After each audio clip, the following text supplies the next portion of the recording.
It looks like an intestine. Oh wait, it's around the stomach. And the store's overloaded with orders, and we're short-staffed. It's so cool. So, yeah.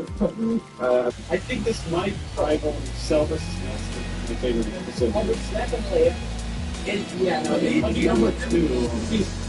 The Toy Story 6, these are the two clear, those are the two clear, big episodes, for me to, use clean. Because, Ichigo vs. Yusuke, I mean, pretty standard episode looking back on it. Bakio vs. Reze, also kind of an overall fine episode, but not crazy. Rumors Megamind is very different from your average Death Cow, which makes it very hard to judge. I'm gonna have to ponder what they're saying because of how story is stagnant, even compared to Tom's entirely but Luigi vs. Denji itself was also those are so tight and so really cool stories you can have. I mean, the battle of people and how much they play out the progression episode 4 and the story is significant. And the fact that you want to find stuff with why it was they wanted to find tight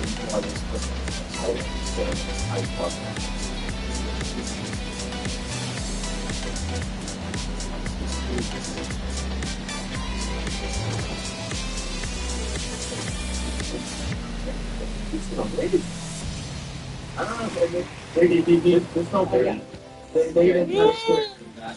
They fucking he's like, I can do that too. They gave him He doesn't mind the word, and he has no idea what it meant, but he's just distraction. they give him the moral. You were just trying to scare you, G. They give him I love it. Another nut shot. Another nut shot. Eugene is not having. Yuji's all just Even if Eugene won, he was not having kids after that. Oh, another. Another. The last. Wait, is that I know, those are fine. Wow. I love the fact that Denji just scares Yuji with a techniques that he would expect out of any Getting sniper elite fighter, but flashbacks. they just shakes with a nut shot twice. Wow. Pretty good. That's spicy one by there. Usually you ain't shit. Oh, what's he saying?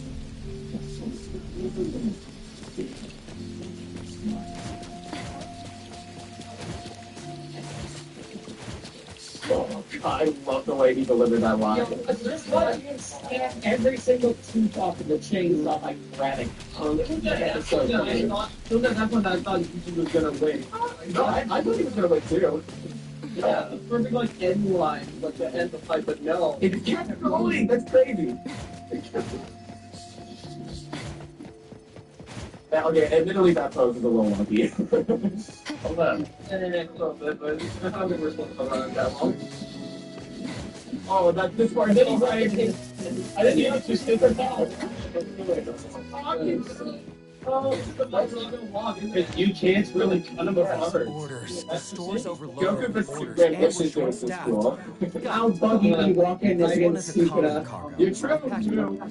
This honestly just feels like a season 6 episode where it just relies on one wing con that the character has and just you know what, that gives them a win. I think for this one, They have the perfect thing they No, can. because this one isn't controversial. let's say Garen going That's versus really Dracula. nice. Yes.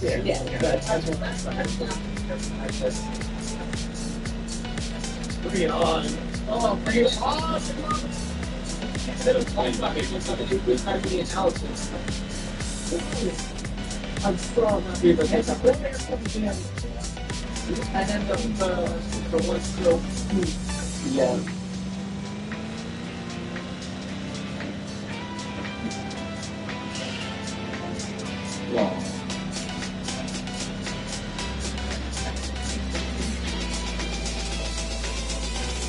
Wow. I'm not seeing two things. Most of them are like kind of like when these skills are just straight in. But I haven't really been there. Yeah, I'm glad that there's like there's one of some great stuff. But just like having just giving them a bonding moment like that, it felt very character. And also the reference JJ carrying the drugs, the way it's not just about Crazy for security stuff like this. yeah, just like everyone's yeah, they want. And like, yeah, I don't think it's much fun the characters for this match where you just don't name the characters, but be sort of respectful. Yeah, I think it's like, oh yeah, that just happened. Right. Yeah, it's like that I wanted that burger place so good. Like that's like it's a coach with us. I think the hardest thing to ask was like when they were like, oh Gojo, yeah, alright.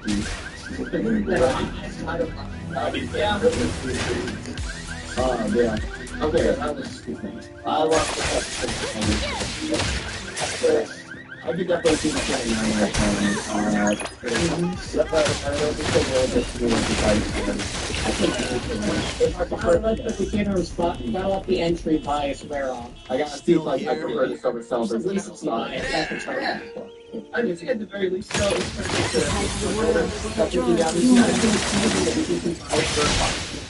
it's better than I have a good feeling about it. yeah. Because the Black People vs. Resme had a lot of great moments in it for sure. Like in particular, the layered, colorful explosions when she sent Bakugo flying and the chorus kicking in, and also the moment of Bakugo flying around the city, like holding on to her severed body. Like those, like they had great moments like that. But Yuji vs. Denji was like a very consistent moment, like experience the whole way through, in comparison.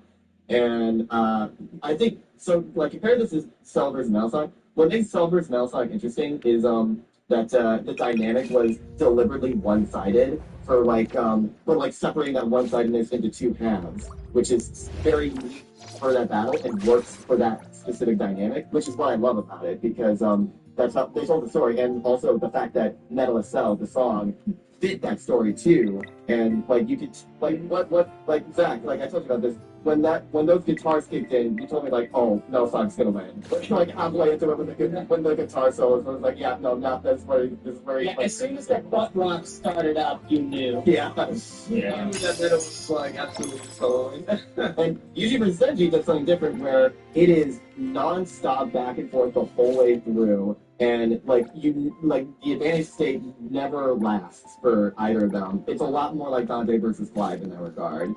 And it had me on the edge of That's a good comparison. Yeah, it really just keeps on your toes. And I was saying it before. I think like it had me guessing even more than Dante versus Clive, who was going to win. Even towards the end, which is really crazy impressive for me. And, just really happy that this came out as great as it did. Any doubts I might have had before, I very gladly withdraw from last time. Same, yeah. I will say the hesitations that I have expressed in the last reaction because this was awesome. Yeah, that's awesome. So, now I think now's a good time to get some final thoughts in. Yeah, the final. Hell yeah, Denji. I am so fucking happy. Yeah, like I'm not super well versed in Chainsaw Man, but seeing Denji win does bring a smile on my face. I feel like deserves something. Yeah, I'm sorry. No, you're wrong. It's just seeing all the shit he had to go through and all that, and just like everyone's just shitting on the Chainsaw Man ending, which after looking at it myself, I don't think it's that bad as people let on to be. So there could have been maybe some things, but like no, I thought it was fine. It's just Denji just getting a double. I knew you played with it. it. So it's always nice. And not just Denji, with like I don't think about Ichi winning. But Chainsaw Man going 0 for 3 on this show would have been really sad but funny. Yeah. Now it's just the sole exception of Satoru Gojo. Yeah. I think that might be foreshadowing. They're going to be waiting for Gojo just to get shows like that. Wait for them to do Gojo versus Kakashi eventually. and either Yuta or Sugino, whoever gets on the show next. Can I make a confession? Like, I wasn't into JJK for the longest time. I thought that Yusa was the one kid that got turned into a platypus by Mahito. No, that was Junpei. That's Junpei. I thought he was the same character and somehow got revived. Oh no. Yeah, I think I know which character you're referring to, and Yeah. I mean, it wasn't literally a platypus, it just looked like Harry a lot. Yeah, the silent was the breath of action and we see him talking about Chainsaw Man. Yeah, it could have been way worse. Yeah.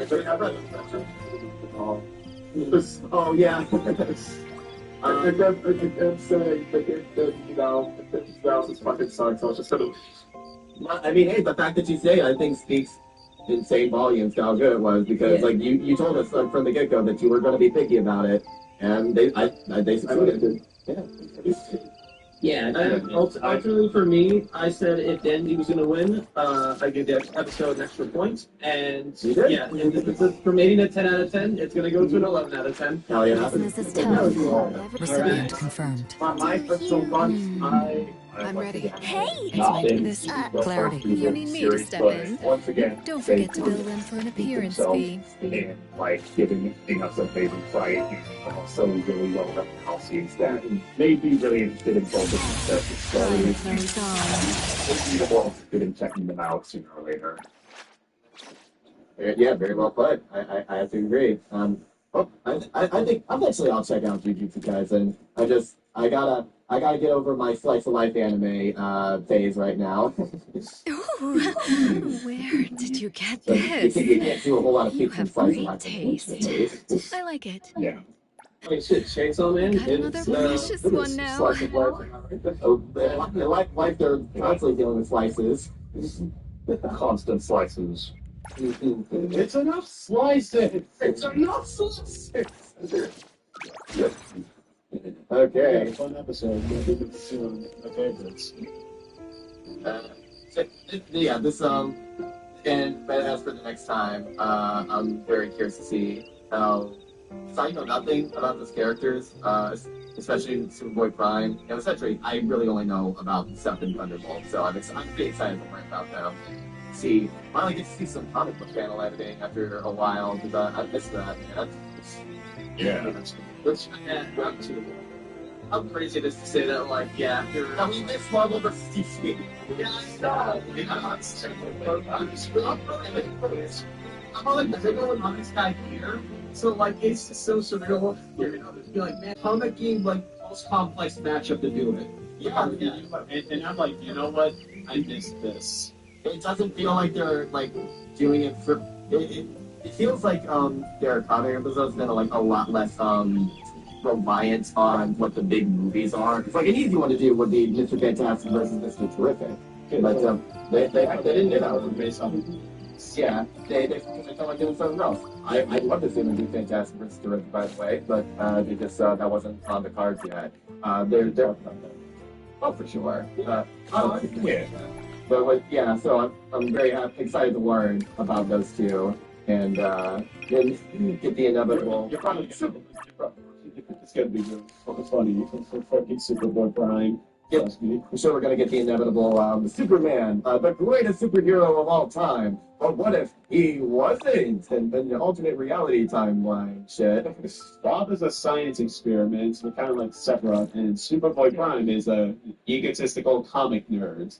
Basically, with Superboy, think of the Super Soldier Serum, except times 100, and they put that right in a century. Well then, yes. He's like the Sephiroth of Marvel. Good for him. Yeah, Superboy Prime has, I've seen a panel before, he directly just says he has power scaling or something. Yes. Directly says power scaling. So like the comic book people, they're getting too self-aware. This is dangerous. We gotta go back. We gotta go back. We need Like, you know, Max would actually like breaks the fourth wall with his mistakes. Like, you know what? If I don't win, I'm bringing back Bill Cipher. No, please. Tom Punch. That's funny. Bill Cipher from the Nightmare Realm. That's Say, hey. Honestly, yeah. How's it going, everybody? You miss me? Honestly, yeah. Admit it, you miss me. Rewatching this animation, I think my only nitpick really is just this one single shot. I think it could have the posing could have been more dynamic. Like that's my only nitpick I'm having. Like looking back on this, that's how good this animation was. Yeah.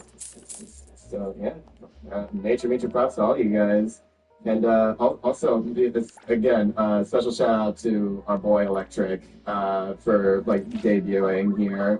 For finally being He's one step closer. about time. For those of you who don't know, Electric was responsible for my Ganondorf versus Dracula meme animation during the season 6 review of the stand down, motherfucker, or stand up and sit. Shit, someone's smart. That was my idea, but he added a lot of great flavor to that, like skibbity toilet thing.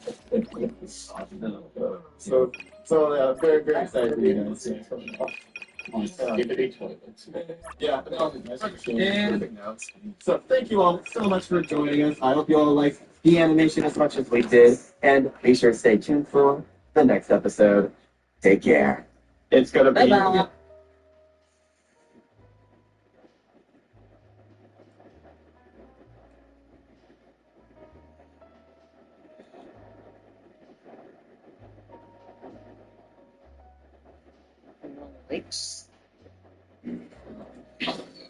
What's up, everybody? Steven Cicolo here, bringing more reaction videos every day, so never miss it. But before that, 72% of the viewers watching my videos are not subscribed. This means two things: you're either new to the channel or returning to watch another one of my videos. I hope this video is the one that gets you to hit that subscribe button today.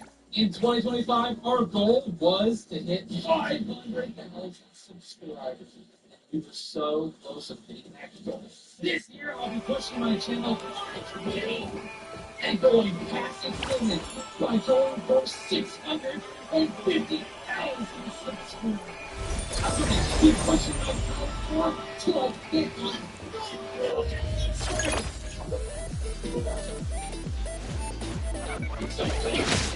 Could I only be a moment? Right now. Carpet confirmed. How rude!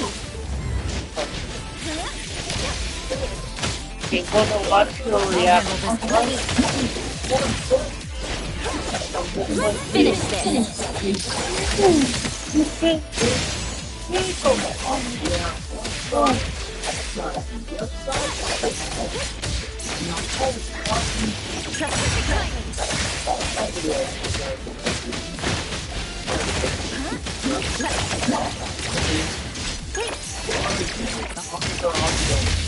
Spin and clear.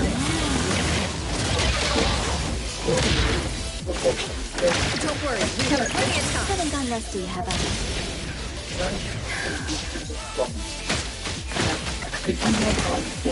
Nowhere to run. Thanks for the reading. For the guys, I've seen the first season and including your training tournament. Between the two characters, I'm going to say off the rip, this is a very hard case.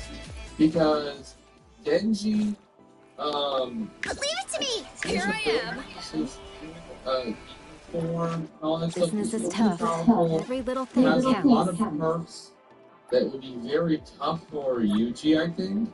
But Yuji also has the strongest curse within him. Now, when it comes to the pinnacle point of the story of Chainsaw Man and Jujutsu Kaisen, like the most recent chapters or whatnot, I have no idea of the power scaling they would have or anything like that. The biggest factor would be, could Denji be able to take out the strongest persons in Yuji right now? I'm forgetting his name right now, I'm sorry. I'm blanking on the... I can't remember his name. It's been a while since I've watched the guys. I watched the full, like a year and a half to 2 years ago when it came to season 1 and 2 in the movie.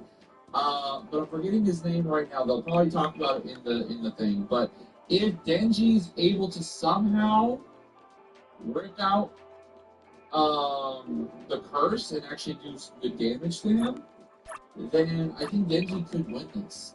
But the same thing can go for Yuji. If Yuji can figure out how to um, rip out the little chainsaw dog's heart thing, or do enough damage and prevent Denji from gaining his healing factor through blood and stuff, then yeah, Yuji can win. There's a lot of different factors with these two characters that I do like. I don't know who could win this. I generally am stumped, me personally, because I've only watched one season of Chainsaw Man in the movie and 2 seasons of Jujutsu Kaisen, and the one movie that's technically a prequel movie that you need to watch after season 1 and before season 2 in this situation. Anyways, let's dive into this death battle. Give me your guys' opinion. Who do you think would win? Do you agree with the outcome? Do you disagree? Explain why. Let's get into this death battle, and I will give you guys my choice of who I'm rooting for after we get the information. Yuji versus Denji. The vessel of Sukuna versus the Sukuna, okay. I knew it started with an S, but I just couldn't remember how it was pronounced. Chainsaw Man. He's with 9 boomstick. And it's our job to analyze their weapons, armor, and skills to find out who would win a death battle. Alright. Now, when it comes to hand-to-hand combat, like, Denji is not as skilled, I would say. Yuji definitely has way more skill when it comes to fighting. Denji is just kind of blunt and just goes in. Not really that fearful. Has some strategy, but not like actual like full-on skill. From what I remember. Yuji Itadori was one thing. He was strong. As his grandfather lay dying, he made Yuji promise to help others and not to die alone. A promise Yuji would keep by joining Jujutsu High, a school for up-and-coming sorcerers training to rid the world of curses. Essentially monsters manifested by humanity's fears, hatreds, and anxieties. Just one problem for Yuji. Unlike everybody else, he didn't have a magical curse technique. Oh no, he had something way worse. After He had a fucking finger! consumed a cursed finger, like a clearer finger, Yuji became possessed by its original owner, the King of Curses, Ryomen Sukuna. Most powerful sorcerer in history. And Yuji's willpower was the only thing holding Sukuna back from controlling his body, killing everything in sight, and taking over the world. So Yuji got to know his surly new roommate, and perhaps one day he would show him a kinder, gentler path. A classic Shonen hero's journey if I've ever heard one. And yes, I know I need to start watching that new season. Yuji would track down and nosh on the rest of Sukuna's cursed fingers before they caused any more trouble, fulfilling his late grandfather's wish to use his strength in service of others, surrounded by friends. Now that he's getting a first-rate education from the strongest sorcerer alive today, Gojo. Gojo would teach Yuji to harness and manipulate the absolutely absurd amount of cursed energy he inherited from Sukuna. Cursed energy is basically like The thing about Yuji over Denji though is he's also kind of a prodigy because he picks up things, learns things, and gets them. It's like he is no joke. From what I can remember of it, it basically impressed even Gojo on how fast he was able to manipulate and start using the cursed stuff. Only recently, under the whole circumstances that he was going through with his body change and stuff, and use it to see invisible curses and enhance his already superhuman strength and martial arts skills he learned from his friends, making him a monster in close quarters combat. I forgot, yeah, he's also trained because of his grandpa's martial arts. Okay. He knows Aikido, a Japanese martial art derived from Okinawan karate. It focuses on agility and flexibility with the inclusion of spins, twists, combos, drops, rolls, and fleet footwork, which he combines with jujutsu techniques like divergent fists. Yuji strikes an enemy so fast that his burst energy takes a second to catch up, hitting his opponent twice and messing up their rhythm. By perfecting that timing and applying burst energy within 1 microsecond of a hit, Yuji can achieve the Black Flash. Yeah, of his hit by a factor of 2.5. A feat that would require reaction speed 1,000 times faster than sound. It's basically Yeah, I remember, like, I remember they talked about this. Usually, a person who can do something that even a master Jujutsu Kaisen like fighter, like one of the higher tier ones, can only do it like one, maybe two times a day. I know he did it more. Impossible to do it well. Apologies if you hear some type of leaf blower or something. It's one of my neighbors. You're so in the zone. You pulled it up, and it fully restores your cursed energy and boosts your output to 120%. Yuji's Black Flash are so strong in particular, the author himself stated that the most of their own would have been enough to instantly kill the specially brave person, Jogo. What? And this. And this. And this. How many years did you ever done in a row, you ask? I think from what I remember of season 1 and 2, I think it happened in season 2. I think it was like 9. It's 7.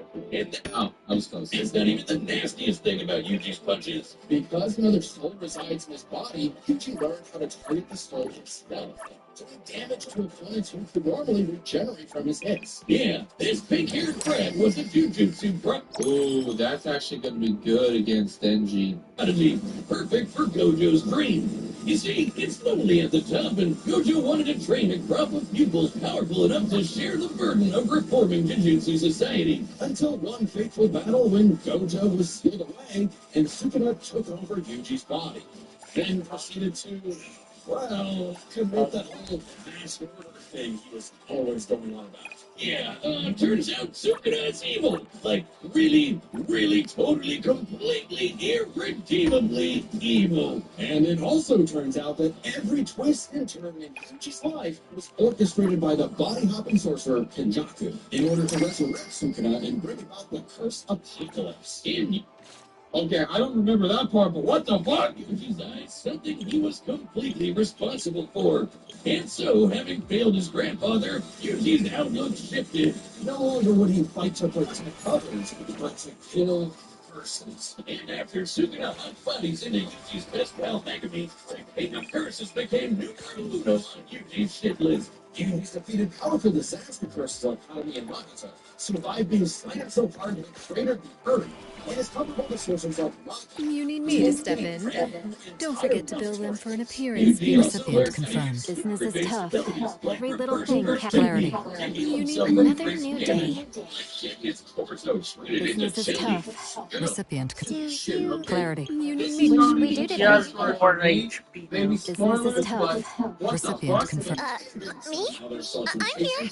Even regrowing lost limbs. This So it takes a lot of energy to regenerate blood. So after going on a cursed object, I'm feeding free. Recipient confirmed. manipulate his own blood to speed up his healing, or fire like a blood beam. What the fuck?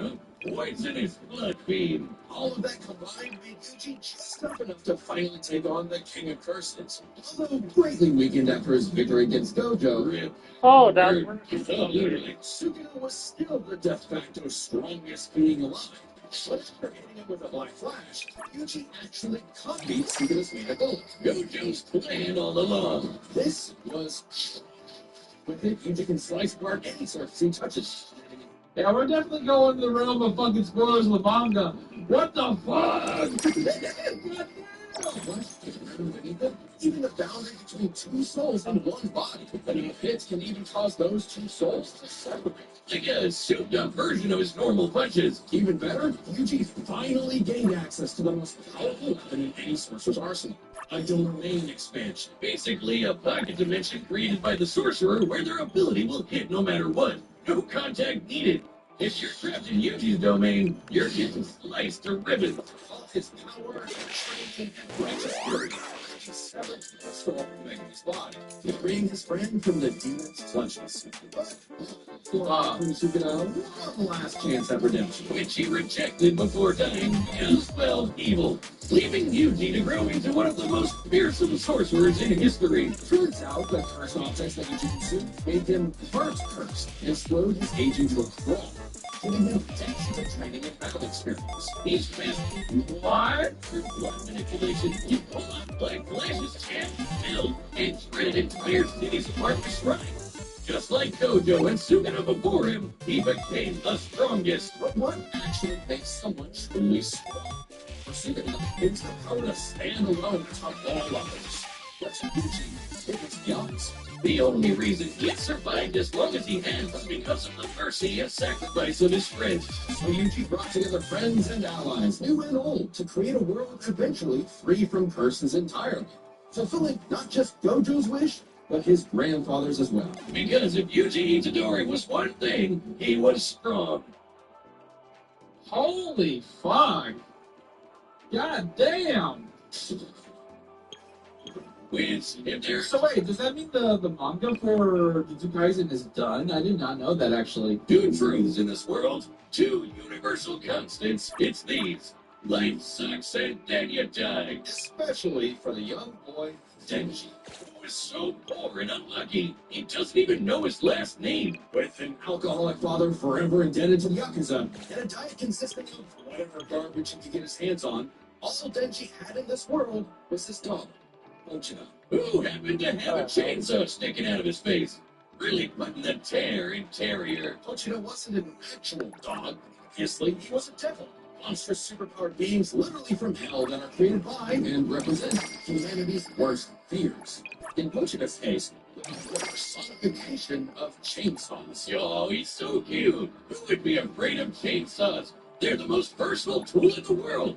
Perfect for chopping trees and hands. Hey! One of my favorite games of all time. Pochino had no problem. OGO remake, I love them both. Denji hunted down and killed his devil brother. It's a tough job, but when selling your testicles won't pay off your This debt, is tough. Every little thing counts. Recipient confirmed. You need me to another new business. Clarity. You need me to Recipient confirmed. me? Clarity. If you're really unlucky, there's a Want third to option. hang out? From his and Pochino's I'm free sometime after deal work. with the devil, Pochino would become one with Denji's body in exchange for Denji to live a happy life. And so the two fused into a half-human, half-devil hybrid, the Chainsaw Man. AKA Yeah. Lotso Devil Slaying Machine, the perfect candidate for the public safety devil hunters, led by this piece of work. With nothing controlling him but his raging teenage hormones, Denji would battle all of devil kind in the hopes of one day getting laid. And he was in Yeah, pretty much. natural until not getting laid. As the Chainsaw Man, true! And generating chainsaws from any surface in his body. Or swooping around on massive chainsaw, man, that's so cool. It helps that Denji is incredibly powerful, capable of lifting and throwing cars, surviving being blasted through several buildings, and moving way faster than the eye can see. And if he happens to get torn apart by some ornery devil, no biggie, because he can regenerate from just about anything. Denji has survived being sliced to pieces, having his head torn off, being gifted demonic stuff. Yeah, I would say Yuji, like, didn't, to my knowledge and how I thought, Yuji didn't have the craziest, like, abilities to healing until what we just watched. But Denji does have a way, I think, still a stronger healing factor. But now with the information I've learned about Yuji, I don't know about that one anymore. Unless they give us some more detail on Denji stuff, they actually might be almost on par. But when it comes to, like, how long it can last and how far you can go with it, maybe Denji actually has a better healing factor than you. I'm against it for hours, and Oh. Chainsaw Man didn't regenerate his heart. Oh no, his heart regenerated a Chainsaw Man. He can separate him. You need me to step in. in. Don't forget to bill them for an appearance fee. Stuck in this alternate dimension. That's like fucking Deadpool level of regeneration. What What the should we do fuck? today? Recipient confirmed. With Do their you stomachs. want to hang out? Clarity. Obsession. And considering that chainsawing devils apart is basically an infinite blood exploit, he almost never runs out, only limited by the violence-induced psychotic frenzy he enters in combat. Well, he's not actually crazy. Denji might be, or he definitely is, an under-socialized moron led by his dick, but he's surprisingly sure, clever and calm, almost always thinking outside the box and coming up with so just their brilliant strategies to take on devils that shouldn't be too strong for him. In short, Denji was the perfect soldier and was rewarded for his efforts with something that began to resemble a happy life. Maki, the stern older brother, or the bratty younger sister.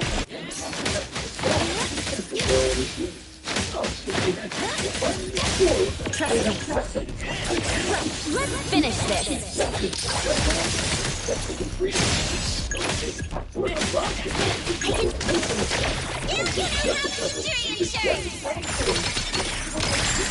I will see you in the next one.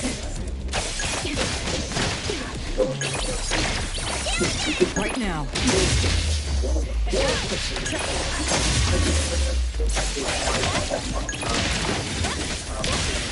Stick to the plan. I will see through the nemesis. I'll provide backup. Trust me. Fight it. Fight hero!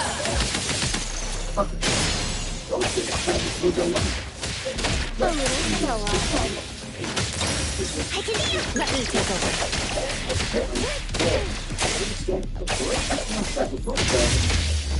Parker control. Double touch prevails over force. I'll provide backup. Let me take over. Here I am. No loose ends.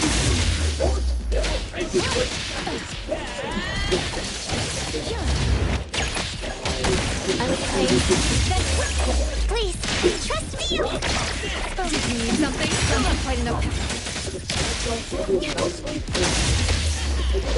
Let me take over.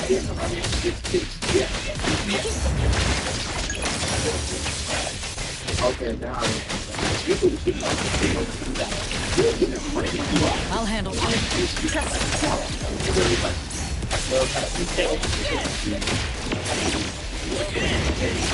Double touch prevails over force. Let me take over. Nowhere to run. Now for time. Please. You're a little slower. Trust me. No loose ends. Takes too long. Did you need something? Let me take over. I can do fear. I'll provide backup. Trust me. The truth. The world in a ceaseless hurricane. See, buddy, you ever consider maybe switching to guys or something? Because every single woman you meet has tried to kill you. It was in Kill you. Damn. Battle with the War Devil that Hazen Tochiba's Bond finally matured, giving Denjin full control of the Chainsaw Devil's power. A kind of Denjin man, I guess. Which he used to kick the War Devil's ass. And she was no joke. Strong enough to shoot Gogeta from across the globe with a near light speed 2-ton bullet from the goddamn Statue of Liberty. Better yet, Yoru was so powerful she turned Oregon into a sword. Yes, the state of Oregon. Crumple the entire landmass into a blade, fly it over to Japan, and swing it at Denji. And he matched its power. She also flew the American flag out. The one on the moon. The moon in space.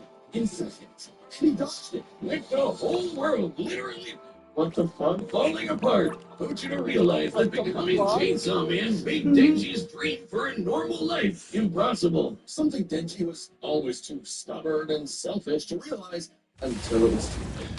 So Gogeta did what any good dog would do. Eat himself and erase the Chainsaw Devil from existence, creating a new world without him and leaving Denji just Denji. But maybe all this time, Denji was enough. Being Chainsaw Man could not save his loved ones, but being Denji could. Because sure, life sucks and then yeah, you die. But while you're stuck in between, chasing your dreams with your butts can help make life worth living. Huh. Wait, so both Chainsaw Man and Jujutsu Kaisen on this done? I was not aware of this. Okay. Alright, the battle's about to start. But first, pitch calls are back. Yep. Hey, I'm Chad, the voice of Homestead, and we've reopened Death Battle pitch calls on the Death Battle store. It's a way for you to meet with Ben and I, the creators of Death Battle, and pitch us your favorite matchup you've always wanted to see over a video call. That's right. A lot of the episodes we're working on right now are being made because of a pitch. But to give each pitch some time, Hey, Just saying right now, these death battles have been getting crazier and awesome. I'm loving them. Please make sure to check out the original video. Link in the description. Like, subscribe, do all that good stuff. I think I forgot to say that at the beginning too. But yeah, show the support. These unlimited number available. So grab them quick before they're gone. Last time we sold out in just under an hour, which absolutely blew our minds. Death Battle pictures are available right now on our website, deathbattle.gg. Hey, if this is a chance for you to talk to them and tell them your idea, do It's it. kind of like our own private Patreon with a bunch of extra stuff in every episode of Death Battle ever. And if you're a website member, you get first dibs. First it'll be available to chroniclers, then archivists, and so on. Plus, members get a pretty sweet discount on the store. What's a big deal?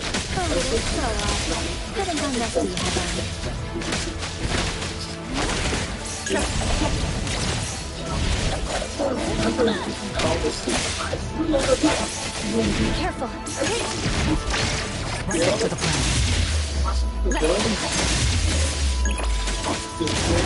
Fighting. Fight hero.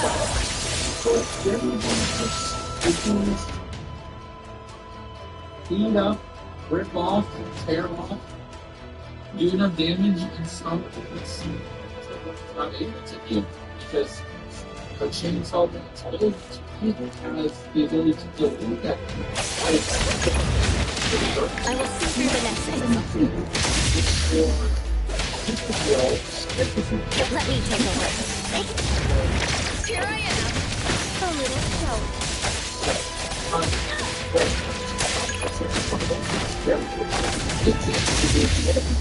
Target confirmed. Trust me.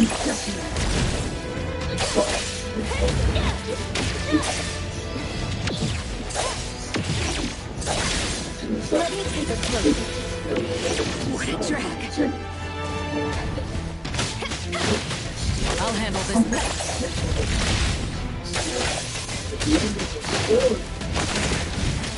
I'll provide backup.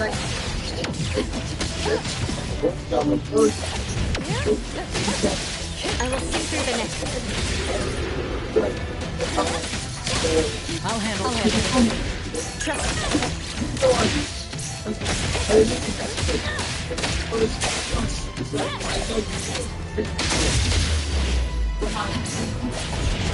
Don't worry, we have plenty of time. I will see through the nexus. I'll handle some time.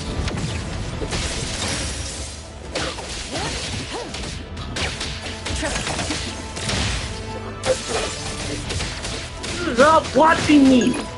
Tired? I will see through the nexus. Bait, blink, and fracture!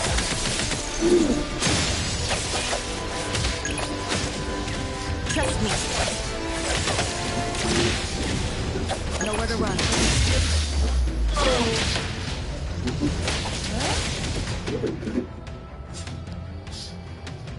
Not the burglars!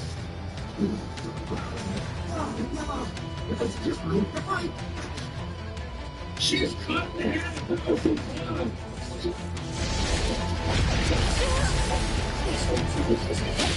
Clear on time.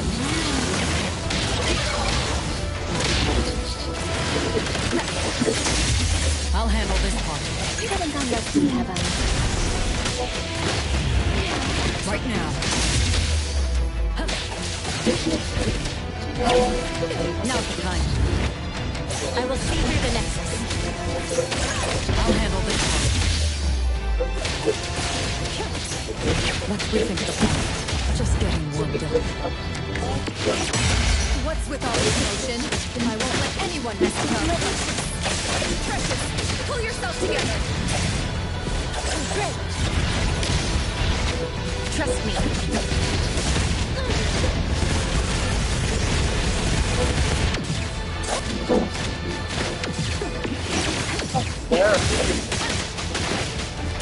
Let me take over. You okay?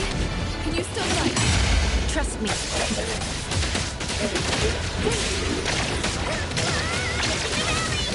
Don't worry. I will. Let me keep it close, Lola. Trust me.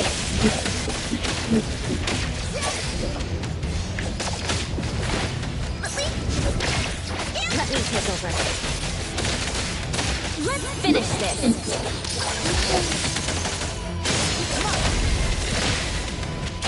Please. Did you? Wanna go back to A-Bone with me?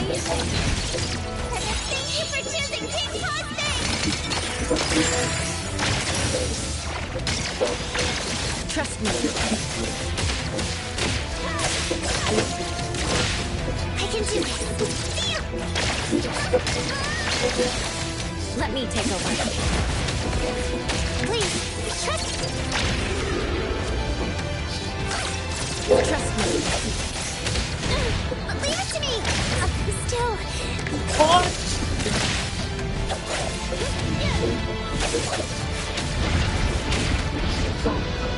It's hard! What the hell? Why is it hard like this? Luckily, I was around. Hey, Splinter. And Fracture!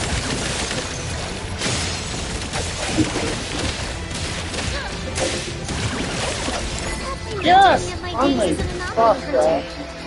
Hard. Oh, this is the pure. Is this the pure like Denji has full control over 100% the devil of Chainsaw?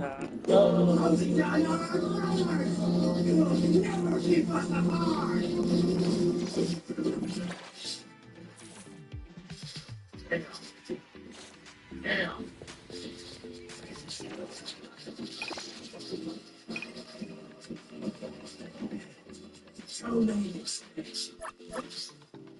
What the? He just did that so kick him in the nuts again. Motherfucker! God damn it, Denji!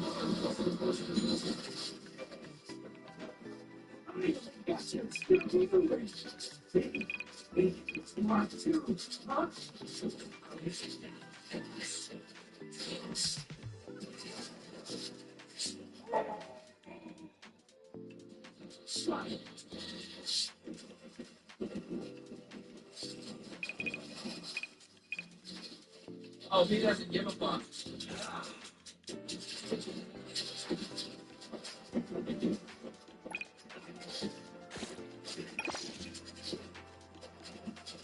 See, that's a good showing of his OP healing factor that she has.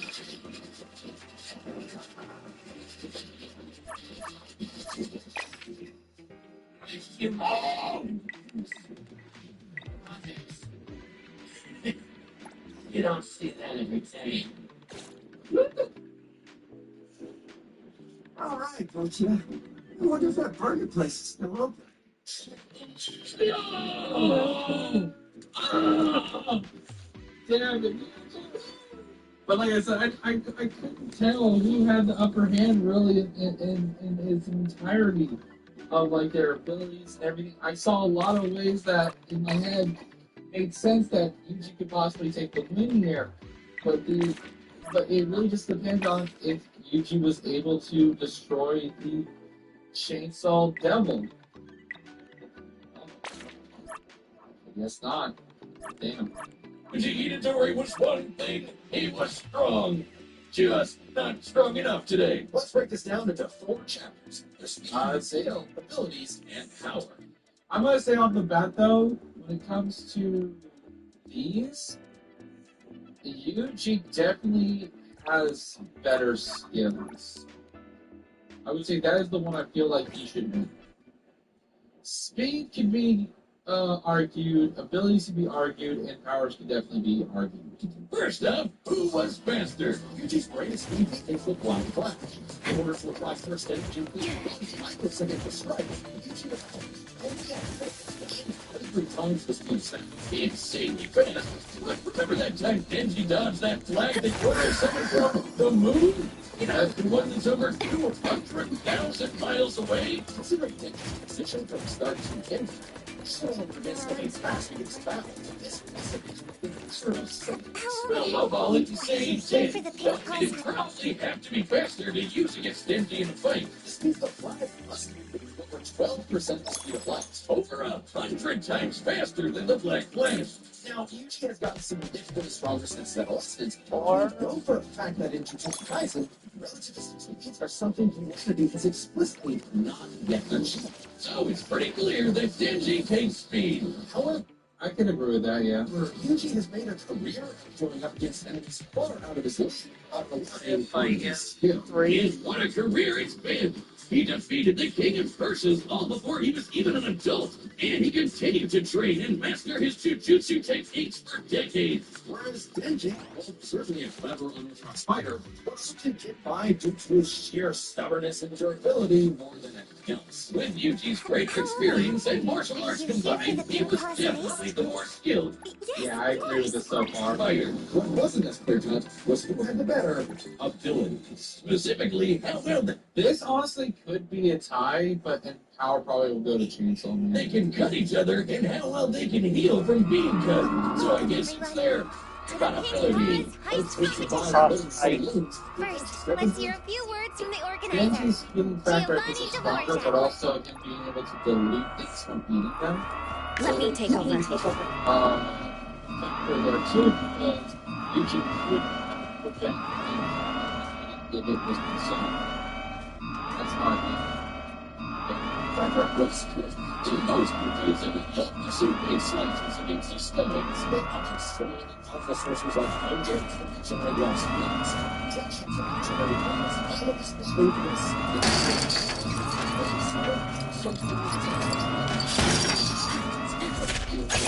David, Flincher, and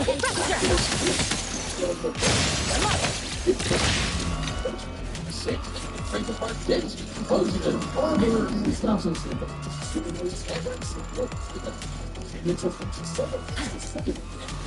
And on top of that, he has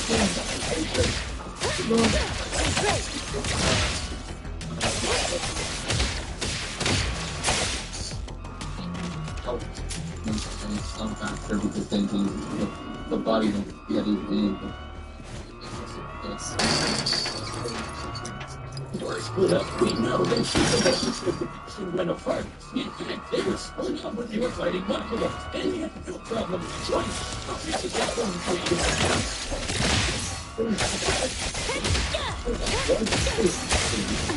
I'll handle that one. Spin and clear.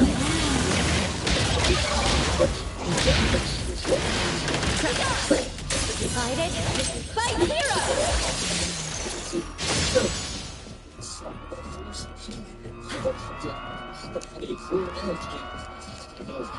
I fucking knew it at the time. But the next one is definitely going to be Power is going to Denji. Ultimately came down to was power. Who could do the most damage and wear the other guy down first? Yuji slicing an entire city was one of the most impressive feats in all of Jujutsu Kaisen. By measuring the clouds of dust created in this impact quake, this vehicle launched over 5.5 million tons of debris into the air. That kind of force is equivalent to over 3 tons of TNT.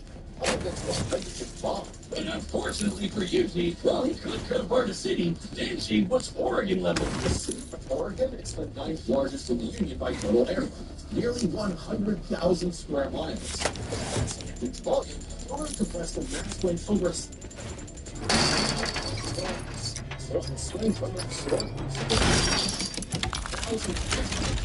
which is like 10,000 hydrogen bombs. And not only did Denji survive a swing, he straight up overpowered it. That's insanely strong, but not inconsistent. Like the time you fired that glove spanning near light speed.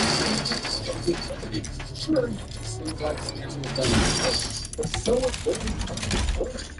Just dismantles when you get 50% stronger to do significant damage to them. Especially with Denji's OP healing factor too. Denji takes the final edge out. All Denji needed was one encouragement to finish the fight. And with his smart leaders, Yeah, like I said, I saw that. Haven't gone rusty, Target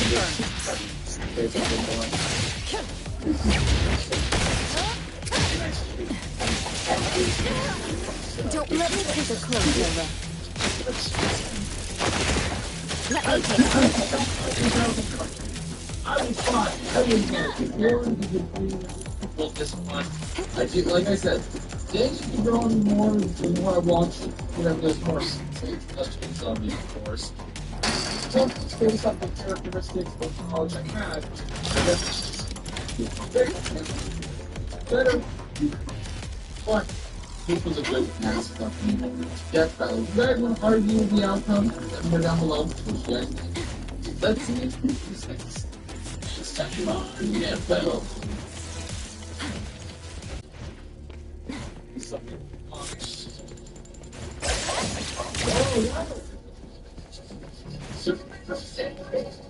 Subscribe and join The Century versus why? Okay. Oh, this is just going to be a hard one. Okay, I don't know if actually is super broken. I'm not gonna lie. I just know how broken the Century can be in some cases. Like more in depth. I just know this. Holy shit. Oh, that's. It is a member see more Death Battle. Alright. I don't know what I'm choosing for this one. Let me know how hyped you are for this fight. And who are you choosing? Comment down below and explain why you think that person should win. Let me know. And I guess I'll see you guys in the next video. I don't want to keep putting out more my reactions to Death Battle. I'll see you guys roughly in about 3 to 4 weeks when this Death Battle comes out. Hope you guys enjoyed this one. Stay tuned for more. If you guys didn't check out yesterday's videos, yesterday's was a triple upload. So 3 videos for you guys to check out if you didn't see all 3 of them. Or any other video this week.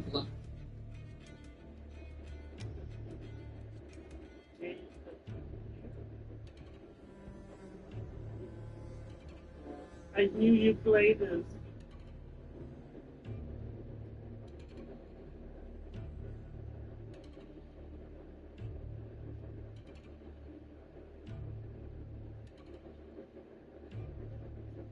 I knew you played it, yeah. But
Innovative new mattresses are coming out all the time.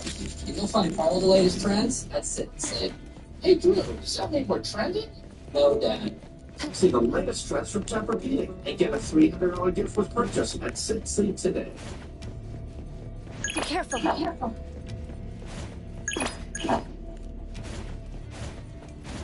What's going on, everybody? It's your host, Dr. Splash. Shout out to Splash Sunday.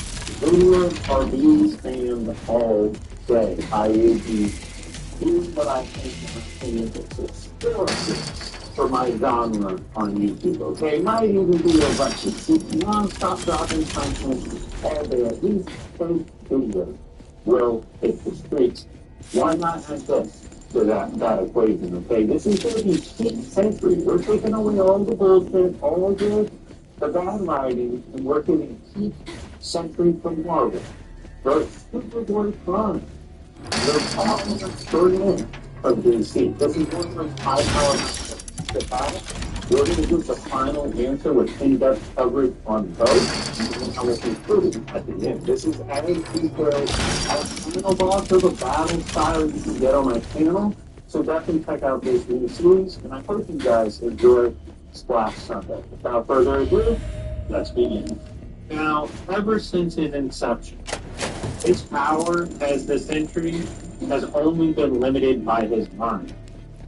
Sentry, since the beginning, was also considered completely unlimited by science and logic, due to his atoms being in quantum flux. Essentially, if I am to phrase this short, he both exists and does not exist at the same time. Think of Alucard from Hellsing on fucking ketamine. Okay, that's what it is. And this is something that you could argue is out of mercy. Sentry can actively battle against a retcon. That's right. A retro continuity is essentially timelines or entire comic book releases getting reset. He can actively battle against a retcon so powerful, Stan Lee himself claims he forgot about Sentry as well. He even sees Sentry recall his old comics being published, and even the covers of them. A wild case of his power extending to fictional transcendence. This, of course, we could easily consider out. Reed Richards says Void is beyond anything that 616 Earth has faced, which includes Dark Phoenix and Galactus and classic Celestial with Void Void. So, just inherently being put in that category as this would be a multiverse. A little interesting. Clear on top.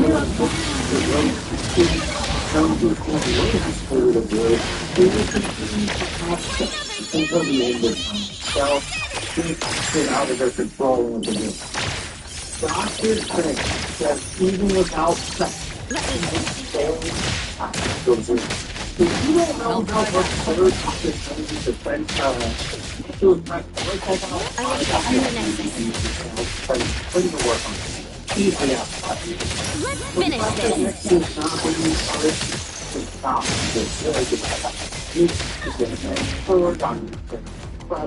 All these things, right? Like all the heavy hitters on Earth, they wouldn't be able to stop it. That's how it works. Doctor Strange has never feared anything like the Void. And gone against Dormammu, other Hell Lords, other rulers of extra-dimensional realms.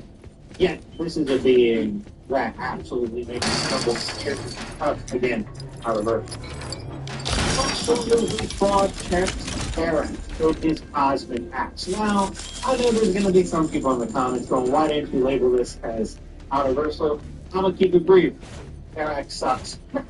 If you make Silver Surfer look like he releases them up and drops triple doubles, you absolutely fucking suck. I think Terrax has always been dog shit. I'm not giving him any credence at all. The Void ripple so bad, folks innately hears the Void on a subconscious level, like it's always going to remain. And this, to be honest, to do that much damage to Hulk, to me, out of Earth. Emma Frost confirms a suppressed Sentry's mind is still complex, fast, and dangerous.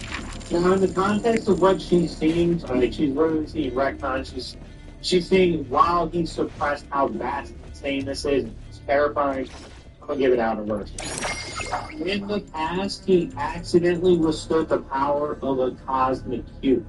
Keep in mind, the power of cosmic cubes can be literally scaled to be hundreds and shit, so the fact that he accidentally did this and was fine, yeah, we can get that outer argument going for that one for sure. Existence erasure of Morgan Le Fay's level is literally useless against him as he just face tanked it and came back. Now, I'm not giving this outer versal label because Le Fay sucks too. Wow. At some point, Sentry and Nick Brick successfully scrapped with Galactus. Given it's Galactus, yeah, we're going to go ahead and assume at that point, whatever point in time they were fighting, the fact they teamed up to use our version. We're going to go ahead and prove the benefit of the doubt given what Galactus is. In Dark Avengers, it is confirmed by Owen Reese that the molecules of Sentry are literally unlike any existing. Now, before we get into crazy conspiracy theories, I literally think this is just tied into the fact that he exists in the form of flux. You're seeing not exist. The person molecules are literally different. Not only did Sentry body carnage, but he also folded adamantium lace doors effortlessly on his way to do so. And really Carnage at this point wouldn't make him unreversible for what Carnage was at the time. But the adamantium lace to just effortlessly ragdoll destroy adamantium, yes, that's easily arguable to be unreversible. He managed to hold off the collective, which was, at that point, a summation of all mutants erased in the Scarlet Witch. It was a tricky one, right? Definitely can get unique to multi for some of these characters. Welcome, everyone, but to the Pink outright call it outer. A little trickier, you're going to have to really dive into the collective. Starting with Mark Harkness for certain characters. I'm going to err on the side of probably. In terms of the feet, but I can understand if someone goes wrong. I think that's what the collective in terms of the different psyches in the body. He no fold in one shot in one. In one, like to be honest with you, that's a total level. I honestly, so whatever the fuck it is, so I get extra virtual, whatever the fuck that is. Whatever the fuck that is. I wish the fucking time did the best out of everyone weapon against Blue Marvel, and Blue Marvel's power inherently weakens Sentry. And I'm gonna give him an outer on this one because I think I have a higher degree of respect for what Blue Marvel's actually capable of. They can be able to wall with him when we get past it in the booty, so it's very expensive. He has been able to pretty easily bust the head of the mirror, which Ares considers to be not only the main work of the entire team, but capable of direction of the court, which the team was convinced Sentry could still scrap it. But I would go ahead and give that the. I will see through the Nexus. Infamously, Wolverine, when he tagged about backhanded by Sentry, compared his strikes to the last one. This was technically the outer virtual everything. But I want to show up so it's still a great compliment. Finish You know what I mean? Like, Rich Wolverine, he's being fucking good, you know? Anyways. Oh, we're gonna be neighbors. So I'm getting here from Minnesota. They handle my legal stuff, so I get them problems. But why? There's so many smart influencers who give advice. You need an LLC and S corp. That's too cool. Every business is different. The leaders don't help you figure out the best way to start yours. Really fun. I'm opening up a kickboxing gym. For a legal hand to form your business, visit Legal Hand.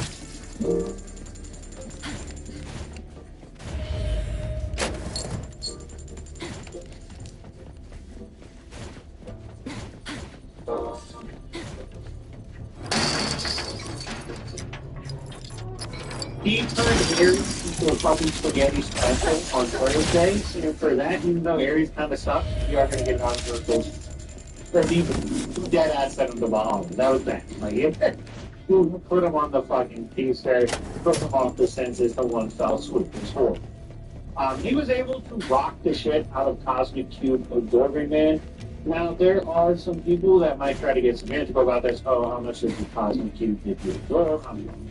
Actually, regardless, dabbling with that kind of power, it's pretty easy to argue. We can put this in an outer versal category. He was able to physically brawl with World War Hulk, perhaps his most famous feat.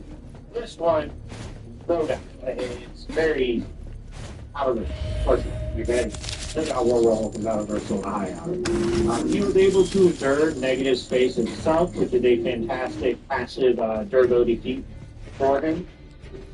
Iron Man believes Doctor Doom would passively be killed by Sentry. Doom thinks he's just special. He's like, yeah, I paid Sentry as well, custom man. I paid the buddy where the hell. Like, he's fucking going at Sentry and hitting him with a crazy spell. But because of it kind of sucks for Sentry because of his mental issues. Spells like that do kind of fuck him up. But the important thing about this is Iron Man said Sentry could passively on accident kill Doctor Doom. Definitely happened. Ultron could not read the energy of pissed off Sentry. And he also said this energy was adaptable, showing, power mimicry and things like that. He's on Sentry's quite complicated. Molecule Man, while he was at the moment, he I'll provide part of the spin and clear. He also has which of course the other side of that would be leaving any kind of fine thinkers. So much more being able to effectively work on anyone is very impressive and ability. There is nowhere that human microburst and individual souls. After learning the basics of controlling molecules, Sentry went on to be able to help people subdue Molecule Man, forcing him to help him with bringing people back at the expense of not killing them. In New Avengers, it is again confirmed Sentry can access the writers themselves, as he did so with Marvel writer Paul Jenkins. Paul Jenkins actually fainted in the presence of the power of Sentry. By the way, being able to do so to this writer is obviously controversial. That's crazy quality as it was. But it's really Sentry has the entire power over his own vast space. And for this, obviously, outer to high outer, for mind hacking psyche. Paul Jenkins would go on to confirm he can't stop Sentry, and he actually doesn't fully understand him or how he works. You then see, and of course that's outer, we then see psychic powers translate and can go in and out of comics themselves. This points that Sentry from the literal comic books into his personal side. He got saved out of a fucking high outer notation, baby. And with that speed, unlocking his potential, Sentry not only stacks out Still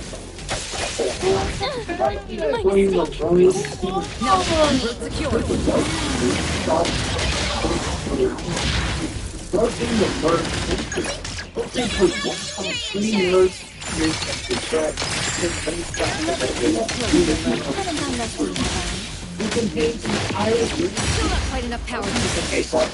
It is one of the strongest to ever exist in the history of Space 6. Slap that outer tag on it. Sentry can also defeat beings that literally kill ideas themselves, which is also outer. Inside his power also has ties to the virus. Later on, perhaps being void, your soul will free, or Loki, and that void Now for time. I can see you! on food. You need something? I'll provide. Here I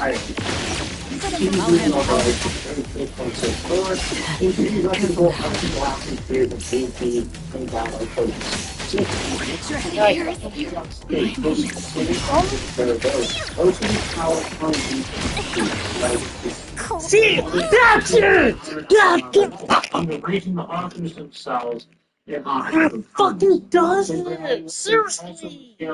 Fucking does it? In conclusion, we provided at least 30 plus just things to collect per century. And considering he doesn't have that many appearances, that's a pretty healthy margin. We have DC Comics Presents issue 87. Superboy Prime is not affected by the same thing Superman is. He blatantly negates a red sun. Now keep in mind, if you need Superman scaling because he's going against all-out Superman, trust me. I will link in the comments my Superman scaling video so you have a picture of just what he does it? Seriously, man, I don't get it. Issue 119, Superboy Prime encounters Martian Manhunter and pursues Steve Costume, with Manhunter at that time being somewhat relativistic to Superman from the main line. Infinite Crisis issue 3. Superboy one-shots Power Girl. Again, he's kind of running this gauntlet of tier characters in literally one-shot. If we have an all-out Superman of this era in the Outerversal range, due to having featured on time, space, and dimensions, Superboy easily one-shots that caliber, which is absurd. Infinite Crisis issue 4. Superboy Prime beats the shit out of Superboy and Crypto so bad that they are forced to call the Titans in for battle. Superboy Prime then easily shrugs off the efforts of the Titans. Infinite Crisis issue 4. After killing several of the Titans by accident, takes the entire Flash family, push him into the Speed Force, in hopes that the concept of the Speed Force, which is, again, it's one of the most powerful primal forces in creation, even can impact narratives themselves. If this is the thing, they're hoping that something this powerful can hold them, which you're about to see is not the case, unfortunately. Teen Titans issue 32. In a flashback sequence, we see just how overwhelming Prime was against the Titans, even fighting off the Flash family with just his raw speed. While taking on the Speed Force users with just your raw speed is ridiculous. Teen Titans issue 32. Prime is sent into the Phantom Zone and breaks out with so much force, he retcons Beast Boy and his entire story up until now. Yes, this character is famous or infamous for his retcon much, and a lot of people associate this with changing the universe. The wind's just right. He's changing the stories themselves. This is an Outerversal hack. It's an Outerversal concept within the confines and context of DC's creation and how the verse is set up. Teen Titans issue 32. The Titans at full force were overpowered by Prime and are forced to banish him to the Speed Force as a last resort. Infinite Crisis issue 5. Prime is then able to break out of the Speed Force. Again, this is a concept, like I said, is easily outer or high outer, and either scattered through it to get out. Infinite Crisis issue 6. Black Adam, Martian Manhunter, and several other heroes can't hope to hold back Prime. Welcome everyone to the Pink Paws Heist Competition. Yeah, like I said, let's hear a few words from the organizer, Giovanni Dvorak. Getting blockers.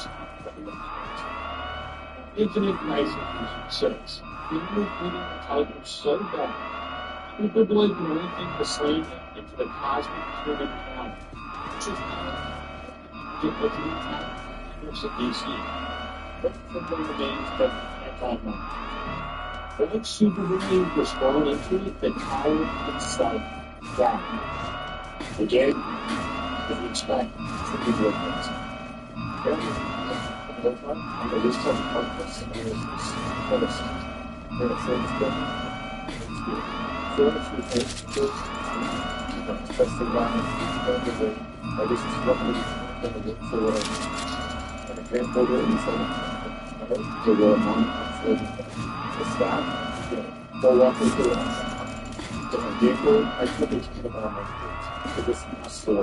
That's why every try to do because I think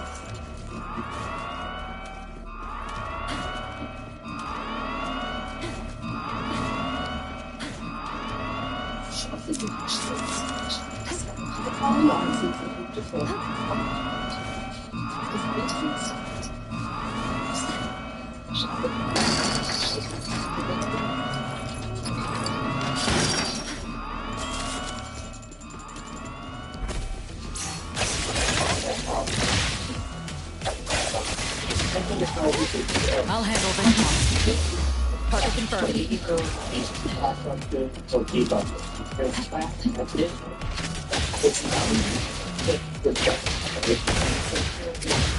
Did you need something?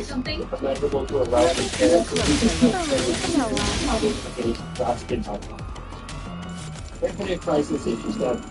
The Lantern Corps is back.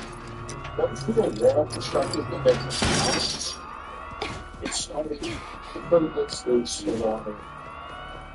Infinite Crisis issue 7. Let me take a closer look.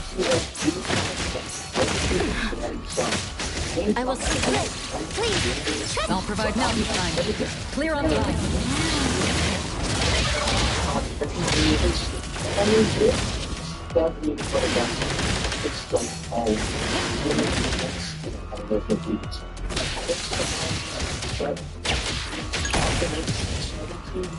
And the Lantern Door are Kryptonite Field and the Redstone. Time is finally brought down by two Supermen, and the remaining Lanterns show up in the prison. Infinite Crisis issue 7. A Red Sun Eater and a quantum containment field around time. The universe can only pray that concepts like these can hold a weakened Superboy in place. 52, issue 11. A breakdown of the events involved in time during the Crisis events let us know the ultimate is still leading the beat. First, Superman. Yeah. Oh, I'm sorry, that's you, Superman. Sorry about it. So listen after for Superman Prime issue 1. When I was waiting for the sun to rise to regain his strength after being released from prison, he decided to spend his time in recovery fighting every hero on DC Earth, including the Superman, until the sun came up. It spells every hero on DC Earth while we insane.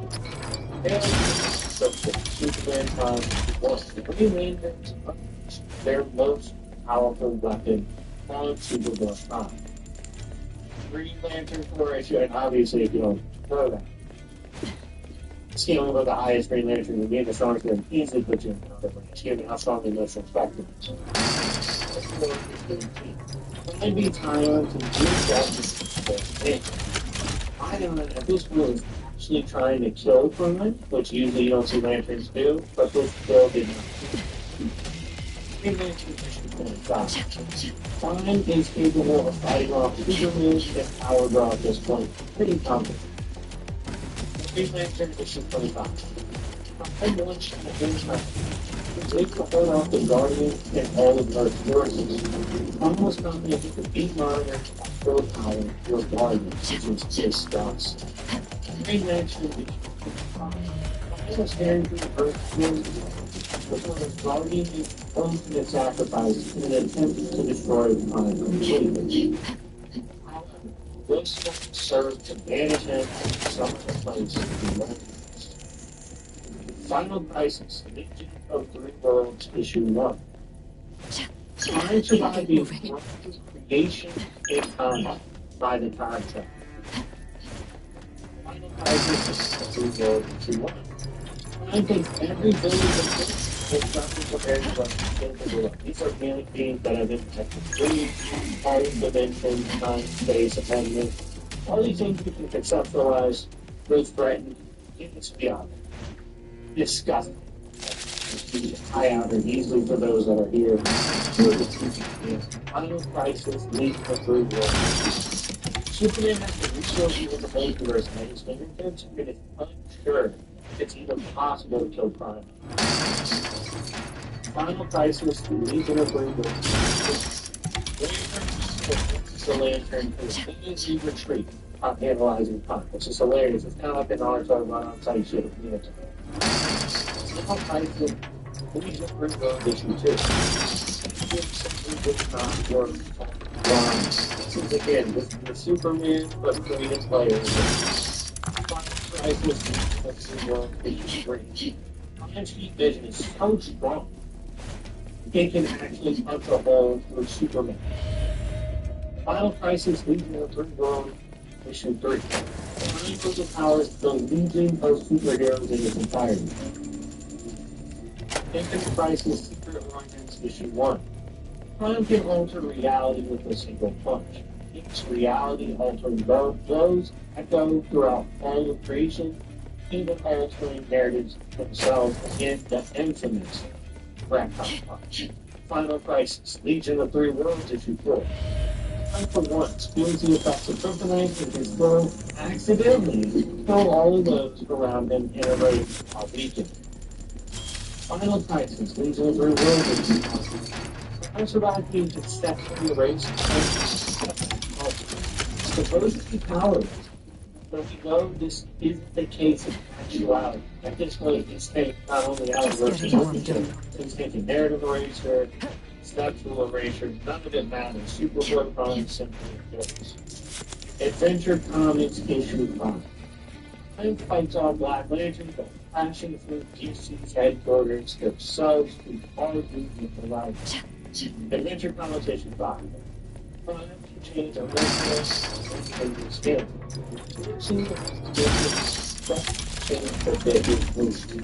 He does this with a Black Lantern, which is one of the strongest Rangers in existence. He then writes out a group of Black Lanterns completely. To just simply conceptually change what the Lantern Ring stands for was simply... Now the time.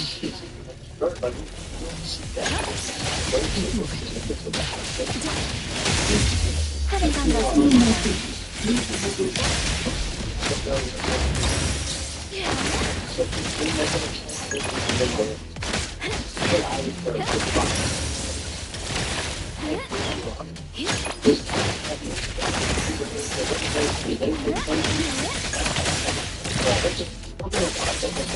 Let's finish this.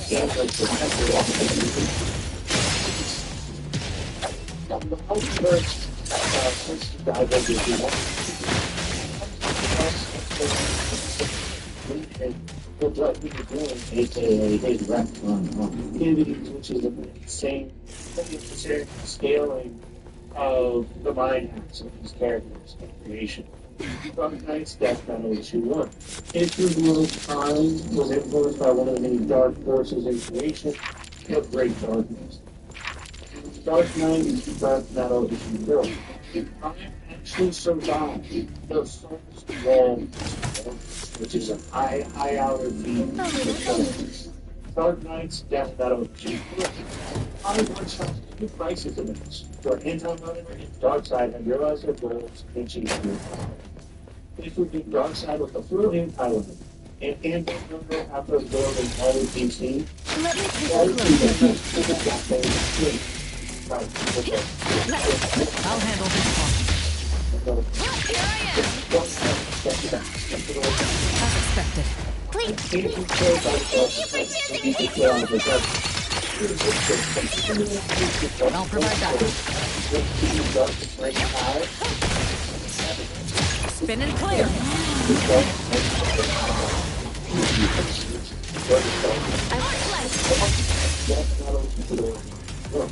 When I survived the effects of his retcon punch on the dark multiverse again, he is surviving and enduring the narrative and acceptable future events. Superman issue 48, Prime tells the readers themselves he's back for the next big event in DC. Superman issue 29, Superman Prime effortlessly pushes through several timelines, again showing the consistency with this power. Superman issue 29, Prime shows his true powers and overpowers Superman. Now we are going to get some more Prime moments coming up with this new DC run. So I will update you guys on what Superman does, Superman Prime does throughout his new run. But this is the scaling and R&D times moments for Superboy Prime. Alright, so you have gotten the in-depth on both characters. Now we break down our conclusion. First, we will start off with our 7 major categories and how I lean each one, with no draws being allowed in each section so that someone wins a clear amount of points. And then after the point section, I'll get into how I think the fight finally goes. So for the 7 categories, let's start off with speed. In the case of Prime versus Sentry, I'm going to favor Superboy Prime here. While yes, Sentry is one of the fastest characters in Marvel, probably top 10 to 15-ish range, Superboy Prime is easily within our top 5 range, especially in modern times where it was stated if you so chose to, he could blitz Omega Darkseid with just literally an avatar of his currently in the form of Booster Gold fighting World Forger and Time Trapper. It's absurd, like how high-end Superboy Prime speed scaling at his best case scale considering Blitz, Darkest Night, Dark Multiverse, all that. On top of that, I would say He's probably top 5 in DC range. So there's a little bit of discrepancy there. I'm going to go with Fine for the speed. Now, next up we have attack focus here, AP, the striking. Those only have high outer range, for sure. Again, must re-emphasize this is an all-out, no bullshit riding Sentry. That's why he's so strong for those that are going to try to counterpunch. However, physicality-wise, Superboy Prime has one of the best profiles in fiction, okay? And I'm going to lean here with him for the AP, him destroying the Dark Multiverse, and leaning with the scale to Omega's Dark Side. All with the current Superman feats, he also scales to as well. Clearly stated he could end this event at any time, but he loves tournament arts. He needs a power steal his dream, okay? He actually fucking sent him. With that in mind, everything he scales to and above, including being the reason the Darkest Knight came down somewhere now. If you don't remember, with beating the shit out of Perpetual, he's engaging with the Source. It's absurd what Superboy Prime scales to in the modern sense. That's not even mentioning the famous retcon punches, okay? AP-wise, I favor Prime. Durability-wise, this is a weird one. Because we have to emphasize what we mean by durability. I think for a lot of us, and me included, when you think of durability, it's a mixture of what you can straight up tank, but it's also a mixture of what you can regenerate from, what you can recover from instead of hitting. I'm not gonna lie. In fiction, when I think of regeneration, Sentry's on whether he's regenerating from Molecule Man, when Owen is trying to erase him, tearing off his face to prove it didn't matter, regenerating from all of his physical body being destroyed, regenerating from being destroyed on the timeline. Stupid what he can come back from to peak form, including Void as well, like peak with Heat merged with Void, which scales above Heat yourself. That reform in the White Hot One was crazy what you can regenerate from. But there is also something to be said for the likes of face painting, right? Like, yes, let's say you regenerate from outer-versal injuries. But what if you just don't get hurt by those said outer-versal injuries, right? Do we give more credit to the regeneration or to someone that doesn't get hurt by it in the first place? I say all that to say, for a character that's face paints retcon, the Dark Multiverse being destroyed, those narratives being destroyed, Final Forces being destroyed, being sent through the Source for all of these years of damage and just face painting, I'm probably going to have to favor that. So with that in mind, I think we can totally acknowledge the range of durability of Sentry in terms of his regeneration and how impressive it is. But the face painting is more impressive for Prime. I think he has a higher threshold of durability. Continues his Sentry and Void's games all day. While both characters are known for being more aloof and just super powerful, Sentry and Void have spent so much time in a general sense and a cosmic sense that while yes, Prime has those moments of, the fourth wall breaking and the meta-narrative awareness, Sentry's done that as well to an extent. But his overall sense of awareness and experience, in my opinion, is just better than Prime. I'm going to favor Sentry here. Skill-wise, I have to favor Sentry and the Void. Both characters don't have an insane amount of appearances, but Sentry was also one of the first Avengers before he retconned himself. He served so much time as both an Avenger, Dark Avenger, and a Cosmic Warrior, as well as his time with characters like Doctor Strange. He just overall, I believe, has more experience and skill from the likes of someone like a classic brawler, such as Superboy Prime. Next up, we have hacks. Now, I'm going to get a lot of shit for this. I don't care, because I'm going to explain myself. I favor Sentry in the hacks category. Now, this is tricky and nuanced, just like the case of durability was. Superboy Prime has amazing hacks. Everything from his insane physical stats that come from essentially being a Kryptonian that lacks most of the stupid weaknesses of basic Kryptonians. I mean, he literally comes from the quote real world, alright? So on top of this, the famous retcon punches, his meta-narrative importance, how he just seems to transcend the narrative entirely to the point that You he's need me to completely step aware of in. what's going on. Therefore, Clarity. accordingly, This pain. getting the watching her on Want to hang actualize out? that we do need to I'm get free super after work. work. However, if we are discussing hypothetical not holding back Sentry and no bullshit riding Sentry, crazy what the advantage is. Do you From the quantum flux want to state hang out? constantly in terms of his existence, he's basically like a transcendental form of floating his cat. He just doesn't exist at the same time. That's why it's just impossible. But his molecular manipulation, his physicality warping, his insane physical stats, his insane psionic and mental stats when he's not holding back, his power manipulation, his magic manipulation. This is someone that was stopping the hammer Mjolnir, which not a lot of people very understand the Thor, but modern Thor is no fucking joke, including Mjolnir. Everything he brings to the table is disgusting. It's just a crazy bag of tricks that honestly not many characters can say they have on paper as many hacks as Symphony of the Void. So I'm giving him this category, and I'm not sorry about it. Final is gear. Final category is gear. This is a weird one, because both characters are not known for their gear. However, we've seen Superboy Prime with the better suits. We've seen him with, in my opinion, better locations and bases, because yes, Sentry had a watchtower at one point, but Superboy Prime's home bases include places where he can actually buy the comics and see the fiction he's about to partake in, which is very crazy. So I'm actually going to favor Superboy Prime here, but this is one of those categories where it's like, how much does it really matter to the case? So, there you have it. In case of second category, we have Silver, Prime, 3 leading Sentry. Let me take over. Well, so into the points category, I think the points winner will be the winner here in terms of Superboy Prime. However, it's a little more of a discrepancy in the points it says, even more than that 4-3. And I mean that because the physical stats, the advantages, Just right. it's a pretty significant margin, right? I just think he was at a significantly harder level at his best.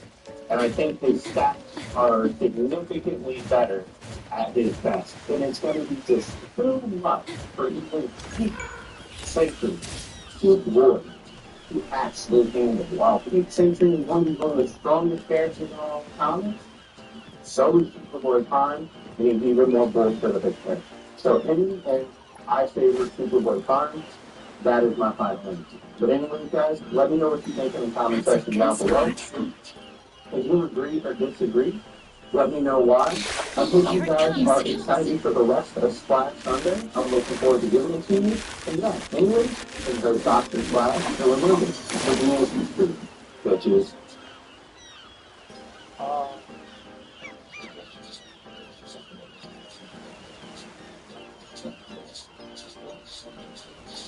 Hope I get a nice catch.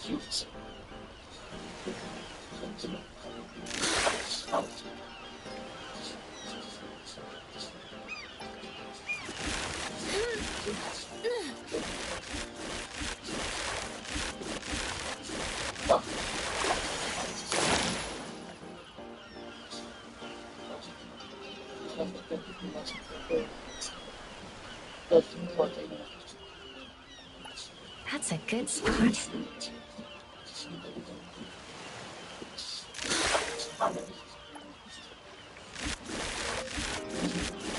Thanks for man.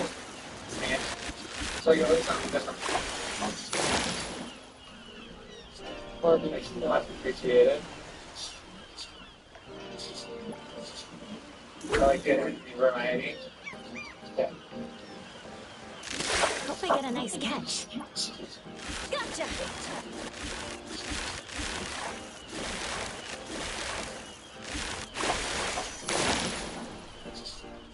60! I even cut it down to when I make a real comment about the game. So you probably get about 1 minute of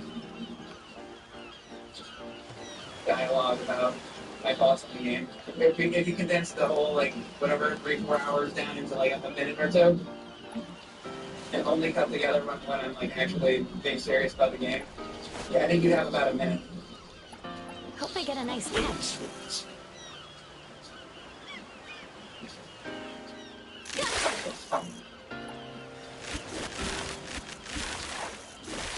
What's the next tree? We're also talking about small one here. YouTube short. Yeah.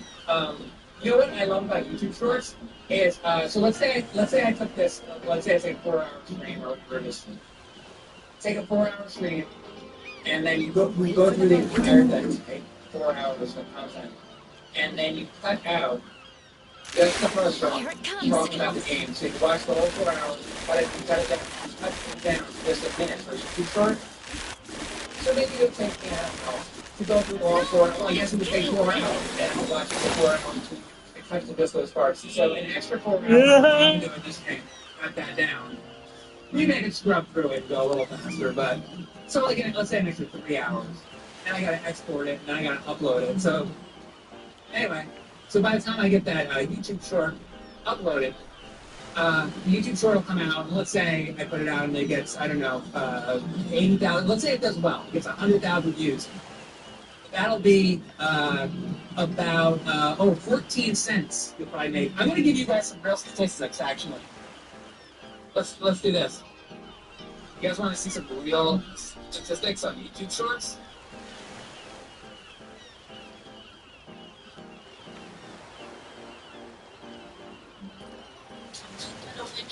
One side.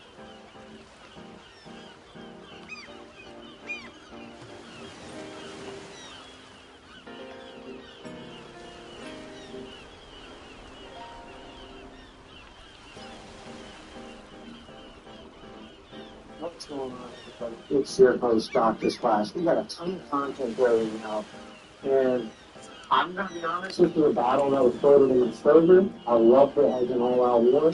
That's a good why not go ahead and drop this for the culture? Now, this is the battle between the Ivory Team, or the Beyond from Marvel Comics, and the Fifth Dimensional Imps from DC Comics. Now, first off, let's talk about the Fifth Dimensional Imps. There are some questions about where these things come from and what they are capable of. So let's answer them.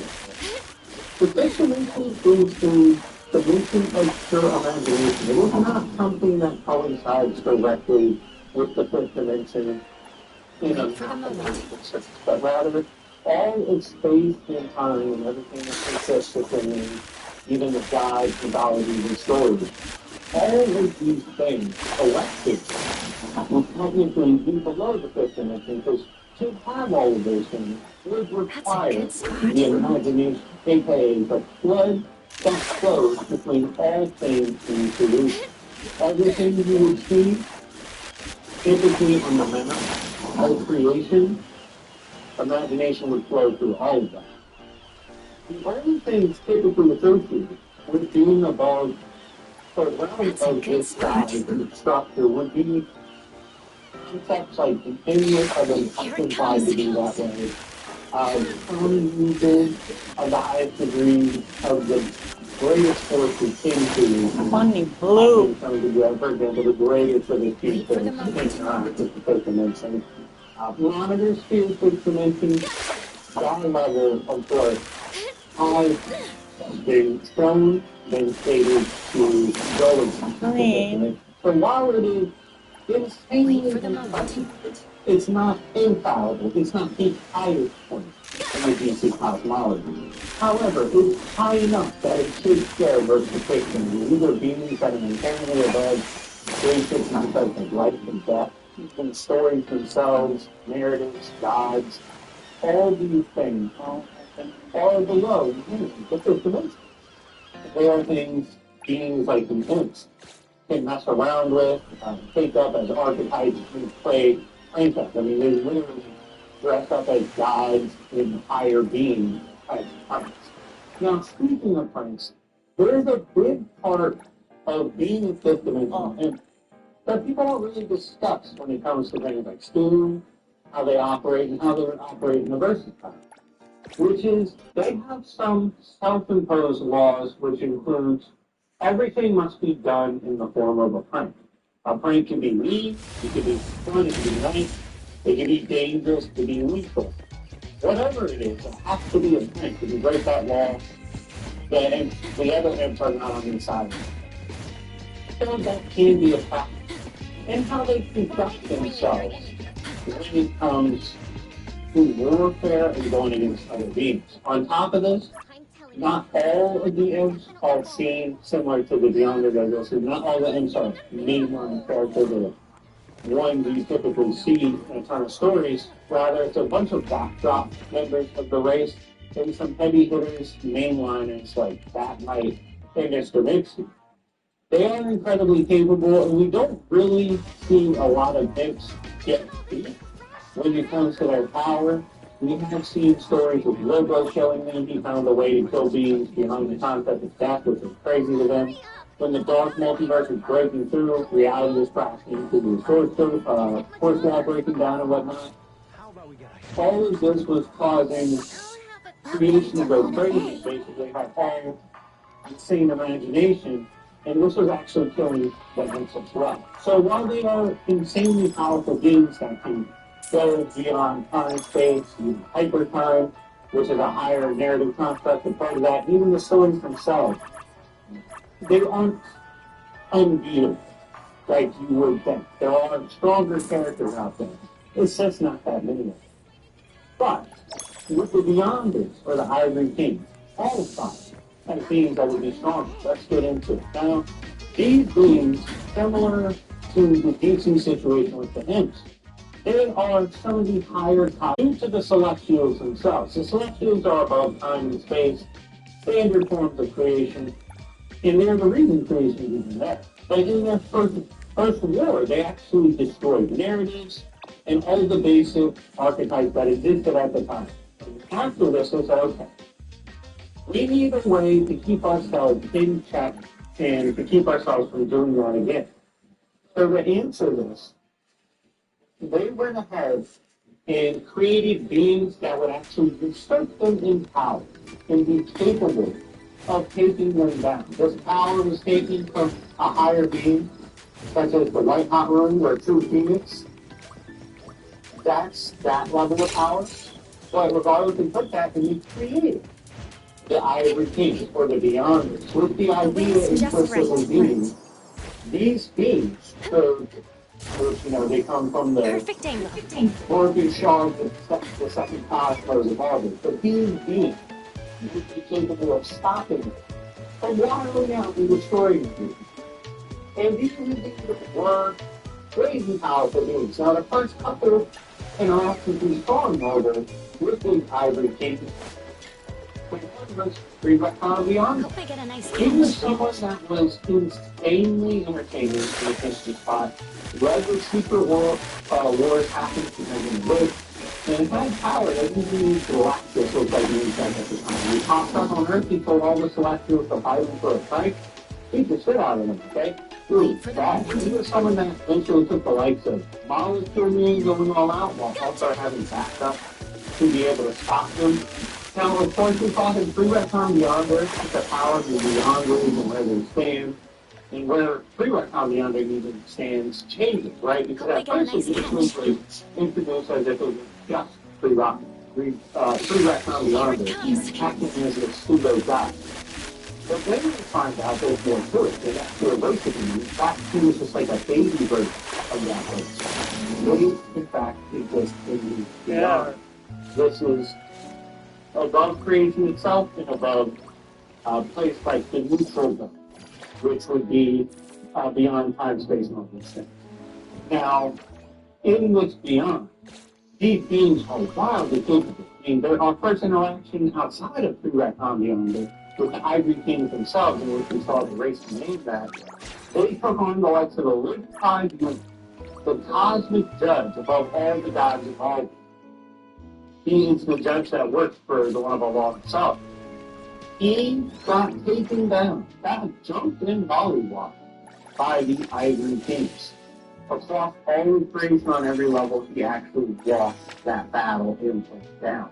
So that was kind of the first experience with them. When it came to later on seeing them, Thor, Hyperion ran up on them. We don't know if they got any killed, how many they bodied, but they went against them. We've seen the likes of the Defenders Beyond hang out in that realm, get into it with Ivory Kings, then to bring that Retcon Beyonder with them on their future adventures, but got a story Loki, and then we're actually able to kind of hold off Ivory Kings.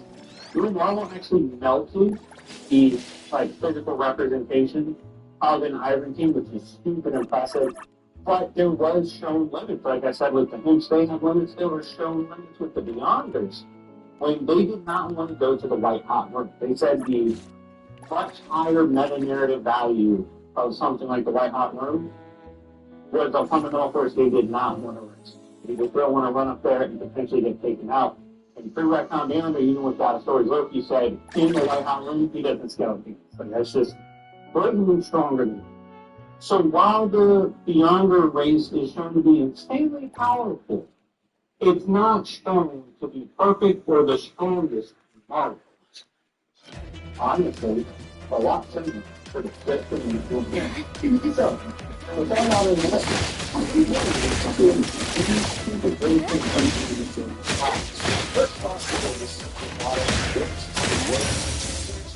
potentially thousands to millions of members of this race, each race having every single of the race and the super division, the rest of it. So, therefore, the race style, that has motivation of this start. Everything actually through that not beyond this, to fill it up, and the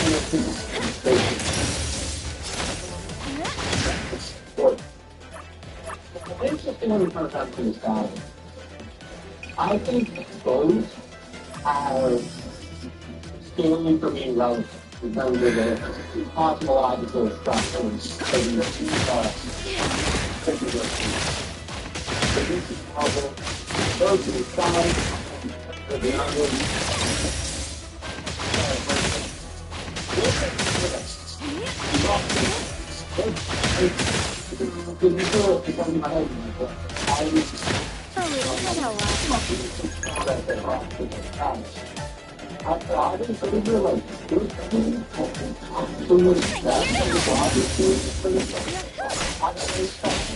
The best treats should be enjoyed while they're warm.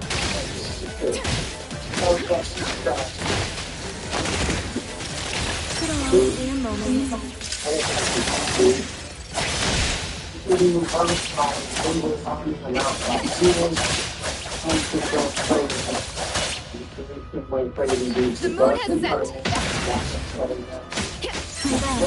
Time flows on. Moving them down. They also operate by that rhythm, and everything's got to be a prank. There's a lot of weird things for the Hints that I think hurts them in this battle. Now, if they would try to take away the word of the pranks, it's a lot more interesting. But I think that it will. I'm going to favor the Ivory Kings. I actually think the Beyonders can get it done here. I think they got enough juice, and I think as a race, they are, if we consider the skill to be somewhat relative, I think they have enough juice in the mentality of how they operate for one to make them finish. I think the Railroad could get most of them gone, the Beyonders could get. But anyways, guys, let me know what you think in the comment section down below. If you agree or disagree, let me know. Which race should be in a battle next? Can we do another massive scale war like this? Right. Imagine being able to do that just by thinking about it. In Base 44, the AI creation platform. Describe what you want and watch it take shape. Once I get this. You can plan, customize, and expand in any direction. From tools built for one to platforms ready for many. From passion projects to enterprise-grade systems. Everything is built in and ready to launch. It's a new world of creation, where you can go as far as your imagination takes you. Can you imagine it? Let's make your dream a reality right now.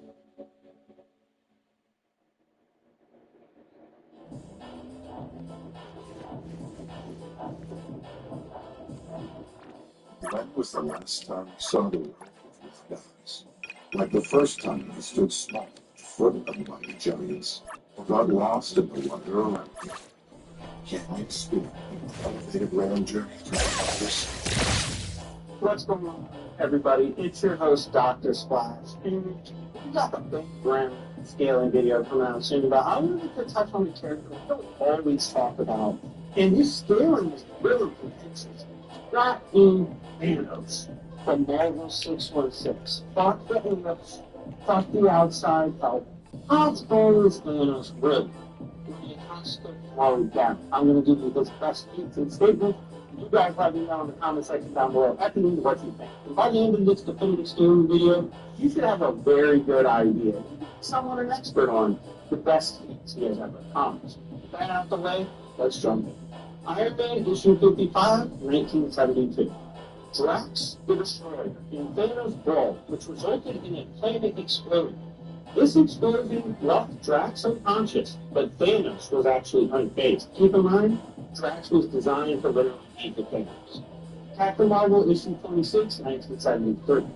Using a clip of his fingers, we see Thanos knock out Thing, and first Captain Marvel revert back to human form with what could eventually be also telepathic attack. This is also funny as shit, because when Venom woke up, he called Thanos a bitch for fighting the attack.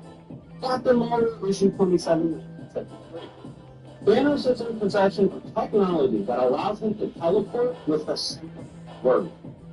Captain Marvel issue 31, 1973.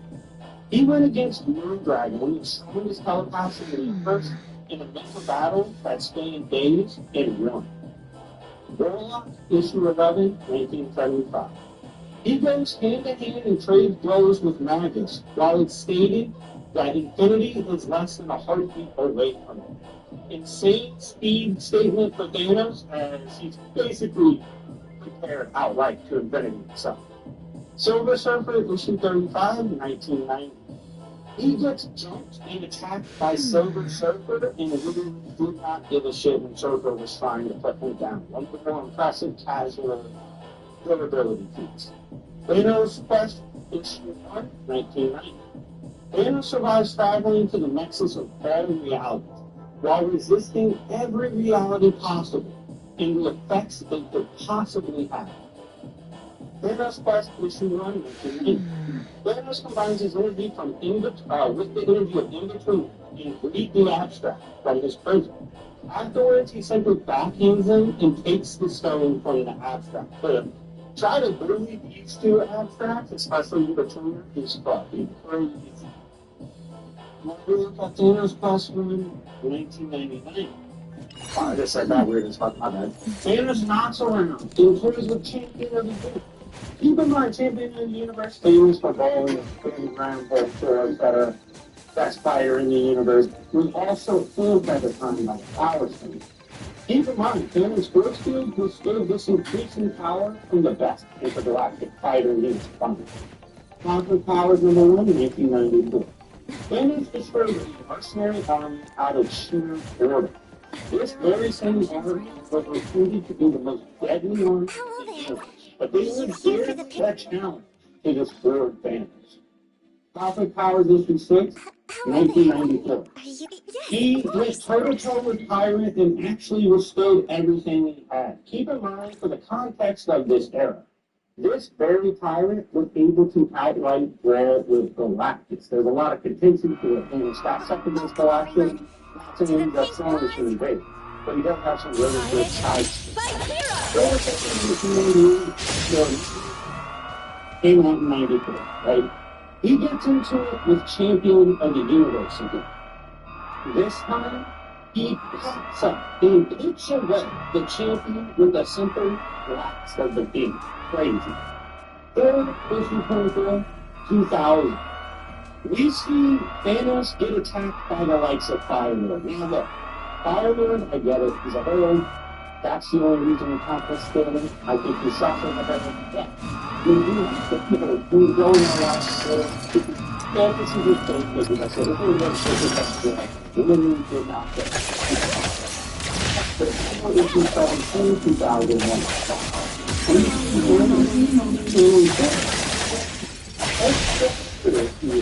What's the light of Earth? Actually stops and catches Yuri with his horse boot and says going against something like that is like against the Earth. And everybody knows how that's fun. That's great. Avengers Celestial Quest #1 2001. We see an update on how deadly the community of Hawkeye. There's a lot of energy blocks that are very impressive to you guys, but you also see that it's interesting. The images can cause destruction of becoming a molecular level. Avengers Celestial Quest #2 2002. When Thanos dies, which is one of the most important investments in the power of the completely immersed to its death. Upon his death, which was different from any other death. If we can find a spirit that will be able to with an outback through the world, it's incredibly impressive.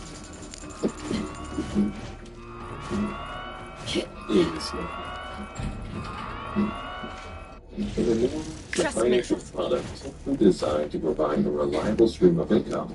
It's most often used by people who are saving for a particular goal, like retirement, and want to have predictable growth.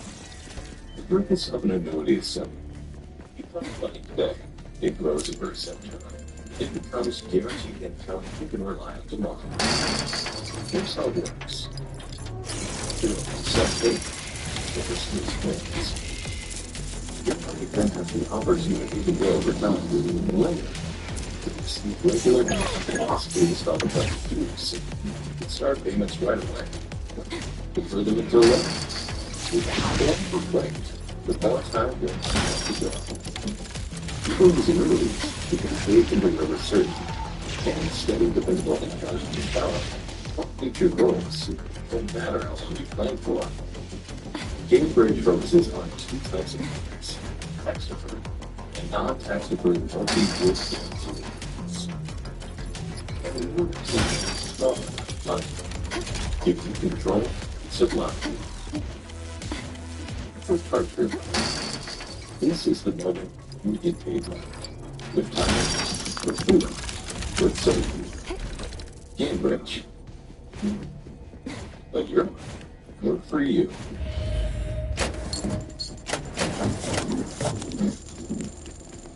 Sleep better and save bigger during the Memorial Day event at the Living Spaces Sleep Center. Save 25% on a Helix Twilight Luxe mattress or save up to $1,500 on a purple king size mattress. Don't miss the Memorial Day at the Living Spaces Sleep Center. Living Space! It was 52, 2004. He goes on to recount his battles over time against Adam Gorilla, and he also recounts multiple times that he has taken on universally threatening powers. And I keep reminding the universe in 6.6 has multiple layers, multiple universes just within it, multiple dimensional layers just within it. Fucking crazy. We're just casually doing that all the time, right? Pretty sick and art-wise, if I may add. Thanos #5, 2004. This is one of the more famous moments for Big Thanos. Pissed off Galactus, like, who do you all know, right? He was mad as fuck. He tried to kill Dr. Thanos. And to Galactus' surprise, Thanos withstood that. He was like, fuck you, Big G, I ain't going down. Thanos #10, or issue 10, 2004. This is something I find to be very impressive. He was going up against Maker, who has taken a mortal form at the time, but he had no problem putting down Maker. Like, really beat the shit out of this bitch. And he even said, like, I'm not impressed at all. This power level is not impressive at all. Guardians of the Galaxy issue 25, 2009. A rampaging Thanos gets into it with the Guardians of the Galaxy. They're all fully prepared to take him on, but they stood absolutely no chance as this rampaging Thanos, who's his leader now, by the way. My boy was out here literally naked, okay, just naked and pissed. They couldn't stop him. They got right off the block. That naked Thanos was a problem here.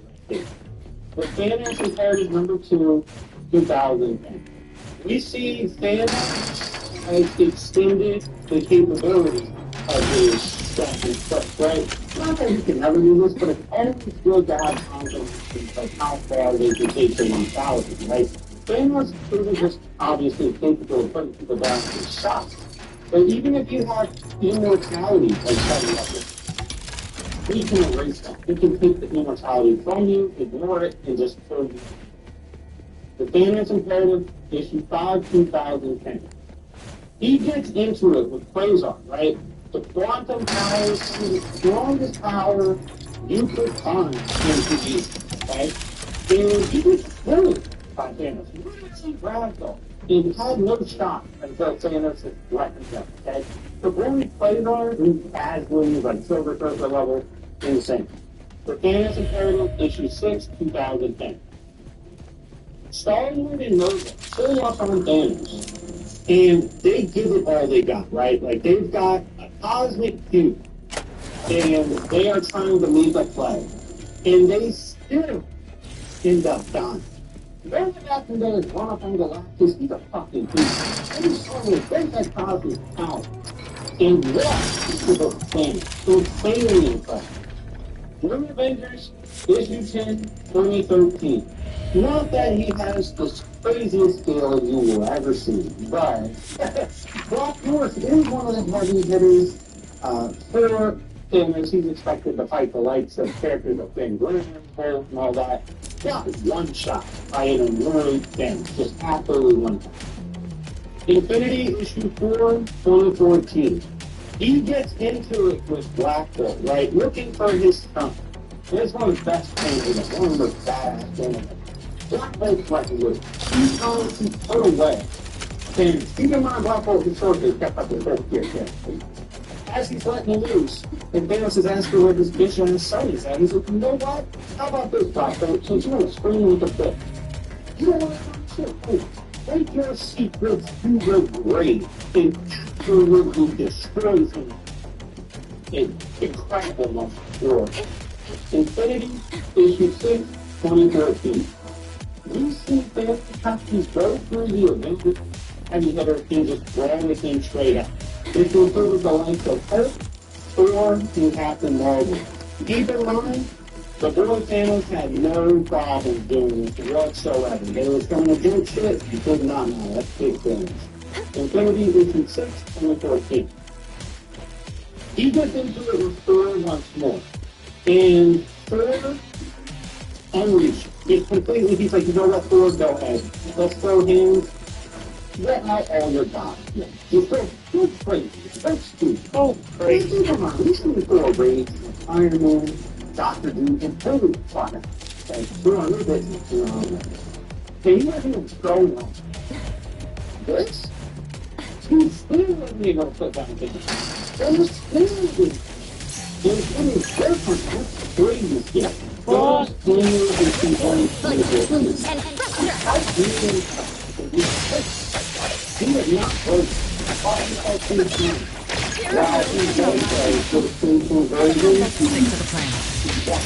Clear on the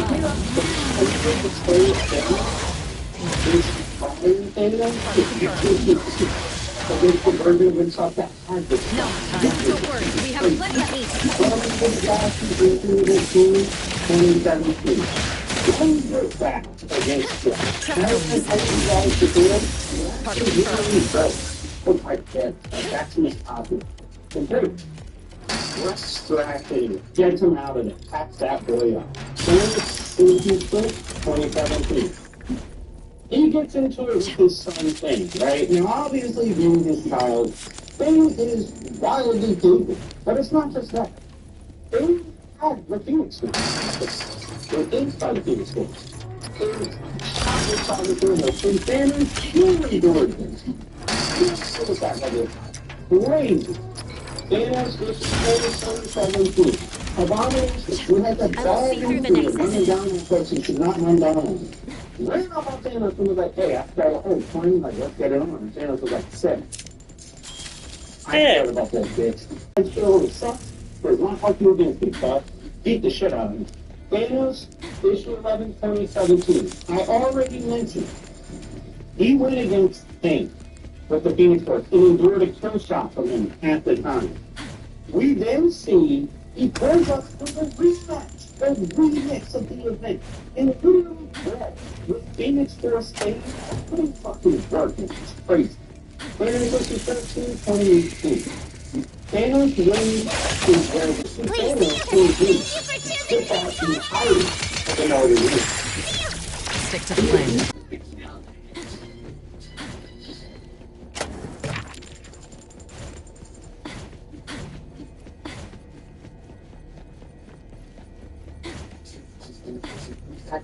The clothing section. The other second song. They're so delicious. They own your space instantly.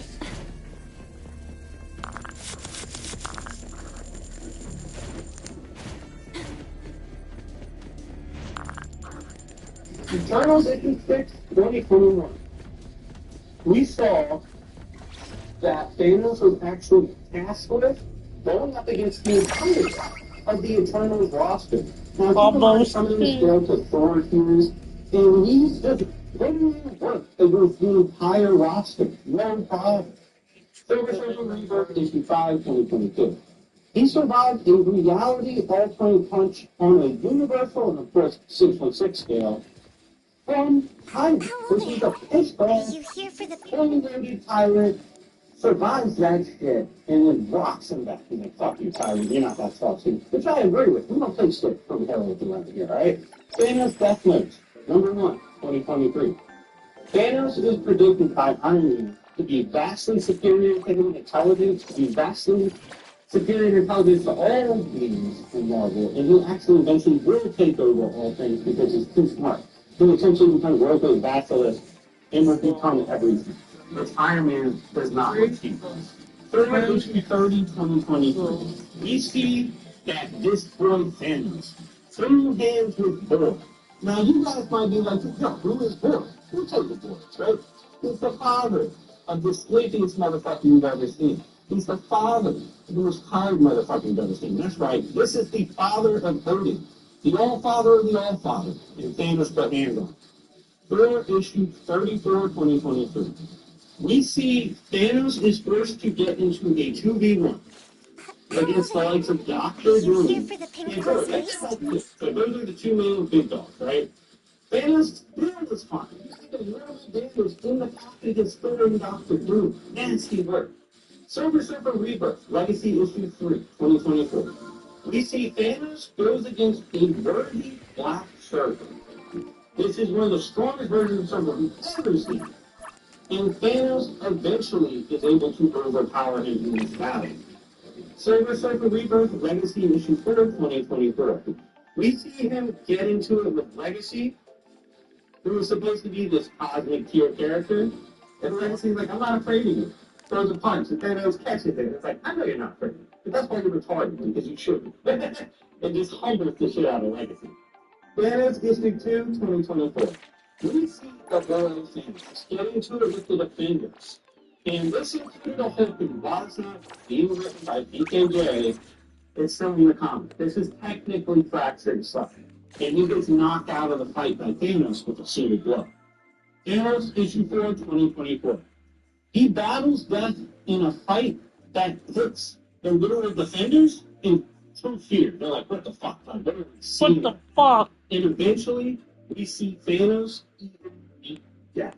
Now, he has been taking a couple of L's recently. He won top 4 and all that, but he did capture Phoenix as well, and he's going to war, all like war. Shit like the boy Thanos. Okay? A lot of people sleep on this theory. You let me know what you think of Thanos as a character who's not using Christmas, right? Not using Infinity Stones, Cosmic Cubes. I think he's still stupidly impressive. And I want to hear what you guys think down below. Anyways, been your host, Dr. Splash, and remember, it's Yancey Street. Bitches. People want to know, what is Newly? It's a clothing rental company with a closet like this, where you pick whatever 6 things you want, Newly ships them to you, you send them back when you're done.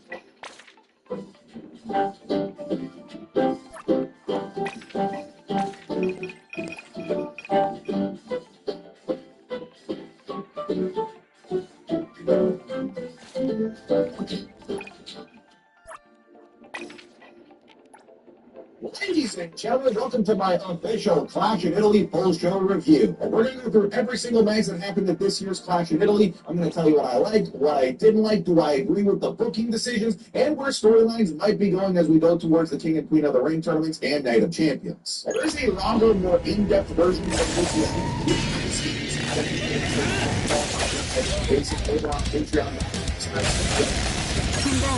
Time flows on.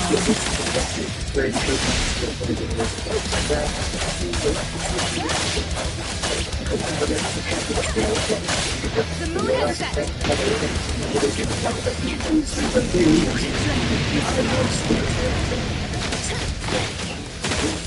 Let's see the flicker and no defense.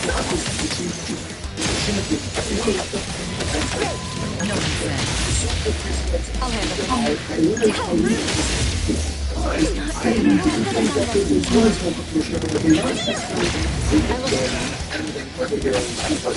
exciting because I do believe that if there was going to be a big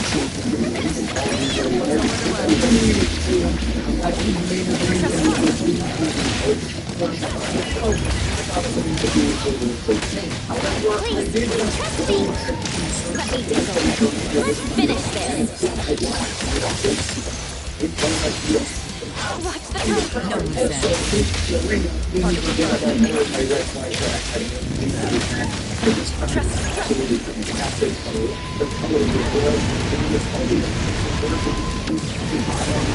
Stupid, I hate when this guy's so cocky when he does that.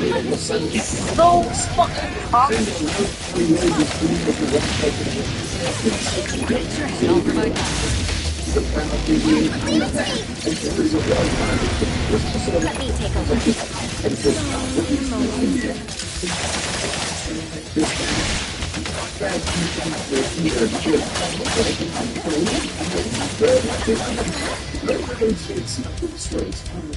and that's usually not something that happens this early on in the match. And the last time that we saw moves getting hit that quickly, moves that are signature moves, finishers, it was WrestleMania, and that was when they were rushing through matches. And as soon as I saw Crossroads happen that early on in the match, I was a little bit concerned that we were about to send us home a bit early, and unfortunately ended up being kind of right. Here's the thing, this match was actually really solid.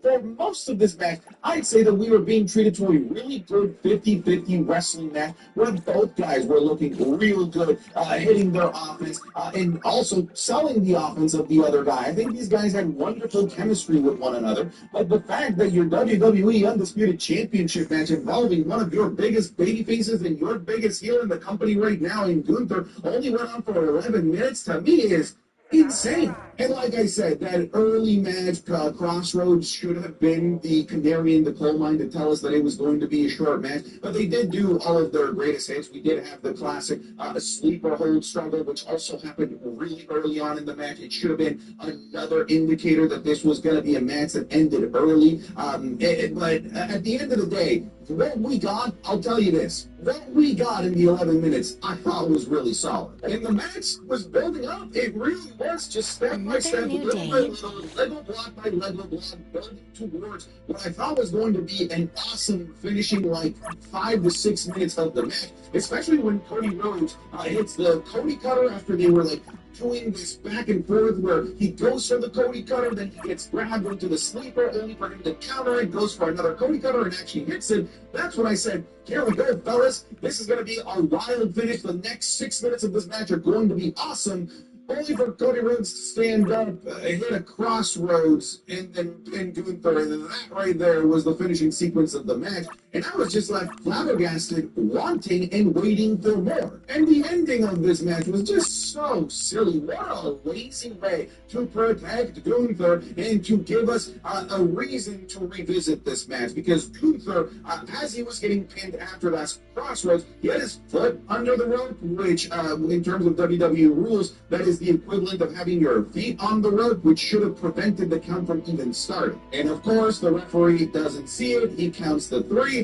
Meanwhile, the referee in the Rhea Ripley and Jade Cargill match, by the way, saw the foot on the rope 2 times. So this ref should probably be fired if he's not checking for that prior to, hitting the pinfall in one of the biggest matches of the night. It's a shame too because they had such a hot crowd where they could have done something special and really gotten over a truly special match. However, not that they killed the crowd, but had this been anywhere else, I do think that the result of this match and how anticlimactic it was, it could have killed most crowds that they put this in front of, unfortunately, because the crowd was not happy. The people watching at home were not happy. Santi was not happy with the ending of that match. And this does kind of tie into one of the concerns that I had about this PLE in the first place, is that a lot of this show felt like it was like either the start or the middle point of a lot of storylines, and Gunther versus Cody was the start of a storyline. So I figured we were going to get a part 2, but the way that they set up a part 2 is so weak. Like, I am not interested in Gunther saying I deserve a rematch because the ref didn't see my feet on the rope. That's just not a particularly really strong narrative for us to follow up this match with. So decent match that definitely left a lot more to be desired, that had at least another 6 minutes left in the tank to truly build to something special, ended abruptly in a very lazy and just anticlimactic way in general. I also think it's very strange to put this in front of the ESPN crowd. This is such a weird anticlimactic finish that you probably don't want to put in front of the casual audiences that don't understand that particular rule. Remember, you put this on ESPN to try and get the casual fan to get into that $30 fee to buy the rest of the show. And if I'm somebody that's just getting the rest of this and that, Clear on top. There is also the question as to whether that might have been lost. I don't think that was. I really think that that's going to be our highest performance in Saudi Arabia. Through pain.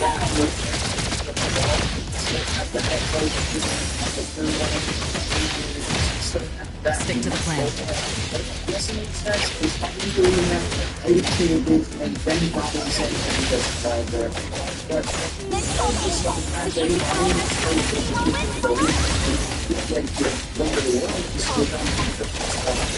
Nowhere to hide.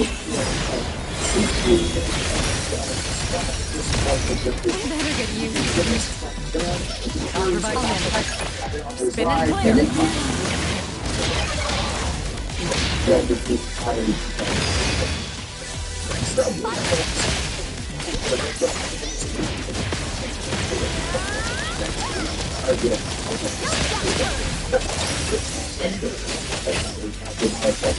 Stick to now, big time. Was that a concern or one of the reasons why the WrestleMania had to break the world? I'll handle this one. So what we can do?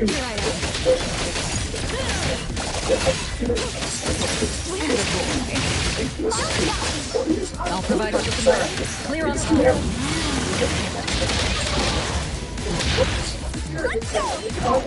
The best treat should be when you leave me. Stick to the plan.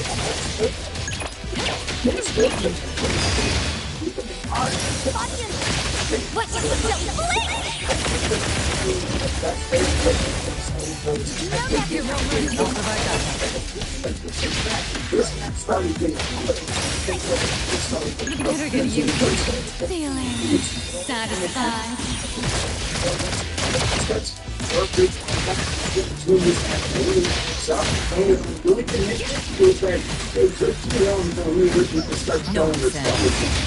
There was some really process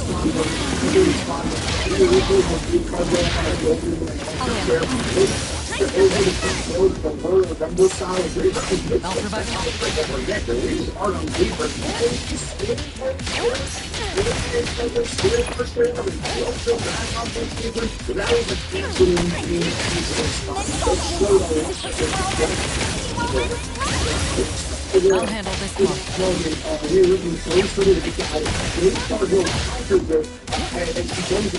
Spin it clear.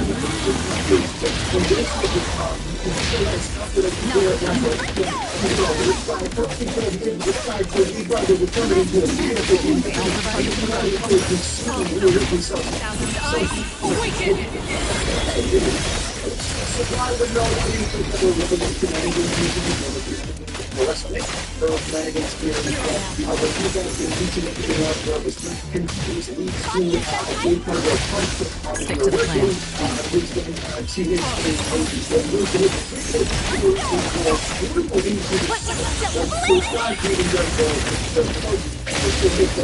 Best treat should be enjoyed. Here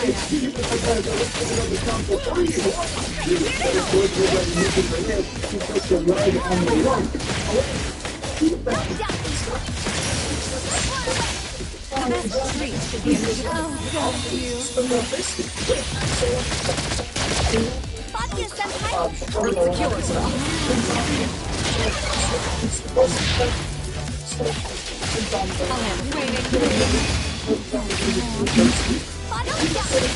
I'll handle this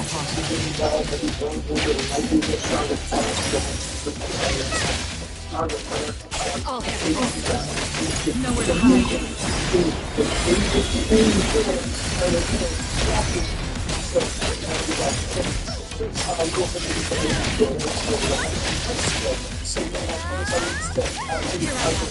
Intimacy through pain.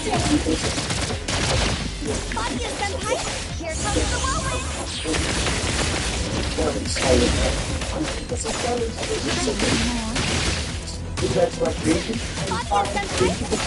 I'll provide spin and clear.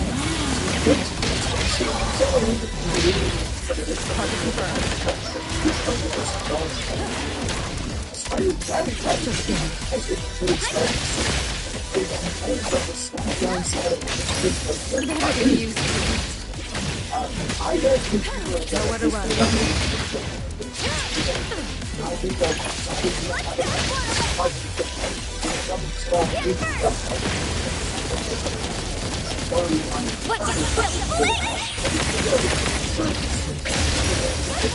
To the very obvious aspect of the to Charlotte Flair versus the ring. At this point, no one should have any concern about either of these guys in the ring. Now you should be excited the prospect of that. I'll handle this one. Clear on time.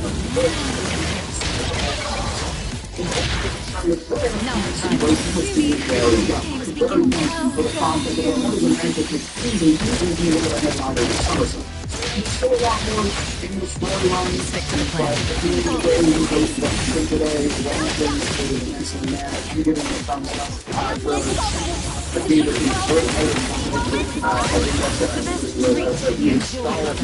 I'll provide backup. Leave it to me. Thousand eyes awaken. I'll handle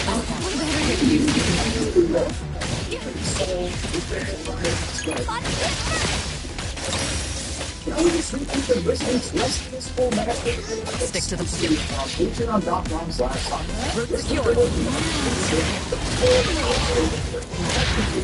WXC States created a very good Ilya Dragunov versus Trick Williams from Vengeance Zone 2024. Mason Whip versus Neon Slater from North Wrestling. Hangman Page versus Kenya Omega and just one point in return the Hardy Boys to Pluto Tony Rademacher and WrestleMania 33. We're going to be getting this plus the Raw reviews, SmackDown reviews, and we'll put it exactly what it is that we're talking about. It's a currently ongoing series of watching and ranking every single NXT TakeOver main event, watching and ranking every single Elimination Chamber ever. There are thousands of hours currently available on the Patreon for your instant enjoyment, so go check it out. If you're already a patron, thank you so very much for your support. But again, if you try for just 1 month, I'm confident you're going to fall in love with it. But that's enough. What gets you back to the wrestling video.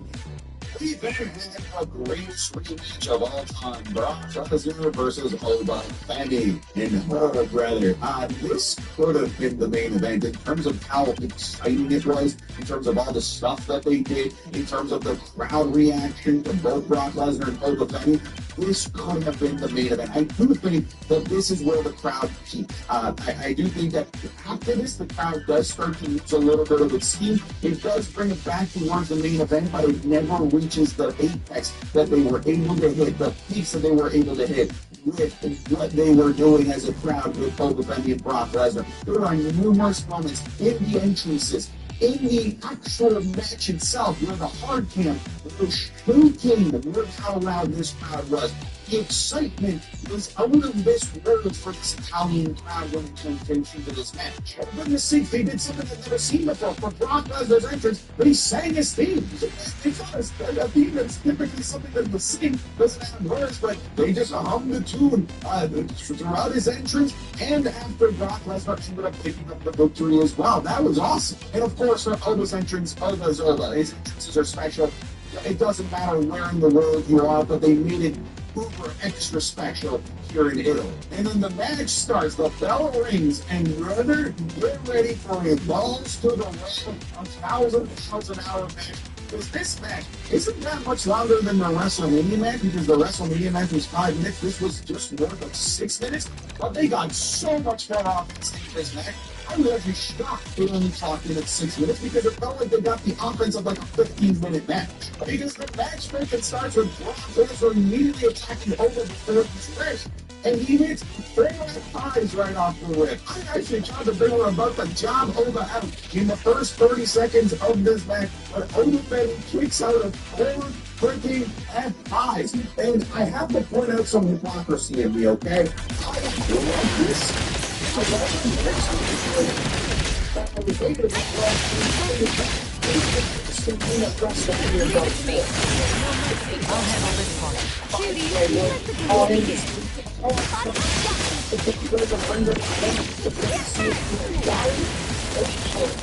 pick his ass up, slam him, poke him into the corner, and then the Lesnar hits, hit that 5 almost from out of nowhere, and almost still kicks out. This is what I knew.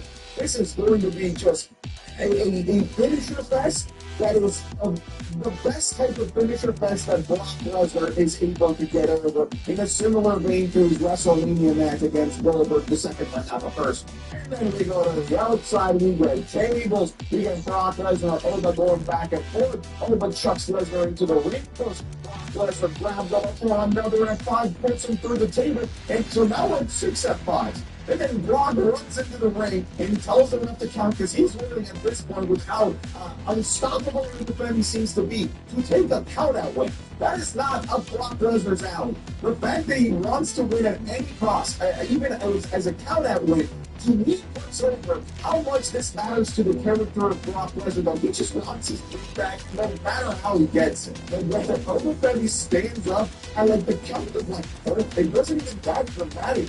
Because he didn't wait till like the count of 7, 8, 9 like they usually do. And Ritter gets up with no struggle. He gets up like he's freaking Michael Myers in the Halloween movie. He goes into the ring and starts hitting all of those European uppercuts. He goes for the shot put to toss Brock Lesnar, yesterday's garbage. He goes to the Dolphin Grace, only for Brock Lesnar to jump behind of the Dolphin Grace. Further around, hit with another F5. We're at 7 F5s at this point to pick up the victory. And this is just a ridiculous amount of finishing, a ridiculous amount of F5s, and this is everything that it needed to be. I know a lot of you are going to be bummed out that Oba Ben lost, but to me, again, the only thing with the works here is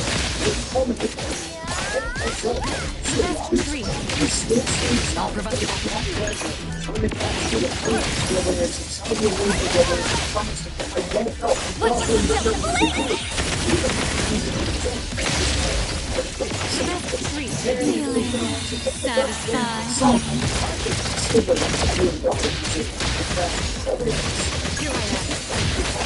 What you see is an illusion.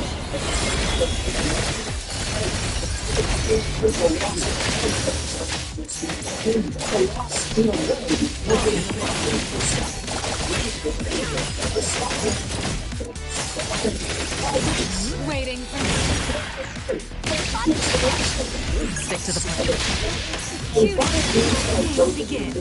Audience that hype? Only just a reminder. I'll handle this one. Spin and clear.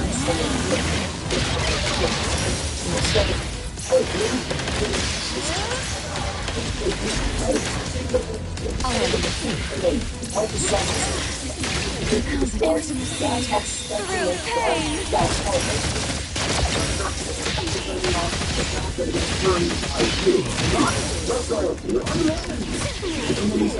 to the plan. Thousand eyes, awaken! I'll provide backup. I'll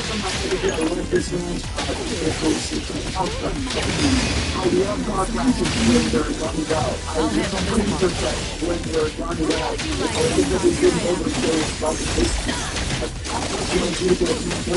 I'll provide backup. Target the sweating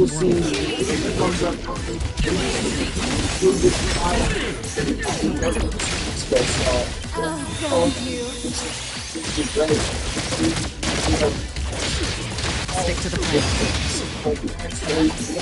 I'll get some. Where would you like me to start hurting? Here I am. I'll handle You better get used to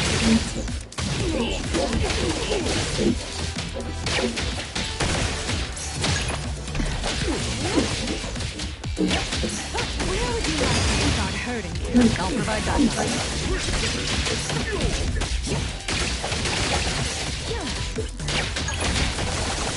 Waiting for you. I'll handle this part. Here I am. Where would you like me to start? I'll provide now. Stay calm. Leave no mercy.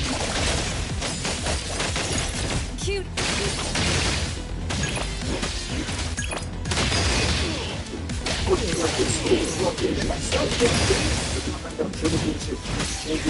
I'll provide. Where would you like me to start hurting? I'll handle this part.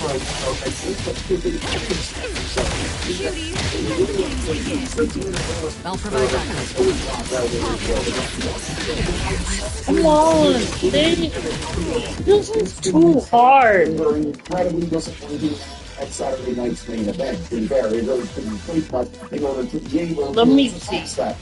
Unfortunately, WWE proved it one way, because that was my number one ask going into this PLE, is to make sure that we give Soruka and Becky Lynch runway to be able to prove to the world that they can actually put together a solid match, and put together a solid match they did in 14 minutes. There were some really cool spots, like there was a moment where Soruka went for the Soul Snatcher, only for her to get caught in midair into an armbar, which then turns into an STF, which of course leads to the Italian crowd chanting for John Cena, which was pretty cool.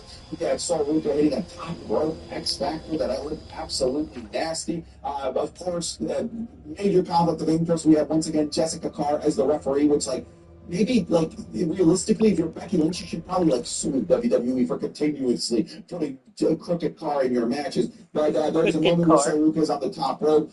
Becky Lynch pushes Jessica Carr to the ropes, which forces Soruka to fall. Becky Lynch goes up. She does an awesome superplex that she rolls through into what's supposed to be a DDT, only for Soruka to bounce out of it and hit a nasty, nasty looking super kick. Great sequence there. There were a bunch of these great sequences. I think one of the big questions that a lot of people had going into this match is, can Soruka have a botch-free match? Because her moves are very difficult to not botch, because she's doing all kinds of crazy flips and stuff. And if you watch her run in NXT, a lot of her matches did have these kind of botches, but you're not fine with it, because ultimately at the end of the day, she was still doing such crazy cool stuff. But she does, the one box that she has in this match, and it's really not the end of the world, is when she does her gymnastics tumble back to the outside. She kind of caught the ropes. Business is tough. Every little really thing get much counts. air Clarity. coming down, and it just did look kind of This bad. pain. You're sharing with me. Their timing was great. There was a cool moment where Soruka goes for the springboard flip clothesline, only for her to get immediately caught into a manhandle slam with a kick out, which was great. We have a moment where they try to steal finishers, where Becky Lynch tries to go for what I can only imagine was the Swift Snatcher, only to then turn around and then get hit with a manhandle slam from Soruka, which is pretty awesome. Yeah, I think it's pretty simple. It's just they're in the corner. Soruka hits what was a very slow, very, very sure-footed Soul Snatcher. They didn't do the typical she runs at the ropes and instantly bounces off and does the Soul Snatcher. They did it where she stood on the middle rope and then did the Soul Snatcher maneuver. So they really made sure to ensure that that move looked as good as it possibly could, and that there was no slipping, because that was the end of the match. It would have been bad if she slipped again, and it's another bot soul snatcher for her to pick up the victory. I remember they slowed that move down specifically here because it was going to time.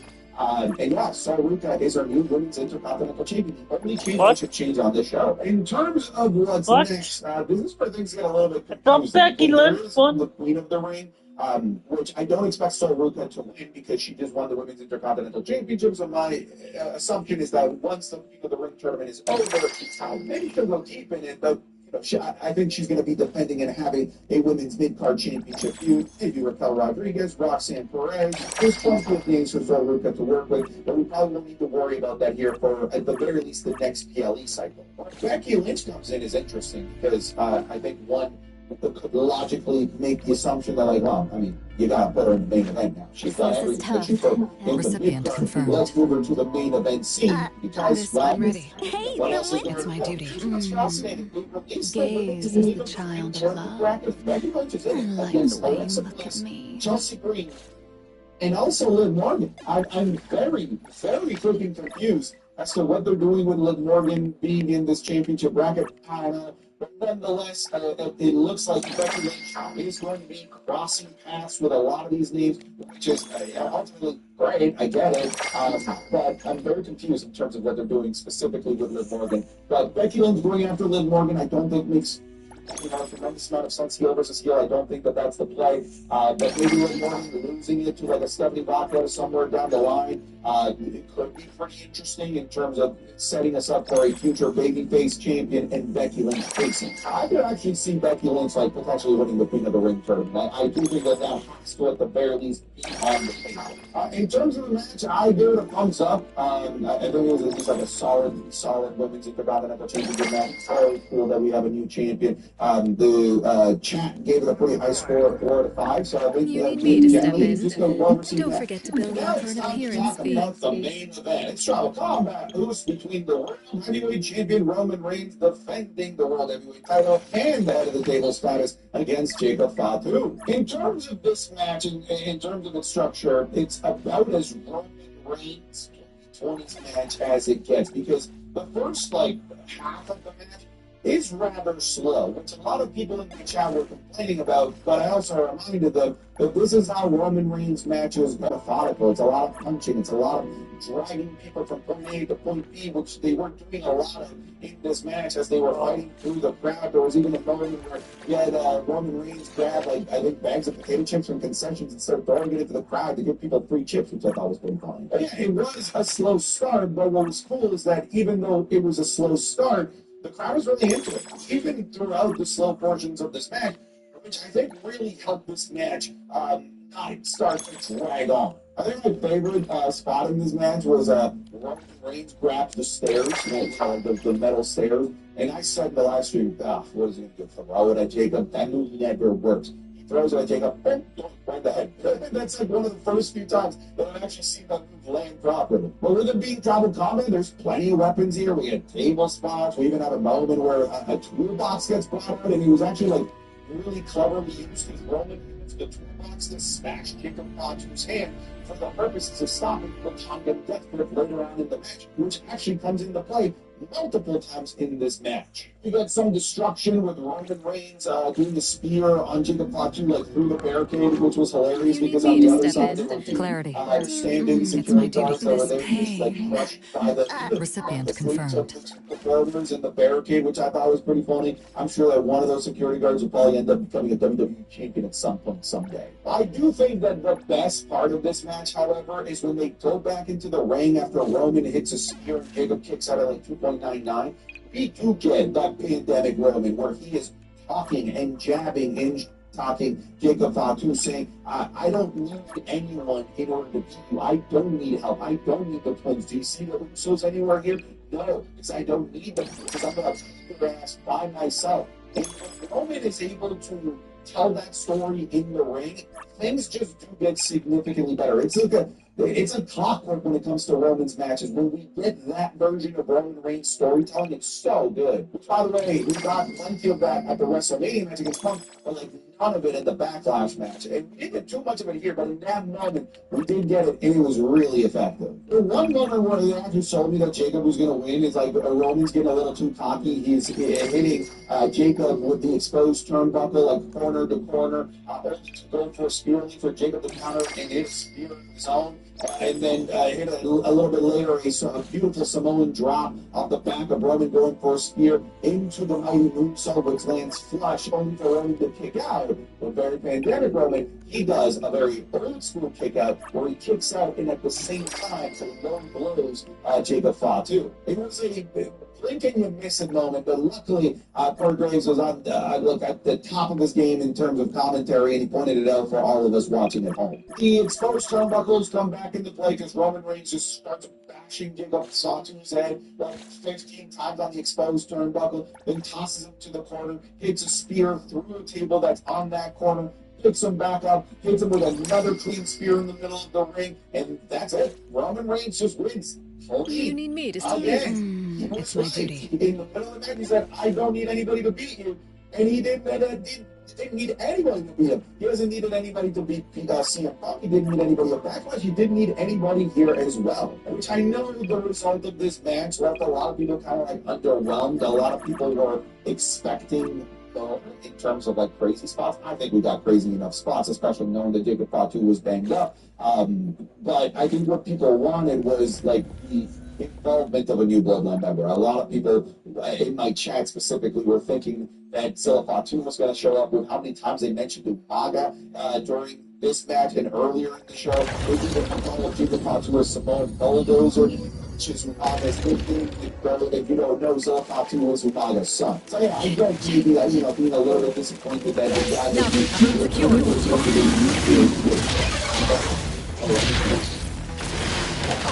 What you see is an illusion.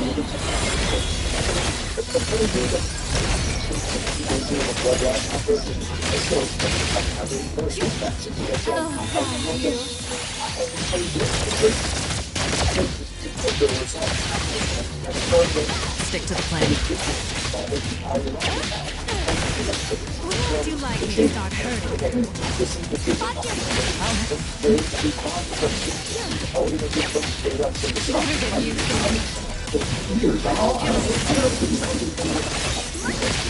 The best treat should be enjoyed by the warm. Nowhere to run. Where would you like me to start hurting?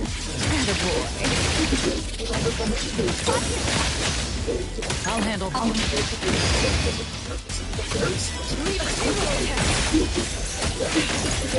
I'll provide backup. It's about feeling satisfied. Here I am. Stick to the plan. Better get used to it. I'll handle this. No mercy. I'll provide backup. Now's the time.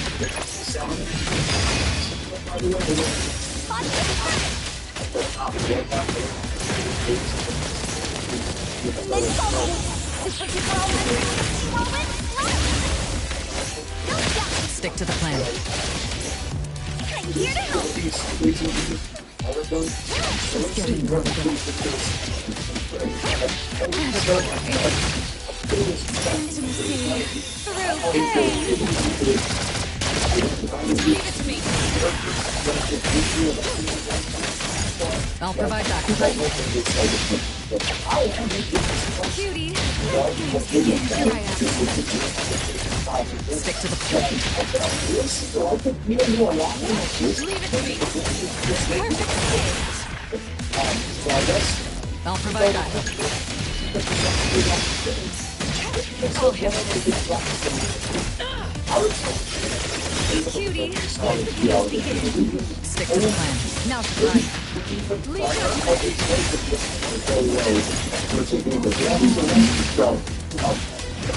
I'll handle this one. Spin and clear.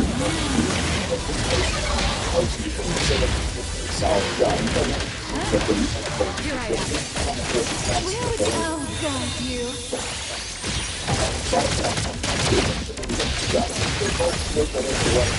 Saw it coming. With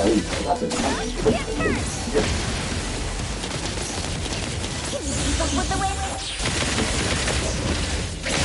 I'll provide. Here I am.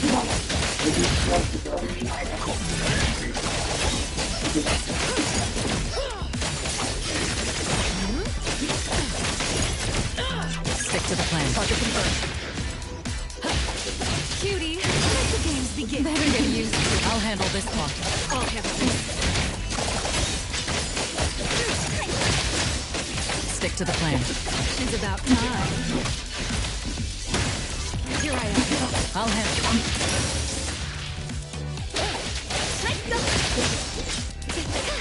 The best treat should be enjoyed by the one. I'll provide backup.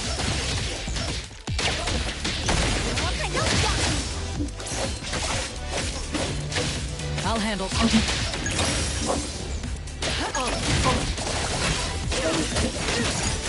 Don't get me Better get used to it.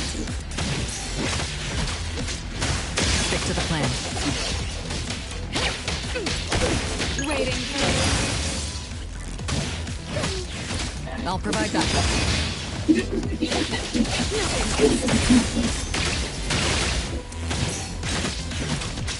Stick to the plan. Here I am. Cutie, let the games begin. Body is far away. I'll provide backup. Oh, no mercy. Into the... Stick to the plan. Target confirmed. Here I am.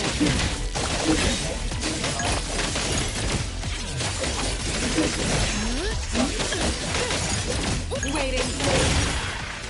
Nowhere to run. I got this. I'll provide backup.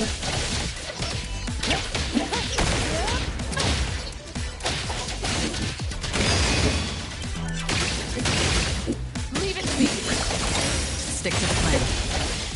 Cutie, let the games begin. Here I am. I'll handle this.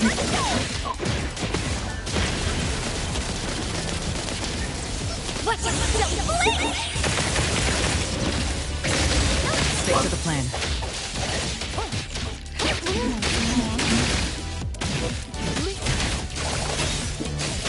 I'll provide backup.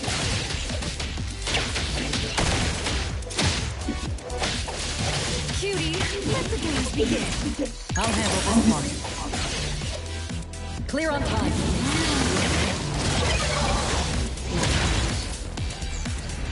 Target confirmed. I'll provide backup. I'll handle this.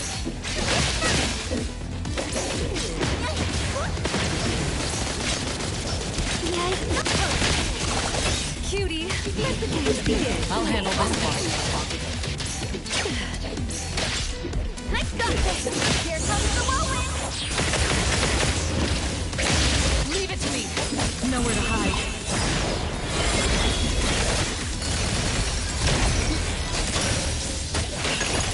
The perfect stage. Now's the time. Cutie, let the games begin.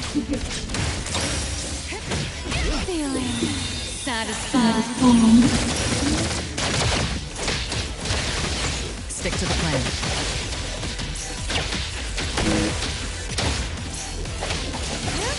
Route secured.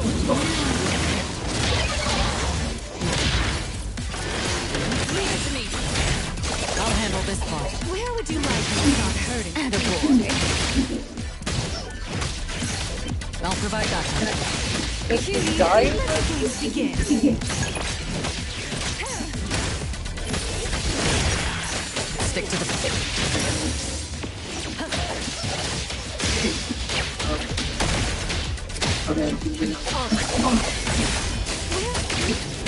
I'll provide backup.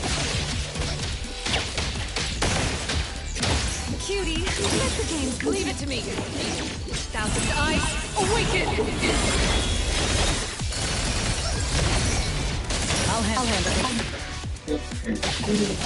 Yeah, don't get in my way. I'll provide backup.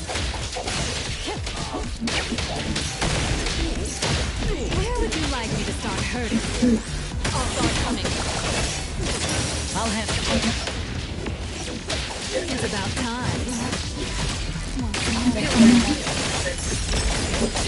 I'll provide just getting it. I'll handle this. Perfect stage.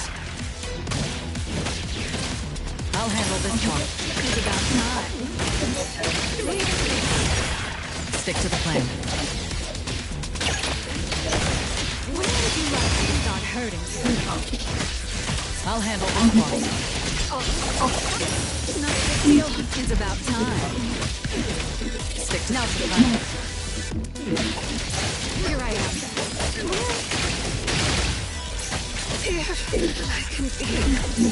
Jesus, this is too hard! Too fucking hard! Stop doing it! What the hell? It's too fucking hard! This is too fucking hard!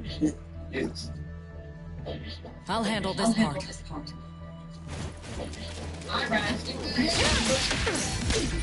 Too fucking hard! It's no fair! Video game? Diablo. Oh, I could've got that! God damn it, I didn't know it was sitting there. You see something. I mean, one of these days, on stream with video games, I'm gonna learn to pay attention, maybe. Probably not. I probably won't. Look at how I fucking miss this. Fucking hard! It's so fair!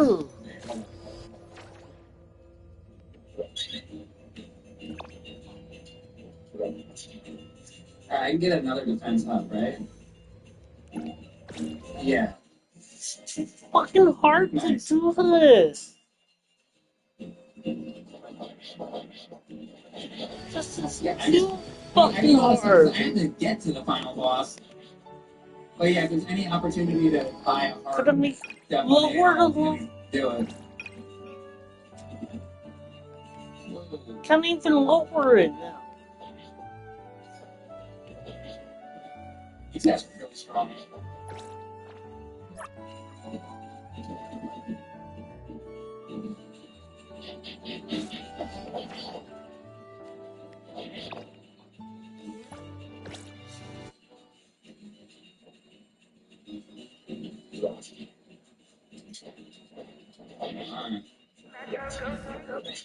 So I could fill up that, I guess. Oh, that's how it works. There you go. Do I have one of these? No. Can't even see the enemies. Whoa.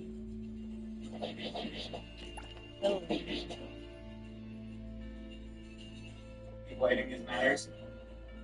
Nope. Never know if a chest is gonna appear or something. You never know.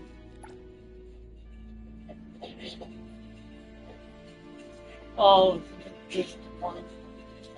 Hold on.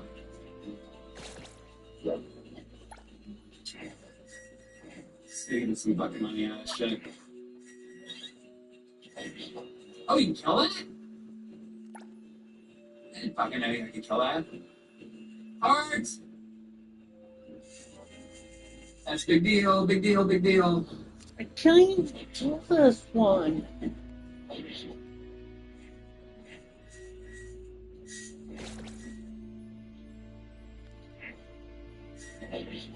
I guess you get more money if it's a stronger enemy, huh?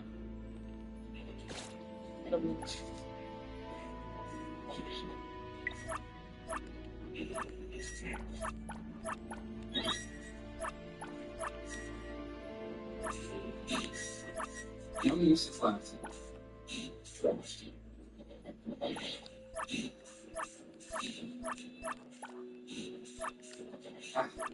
Hate you.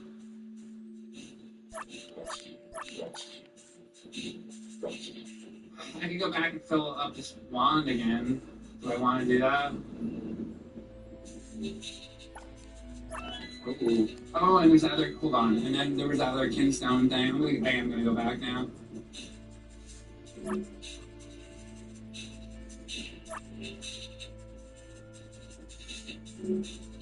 When you have a good round, it takes a long time to play through this. I'm having a good round, so I don't know if I'm gonna do another one after this. This is probably my only run of this deck.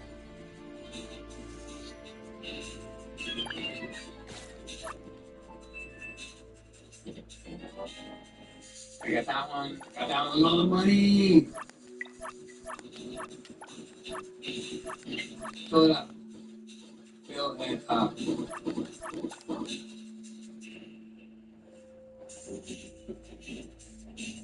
I have so much money. How am I going to spend it?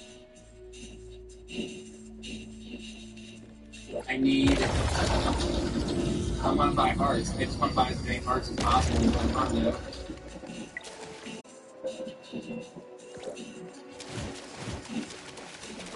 Excited?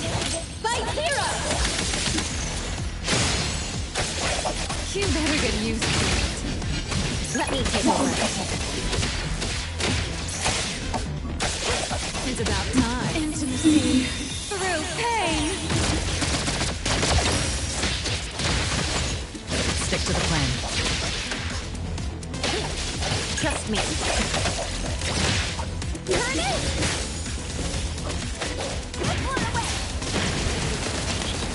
What? Don't blink! I'll handle this part. Clear on time. I will see through the next. I'm here. My Here's the name. Let me.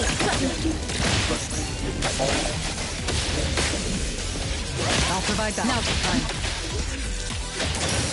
I will see through the next. Let's finish this.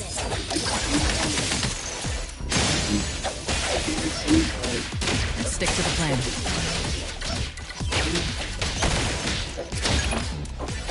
Route secured.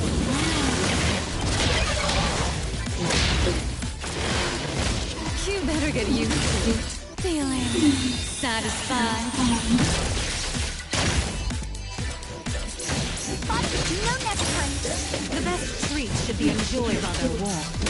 Let me. No revenge.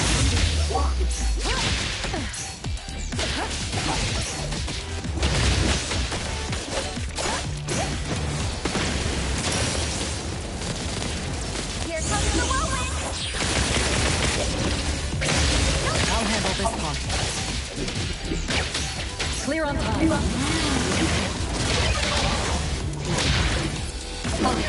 Leave it straight. Excited? Fight hero! It's a band of war. Target confirmed.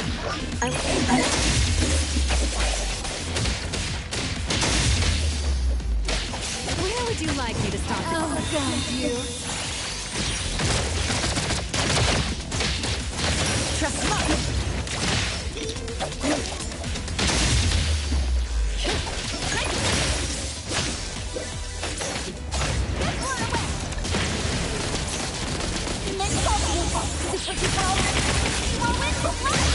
I'll handle it. Let me take over. I'm here, Cobra.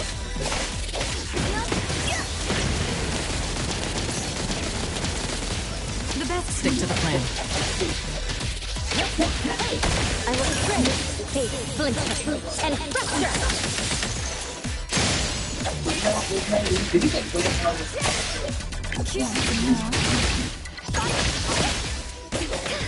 I'll provide that. Spin and clear.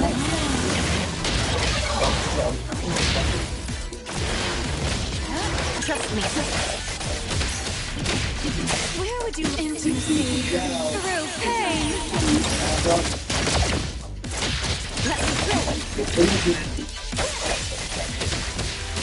Mr. Boy.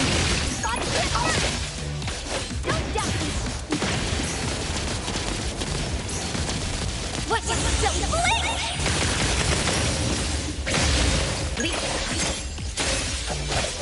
Let's finish this.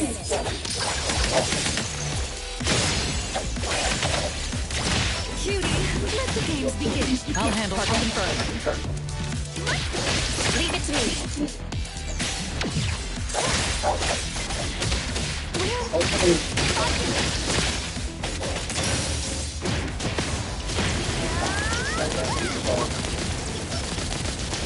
Best treats should be enjoyed while they're warm. Cutie, let the games begin. I'll provide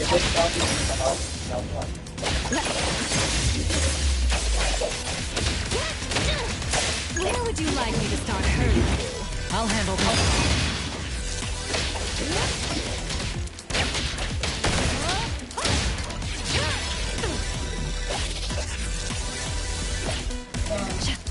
Rope secured. I will take a flinch and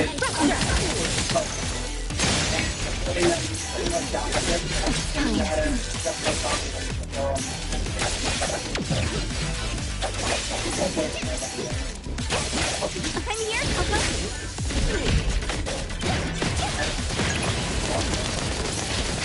Here comes the whirlwind. No doubt. I'll prove now time.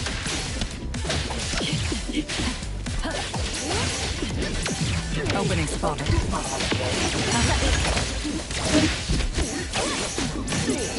Nowhere to run.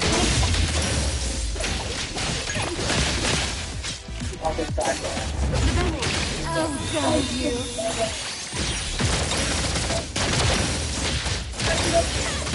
I will see through the net.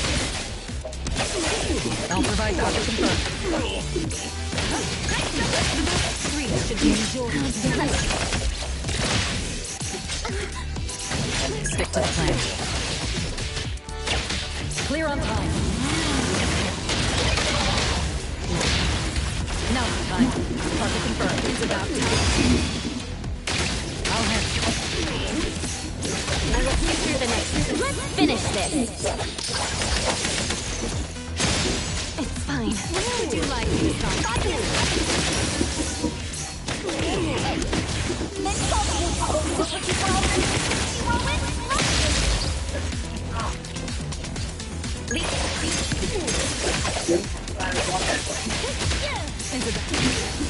Let me take it.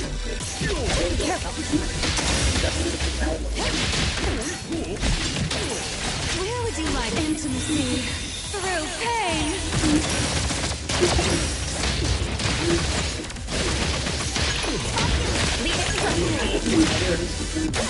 No one said. Route secured. I'll handle this.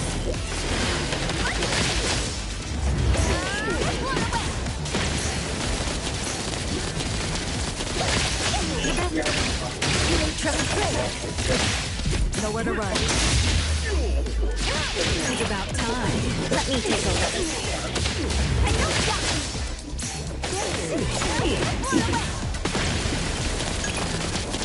What you silly blink?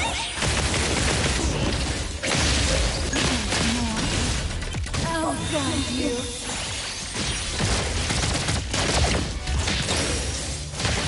I will not. Be careful, cutie. It's harder. Trust me. Let's finish this.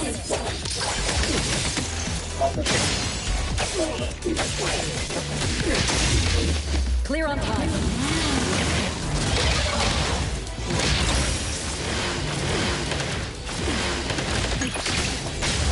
Let me take over.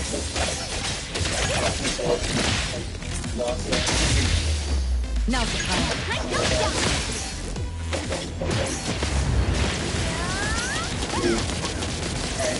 Let's go. I'll handle this one.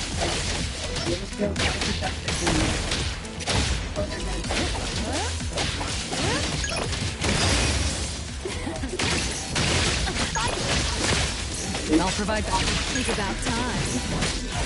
I will. Cutie. Yeah. Feeling satisfied.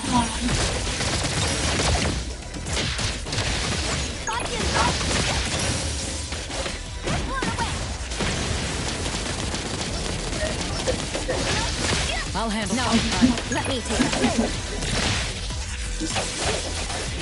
It's about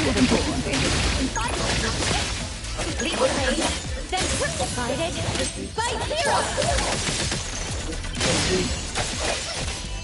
Cutie.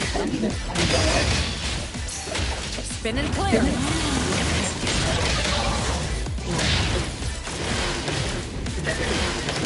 Where would you like me without hurting?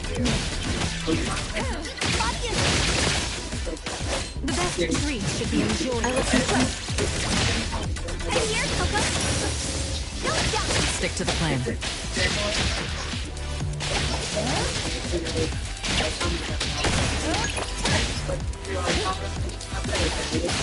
It's about time. There. But when you start not knowing, Finally. Oh. that's not good. Couldn't gone less sweet. A little show off. It's mine too.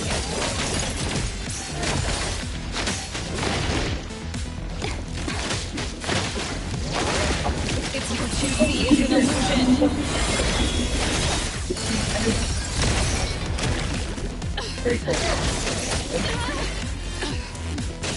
Please, don't let me keep it closer. It's mine too.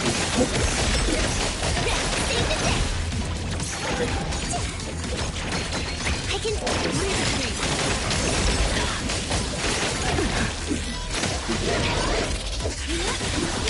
It's mine. Saw it coming.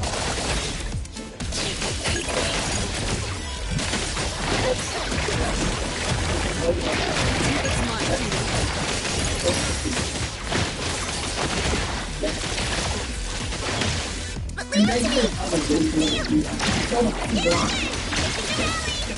I'll have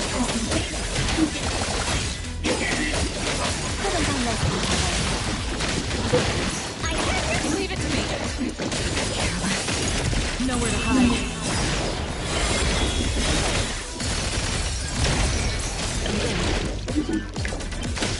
a little show off.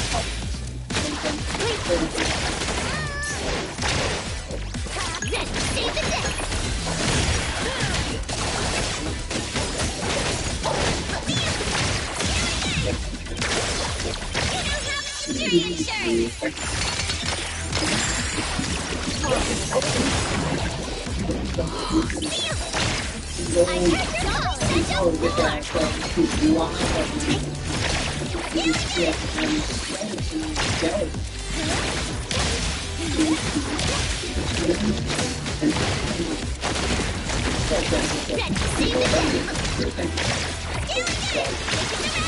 Here I am.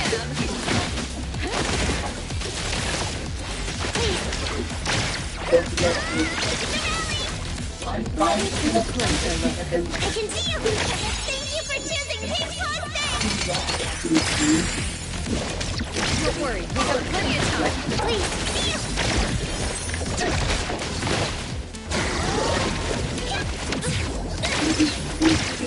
A little show off.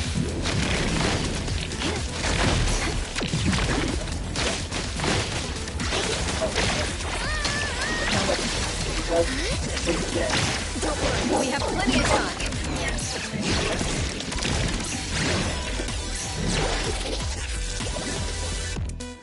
It's mine, Judy. The size of the world is drawn to me.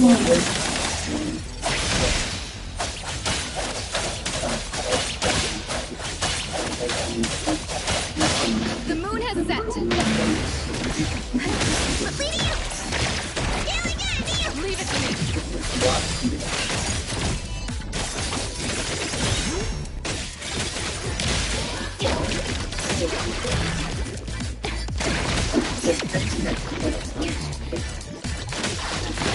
Don't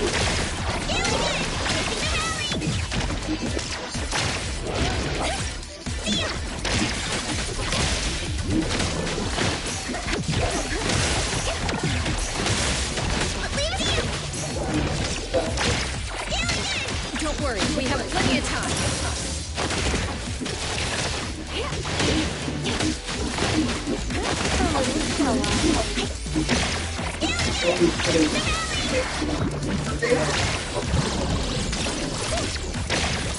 Here I am.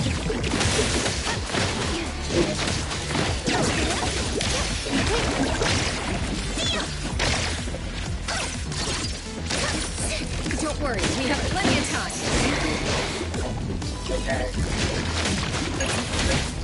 Thousand eyes, awaken!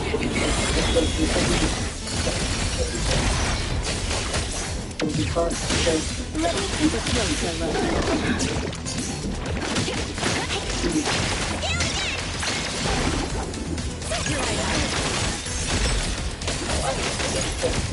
No mercy.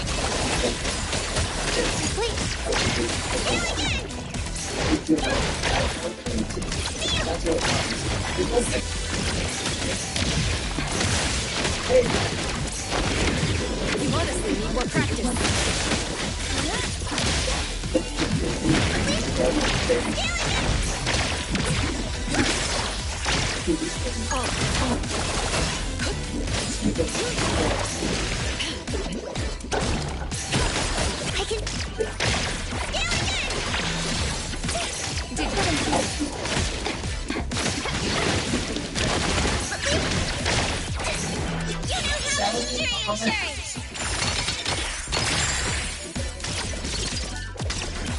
Leave it to me.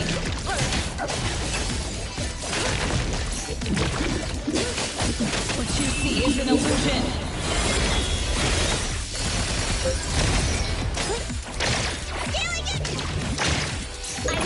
Now it's my time to shine. Let me take a closer look. What? How did I fail? Here's my moment. I'll handle this. No mercy, nowhere to hide.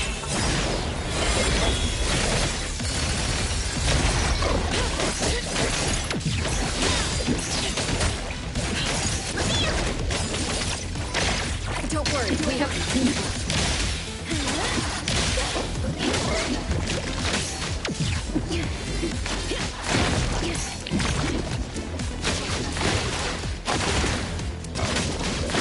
I can do this.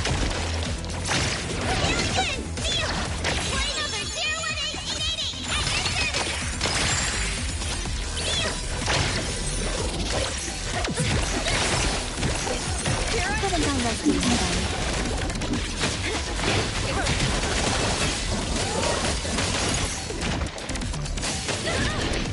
Ah,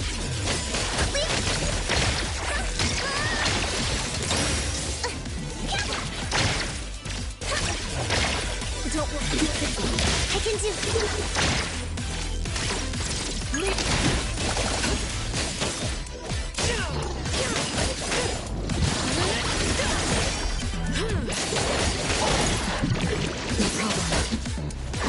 Please.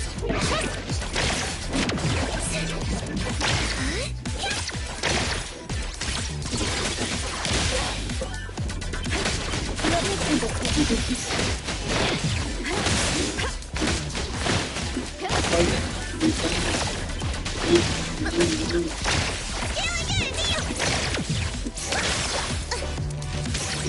Thank you for choosing King Posting!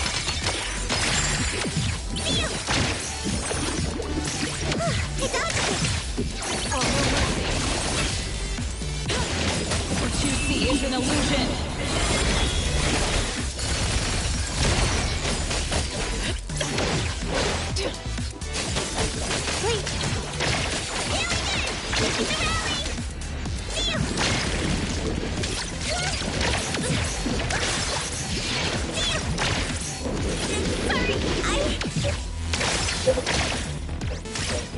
I heard your call.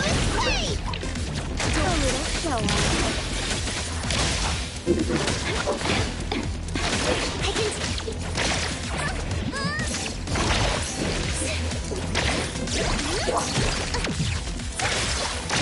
to switch up the... Here I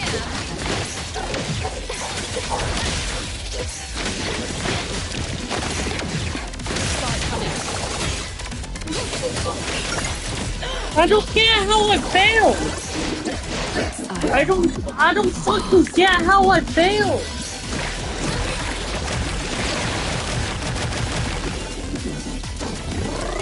Oh, do I run out of time? Is that it? Leave it to Wait, what?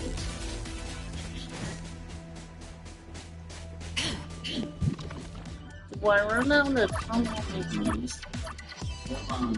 I think I run out of time.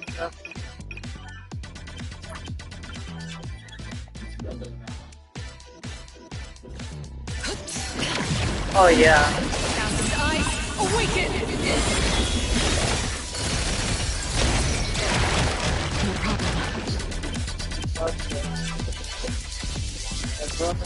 I run out of time.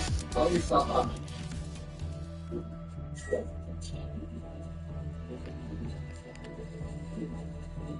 Damn. I didn't know that.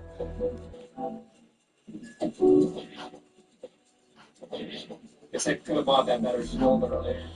To worry about money.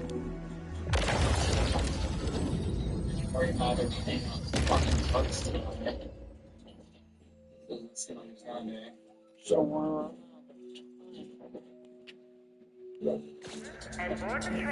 Fuck, fine. Well, no. Okay.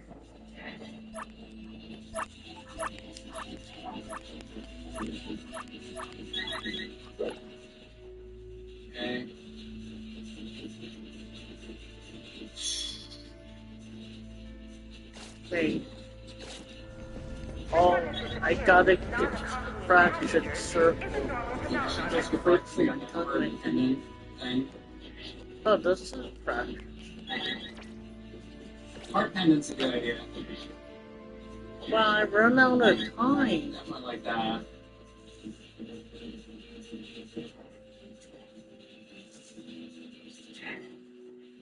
Turning enemies into bombs is a good idea.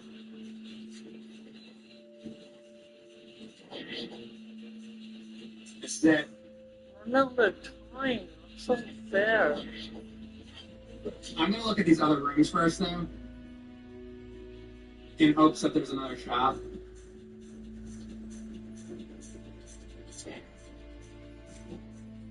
I'm not unfair.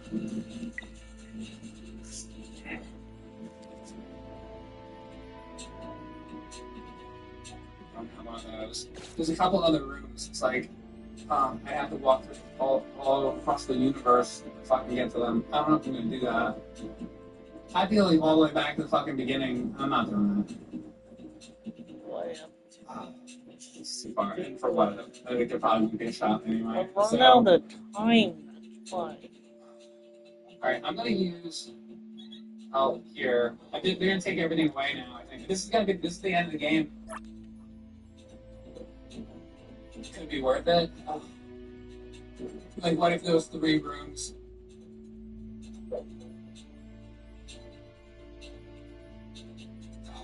It's a shit. Like, it's so far back though.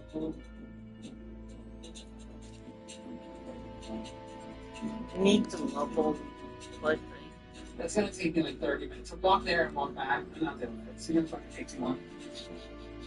And there might not be anything anyway. This is at the end of the game. Let's get it done.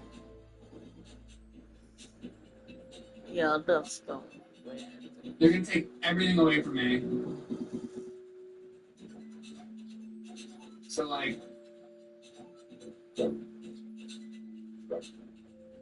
pick shit up with A. Alright, this is it.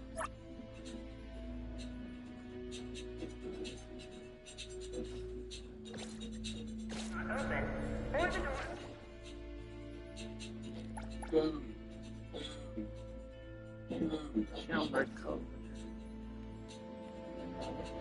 I'm fucked. Just so you know. Well, if this isn't my old friend, Duck, you are foolish to have come here. I have grown more powerful since the last time you saw me. This time, you don't stand a chance. Say goodbye to your precious items. I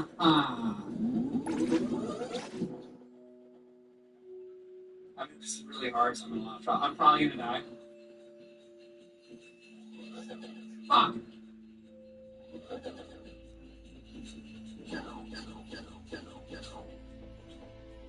Can I pick one of those up somehow? I don't know how.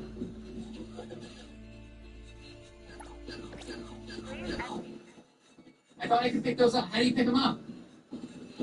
It won't let me pick them up. Okay. I couldn't pick the bombs up. That's about how your best run went? Yeah, I don't fucking know about this end boss. No sword or anything? No, nothing. I think you gotta pick the bombs up and throw them. But it wasn't, I was just trying to pick the bombs up, and it wasn't letting me pick them up. So maybe some of the bombs you can pick up, and some you can't. I don't know. It's really hard. So I could do this again and try to make it all the way to the boss again, but then that same thing would happen, so I don't know what to say. It seems like my goose was cooked. Alright, that's enough for me for now. Anyway, that's Zelda Dungeons of Infinity. Check it out. It's tough, for sure. But it's something that, it's the kind of thing that Nintendo should be working on, I think. They should make a Zelda roguelike. I think that... Imagine being able to build anything just by thinking about it. Base 44, a complete AI creation platform made for anyone with an idea and a drive to bring it to life. Describe what you want and watch it take shape. You can plan, customize, and expand in any direction. From tools built for one to platforms ready for many. From passion projects to enterprise-grade systems. Everything is built in and ready to launch. It's a new world of creation, where you can go as far as your imagination takes you. Can you imagine it?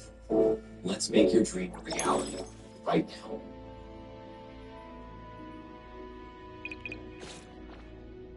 Please follow the secret 13. train ticket issued by the DAC.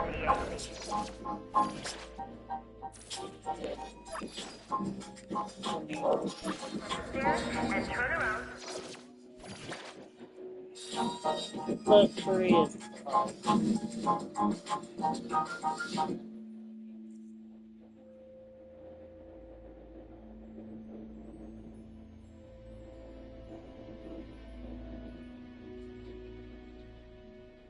It's Contra. Heart of Galuga. You know when I played the original Contra? I don't even remember them Every little saying thing. Galuga. I remember Red Business is Falcon. tough. Every little thing counts. But everything now with Contra is Galuga, and I'm like, maybe I need to play the original NES game and see where they say that. I'm sure they do, I guess, but I just don't even remember. Anyway, okay, so this is an NES hack. Contra Heart of Galuga. I think it came out this year. Or something. Although right there it says 2012 on it, but then below it says 2025, 2026. I don't know. Why is the one... Oh, is that their website? I don't know. Anyway, I think it's a newer Contra hack. I don't know what the deal with it is. Belmont, 32, thank you very much for the sub. And Shotgun Blues, thank you very much for the sub as well. Pangolin, once again, how you doing? Appearance of non-accompanying passengers. Shadowin says, I gotta resub. If you want. Sure, yes, you have to. You have to resub right now. I meant to say. Edward Boba, thanks for the sub. It's What should we do today? Ryan Silver, thanks for the Recipient. sub. You need me to step Says, in. how's it been 8 Don't years? forget Oh, to you don't put want in to your the Ryan appearance Silver fee. one? Yeah. You've gifted out tons of subs to me over the years, I remember, so appreciate it. I appreciate that. Keeping me going. Probably gave me enough money that I bought this retro tank over here, so I couldn't do it without you. Kayla Kilgannon, thank you very much for this. Witch Knight, how you doing? Alright, so we're gonna... I can't read any of that, so I'm gonna skip it. How about that? Is that a good excuse for...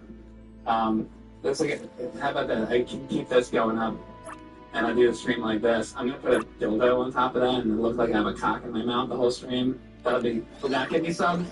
I saw that today on Twitch. I'm up against a bunch of titty streamers, so I gotta do something to keep up with the Joneses here. And Indie Dev Guy, thank you very much for that sub. Secret Blaze, thank you for the sub. Zombie Clone Live, thank you for the sub. Classic Mike K, thank you for getting me subs. To Richard Gozina, ACP Pef 6 or whatever his name is. Schmidt Wild, Heckle Mode, like Heckle and Jekyll. I should draw Heckle and Jekyll next time we do a drawing stream. I want to draw a bunch of cartoon characters. I'm gonna put this down because my whole thing. You're not supposed to see the microphone. Yeah, I was recording audio thing separately. I didn't realize how far I put the microphone up. Alright. So, okay, I've been doing these like YouTube videos and mailbag videos. Have you guys seen my mailbag videos? I've been doing all kinds of YouTube videos. So I have my microphone up like that. And then Shotgun Blues gifted out a whole bunch of subs to the community. Sandpaper Suppository sub, Possession Craft sub. Thank you very much for all those subs, Shotgun Blues. And Possession Craft says, going to a con later this month, saw Mega Man 6 at that con last year for $35, but didn't get it. I'm assuming this cartridge. But if they have it this year, I'll get it. Also, how's it been the past? Yes. How's it been the past? Yes. Yes. Oh, Low Belly Pearls, I'm just not even gonna try. Have you tried Maui's 3D Zelda on PC? Don't shoot me if you're tired of hearing about it. I am tired of hearing about it. All those tires. Looks great on CRT. Looks great on a CRT. Well, a lot of times I prefer to play hacks on something where I can put it on my CRT. So if it's possible, I can put it on my CRT. But that would be nice. Sometimes I do play the PC fan game stuff, but I just kind of with retro games I prefer to get them going on my CRT because I prefer that. But I prefer it because I prefer it. Dan Bass, thank you for the sub. I can't keep up with all these stuff. Star Trek The Next Generation, thank you for the sub. He says brown bricks in Minecraft and real Pearl Dog. You see how hard I'm trying to just get through that so I can just play the game. But thank you very much for all the subs. Thank you.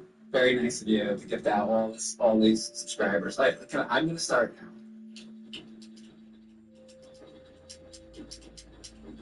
now. So I saw. I log into Twitch, and then I see it like stuff just pops up, when you go on Twitch, and then I saw different streamers, and they're all like girls with their tits out, basically, and I'm just like, this is my, yeah, not that I care, but like, if I care, this is my competition with this. So and I guess other retro streamers as well, right? So there's I know another retro streamer. You guys know Little Mixer? He streams on here. I don't know many people on here, but I know a few. He does retro games too, right? So like him too, right? Or anybody that does these retro game streams. That's the competition. It's us versus tits, basically. Not basically, it is. Not even basically. So, I guess you got different forms of entertainment. You can be like, am I in the mood to watch a guy play Contra? Or am I in the mood to see tits? So I guess what people like me and Little Mixer and other retro game streamers on Twitch have to hope. We have to hope that you've already masturbated, I guess, and that you're still bored, and that you haven't given all your money away to the titty streamer. So if all those things are true, then and only then they watch, then they turn on Mike Matei Live, and they're like, okay, yeah, Contra, I remember that. And then they'll say, me and my brother used to play Contra.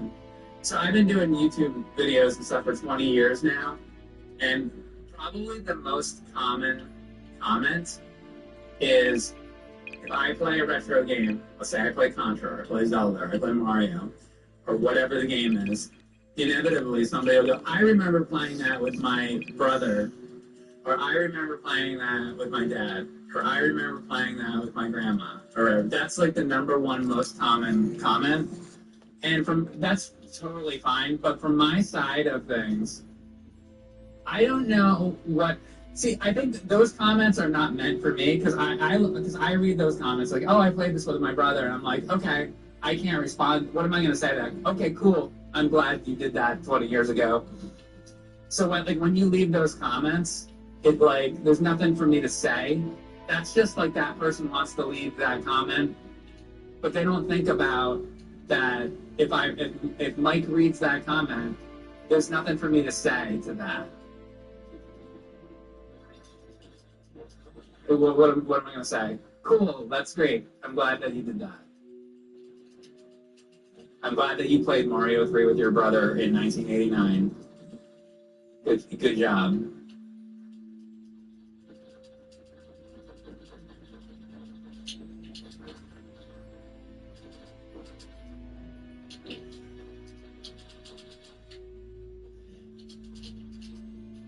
Anyway, though.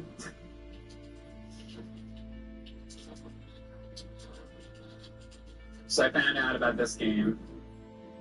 That's yet another hack. So later on when this goes to YouTube, if it goes to YouTube, somebody will say, Mike's playing another Contra hack. Has he done that before? I have. I've done it many times before. And guess what? I'll do it again, too. Because in 2027, somebody will make another Contra hack. And in 2028, somebody will make another one. And then I'm going to play that, too. Because I like these games. I like Contra. I like how I don't have to sit through some story. It's just the game starts and I'm playing. It's perfect. Perfect for me.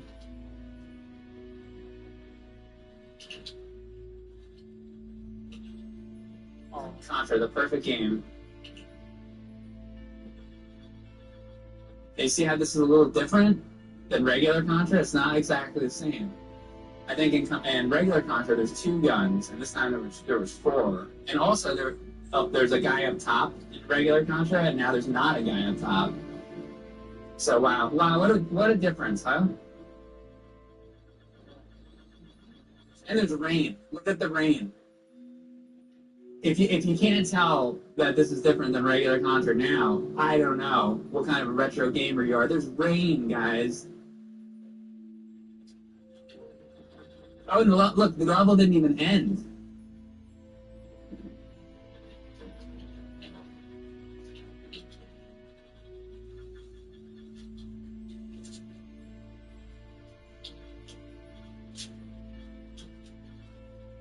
We went through the end boss and it's still going.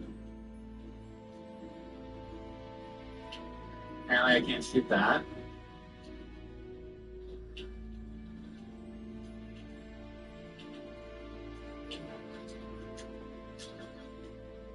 Do I want fire? Probably not.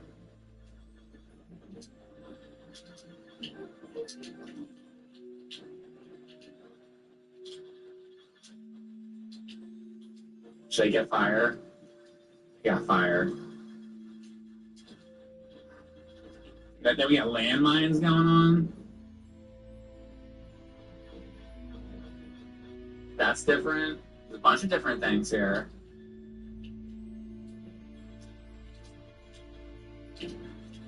And then I see these videos that are like, anybody under the age of 30 somebody hands them like an NES cartridge, and they're like, "What's this?" And they're like, "That's an old video game." And they're like, it's not like on your phone." And they're like, "No, people used to play these, and they would come on this plastic cartridge like this." And they're like, "Ew, ew, gross and old." Why would I want to see anything from before my time? I don't get it. Pretty much goes like that. Now, when I was growing up, I was interested in a lot of things from before my time, like Laurel and Hardy, like the Universal Monsters, like the Looney Tunes cartoons. Those are from the 30s, 40s, 50s, 60s. I was born in 1980. Lots of things from before my time I was interested in. That's no longer a thing. To be interested in something before your time, that's an old person mentality. To have interests in things, that's no old. Because the thing is, why would you have interest in anything when you could just look it up? You can boot up ChatGPT and you can be like, "Hey, what was the NES? Some old man is talking about this NES thing. What was that?" And then ChatGPT gives you some like really bad description of what it is that doesn't give you the full picture at all. And you're like, "Oh, now I'm an expert on it because the machine told me what it is." And then you have a really poor, like uninformed opinion of what the thing is, and didn't get to try it out for yourself and didn't experience what it actually is. You just read a quick thing on ChatGPT about it because you suck and your generation sucks. And they don't have the willpower to not use AI. So, and then they're going to say old man yells at cloud about AI because they can't do original thinking because all they do is use ChatGPT and AI. So they can't come up with an original thought, so they just copy what other people have said or what the computer came up with and told them to say because they can't fucking think.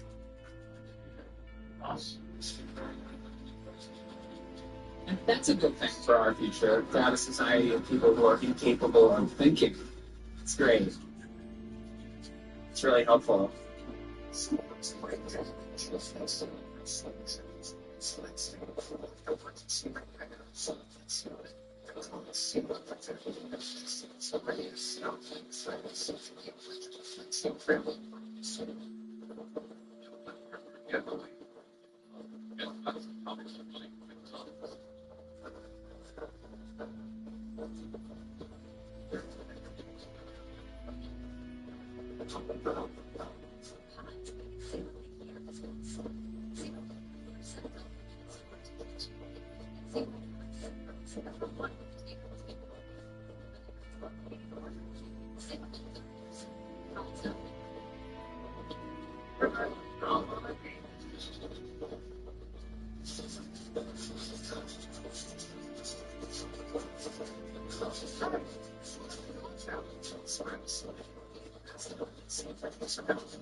That's the same thing.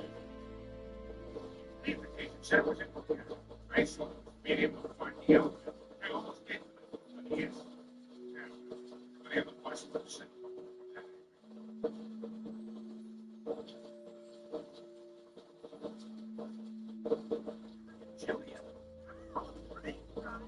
Hey, kiddo. That's your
See, I hate this stupid thing.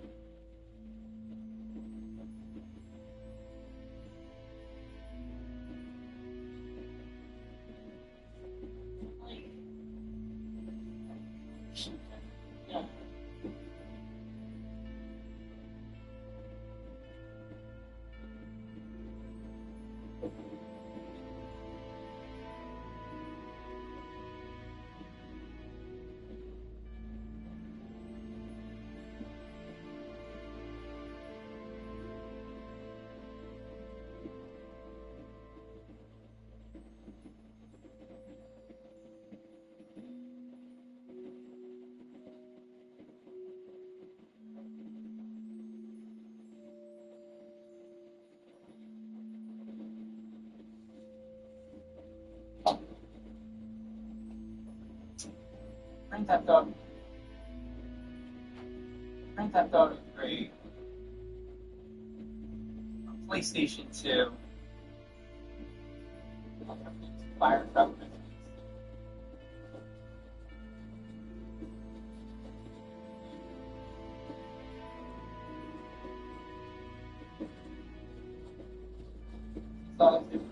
Fire Truck.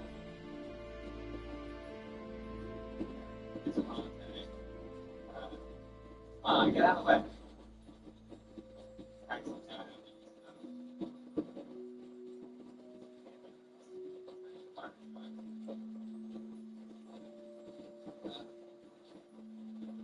Hard my way.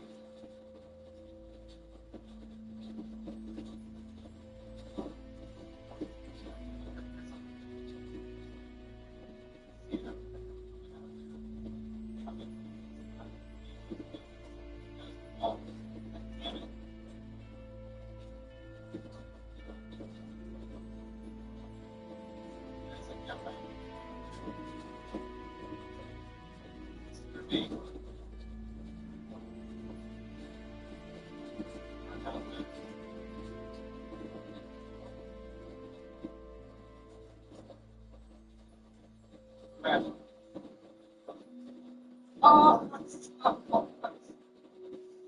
like 2 more seconds.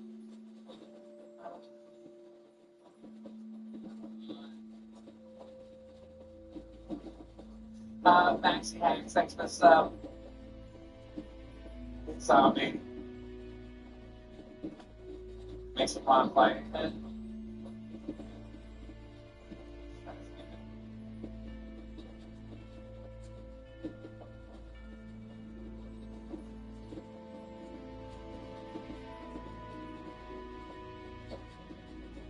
There's like a new version of this game. Remake, remastered, whatever. And I guess that would be but I'm playing the original PlayStation 2. So it's funky.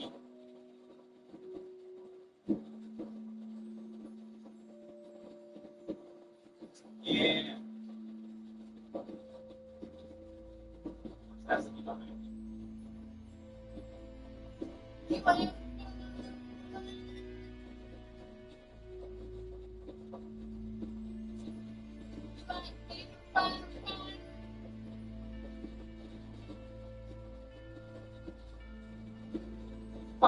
shit moving.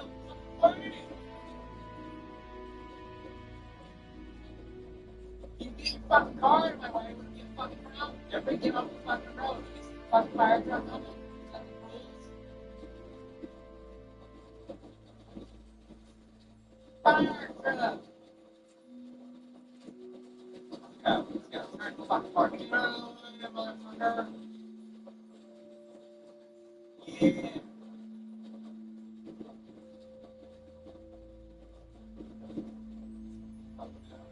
Oh no. No.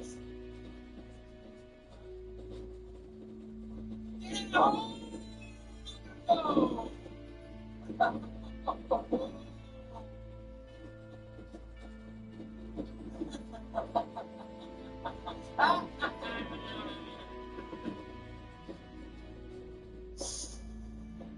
Great to be a fire truck.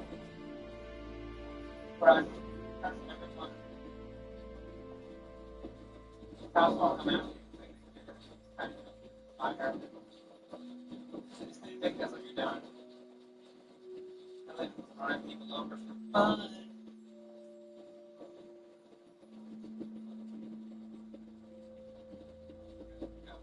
Go, go, go, go, go, go, go, go.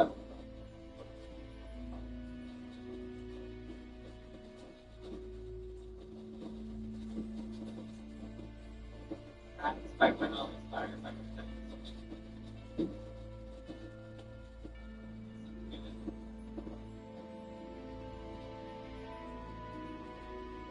What again?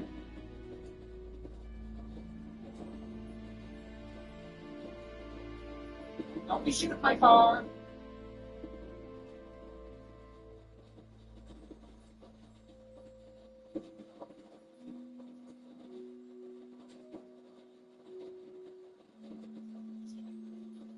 That's one way to get there.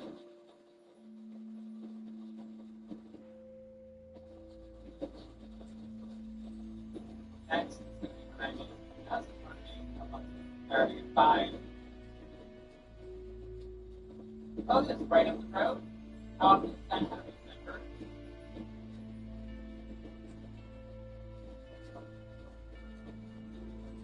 Fine.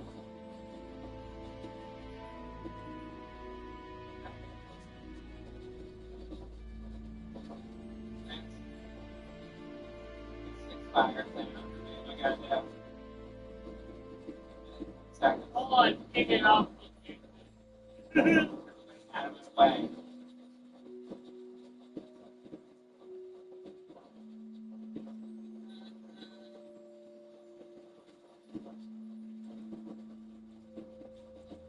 Next weather, wouldn't it rain? Wouldn't it see that anyway? Wouldn't even need me.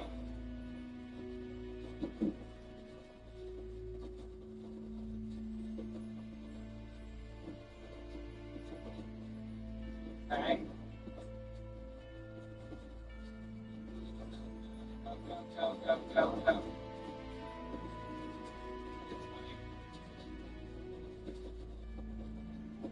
Stop raining.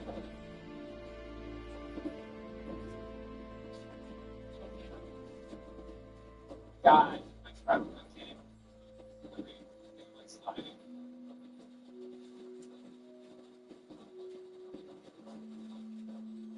Okay.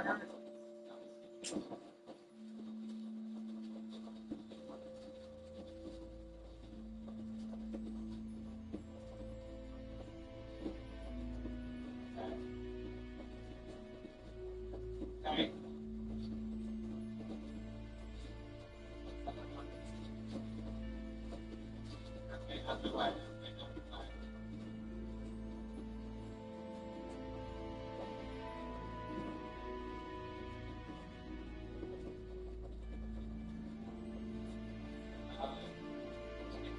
Hard. Right here, right here. Kelly!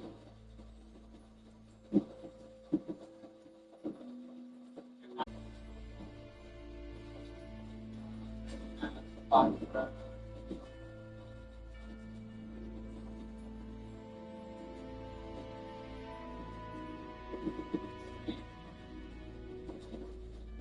Right here.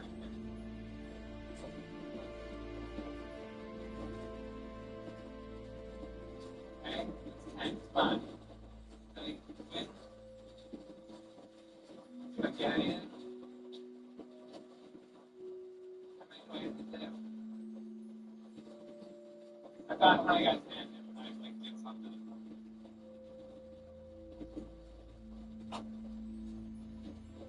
Sorry, you have to get 35. Anybody now? I was just thinking of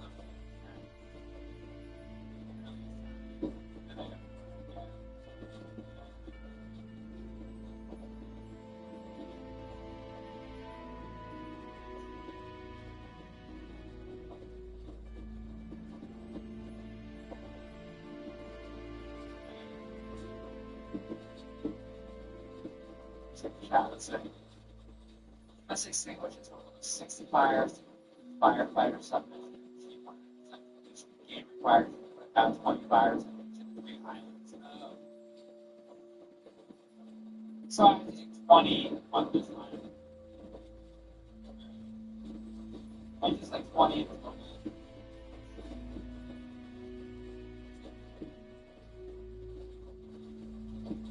Fires extinguisher. So I gotta get it to 20. That's fine.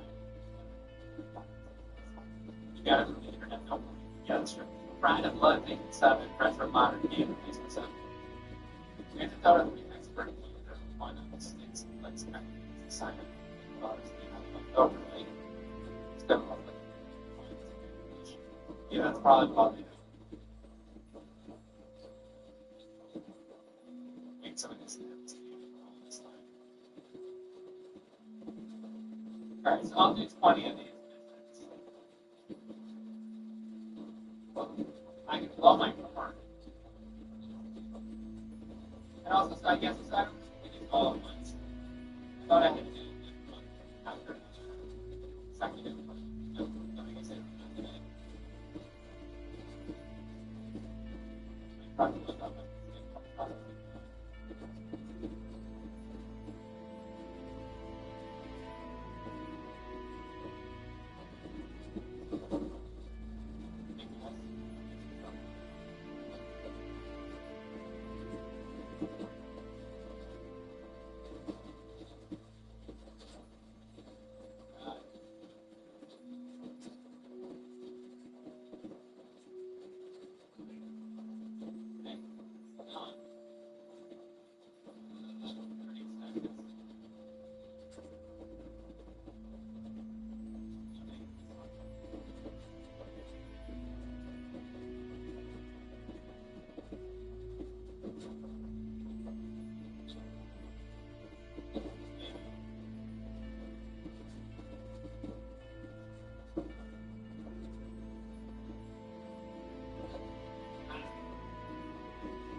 What? Oh, what's happening?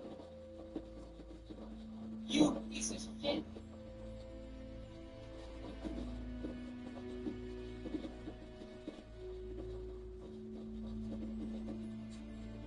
Oh!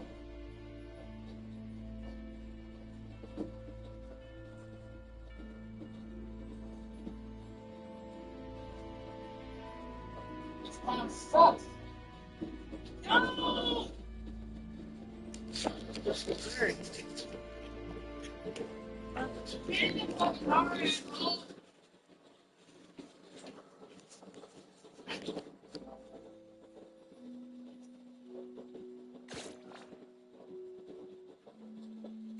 Orderly fashion.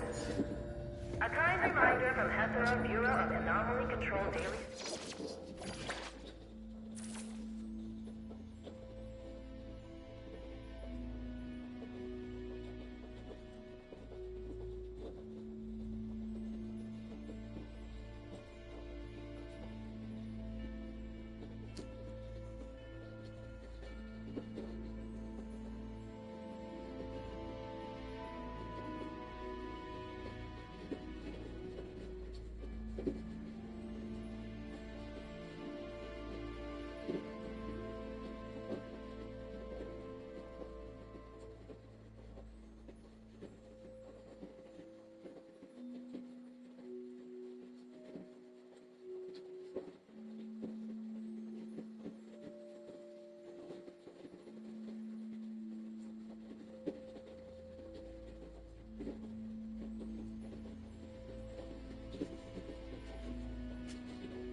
You need me to step in. Don't forget to bill them for an appearance fee.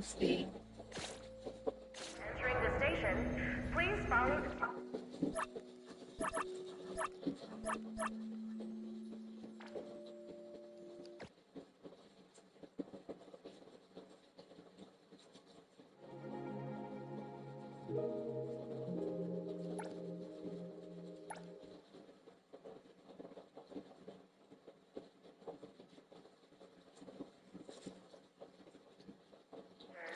Anomaly Metro Ghost Train is about to arrive. Please exit first and board.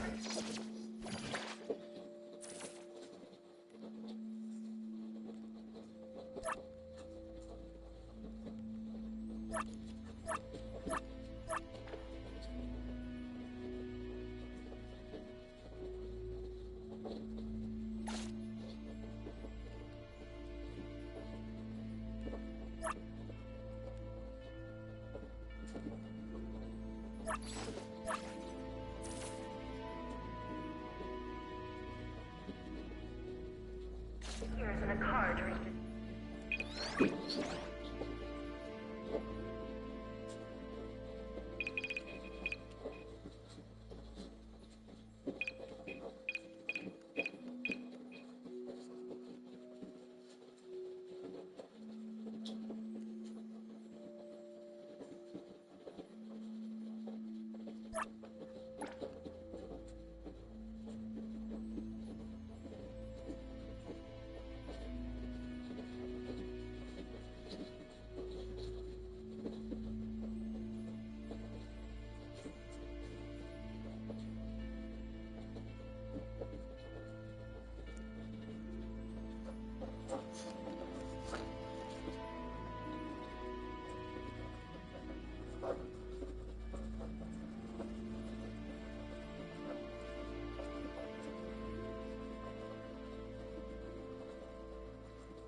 front appears near you.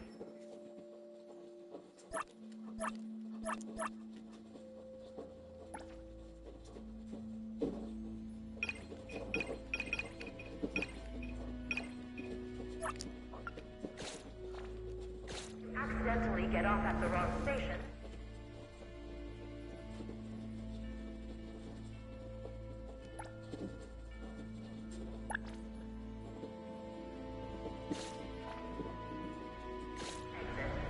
Take out your train ticket and keep reciting the text on the ticket.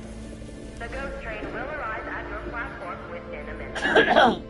Dear passengers, before entering the station, please follow the ticket regulations of the Ghost Train Passenger Manual and carry a valid train ticket issued by the BAC. If you lose your train ticket, please go to the nearest platform, walk past the third step of the stairs, and turn around to retrieve it. You are not allowed to carry uncontracted or uncontained anomalies on board. Kind reminder, do not bring felines on board unless absolutely necessary. Violators will face consequences.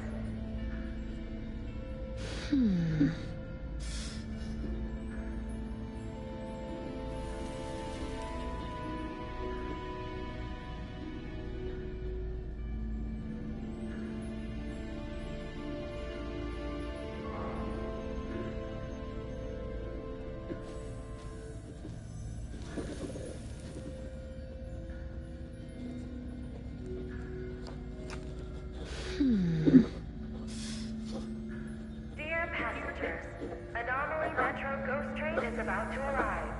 Please pack your belongings, queue in an orderly manner, let passengers exit first, and board the train in an orderly fashion. A kind reminder from Hetero Bureau of Anomaly Control Daily Safety Department. For your safety and the safety of other passengers, if the ghost train arrives and the door does not open, or the door appears at an abnormal spot such as on the roof, please do not board at the moment. When the train stops but the station name is not announced, do not get off. The sudden disappearance of non-accompanying passengers is a normal phenomenon on this train. Do not panic. If an open door appears in a car during the journey, do not go through the door. Keep a distance from it and avoid looking beyond the door. If the train suddenly stops during the journey and an emergency button appears near you, do not touch it. This train has no emergency button. In case of emergency, please wait patiently in a safe area. If necessary, use only Esper abilities that will not harm other passengers. If you accidentally get off at the wrong station, for your safety, do not get back onto the train. Please exit the station and re-enter to board again. If the station you get off at does not match the station in your knowledge, do not exit. Take out your train ticket and keep reciting the text on the ticket. The ghost train will arrive at your platform within a minute. Dear passengers, before entering the station, please follow the ticket regulations of the Ghost Train Passenger Manual and carry a valid train ticket issued by the BAC. If you lose your train ticket, please go to the nearest platform, walk past the third step of the stairs, and turn around to retrieve it. You are not allowed to carry uncontracted or uncontained anomalies on board. Kind reminder, do not bring felines on board unless absolutely necessary. Violators will face consequences.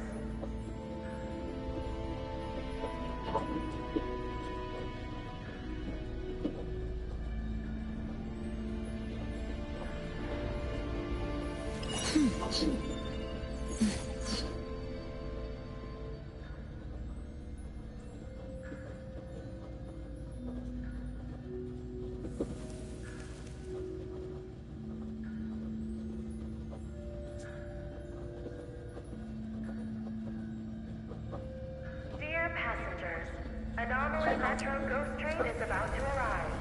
Please pack your belongings, queue in an orderly manner, let passengers exit first, and board the train in an orderly fashion. A kind reminder from Hetero Bureau of Anomaly Control Daily Safety. For the safety of other passengers, if the ghost train arrives and the door does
Anomaly Metro Ghost Train is about to arrive.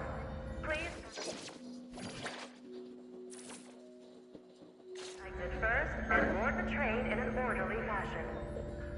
A kind reminder from Hetero Bureau of Anomaly Control Daily Safety Department. For you-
PlayStation 2.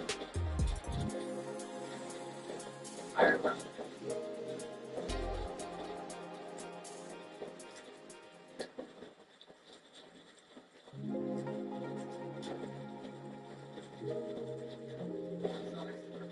Okay.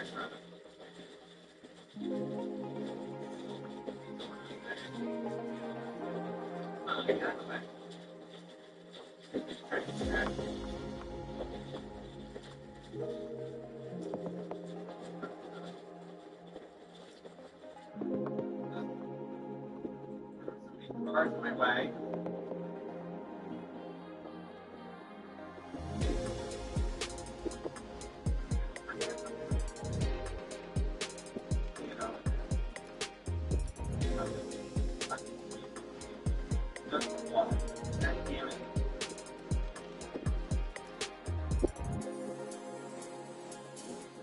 Guys, I know my.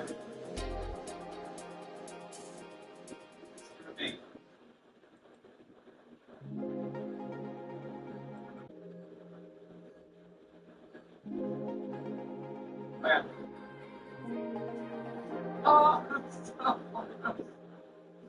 need like 2 more seconds.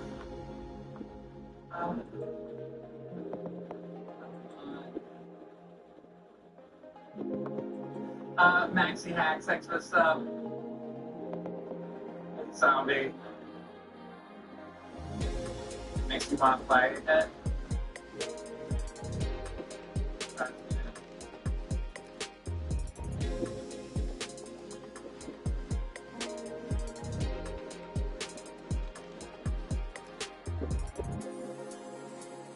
Yeah, there's like a new version of this game. A remake, remaster, or whatever. And I guess that one actually has a map. I've been playing the original PlayStation 2. So it's clunky.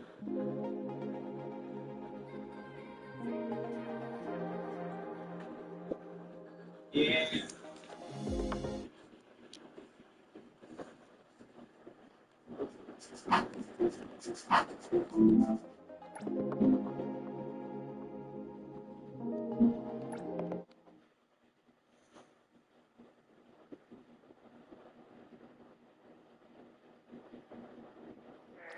Anomaly Metro Ghost Train is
inside Jake Levine's hidden secrets. Levine's campaign, bankrolled by crypto billionaires, the same ones who made Trump richer. Levine's tax returns sealed.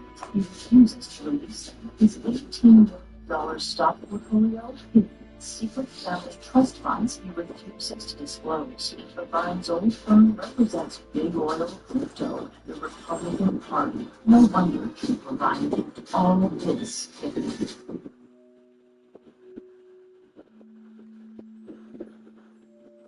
It's Contra. Heart of Galuga. You know when I played the original Contra? I don't even remember them saying Galuga. I remember Red Falcon. But everything now with Contra is Galuga. I'm like, maybe I need to play the original NES game. See where they say that. I'm sure they do, I guess, but I just don't remember. NES hack. Contra Heart of Galuga. I think it came out this year. Or something. Although right there it says 2012 on it, but then below it says 2025, 2026. I don't know. Why is the one, is that their website? I don't know. Anyway, I think it's a newer Contra hack. I don't know what the deal with it is. Belmont, 32, thank you very much for the sub. And Shotgun Blues, thank you very much for the sub as well. Dangle and Pangolin, once again, how you doing?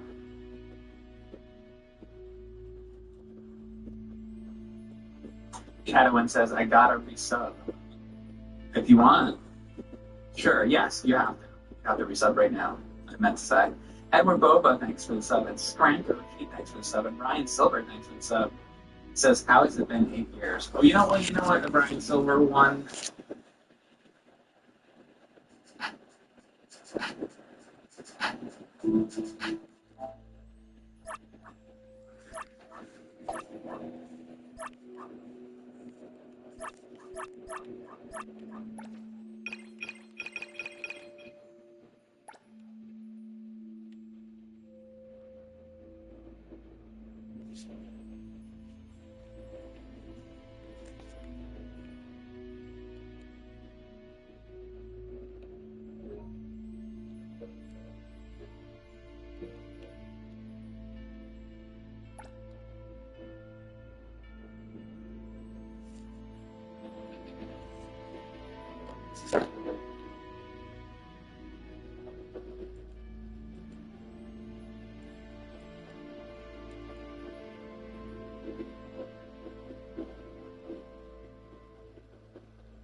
Anomaly Metro Ghost Train is about to arrive. Please pack your belongings.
Oh.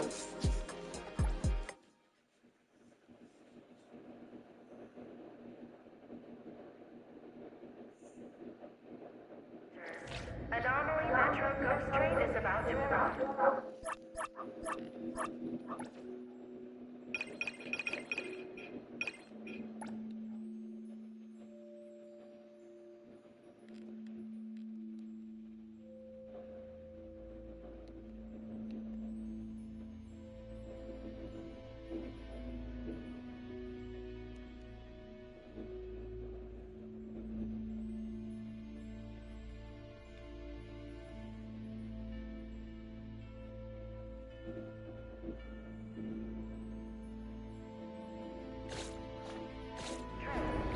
Do not. The journey. Do not.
Anomaly Metro Ghost Train is about to arrive.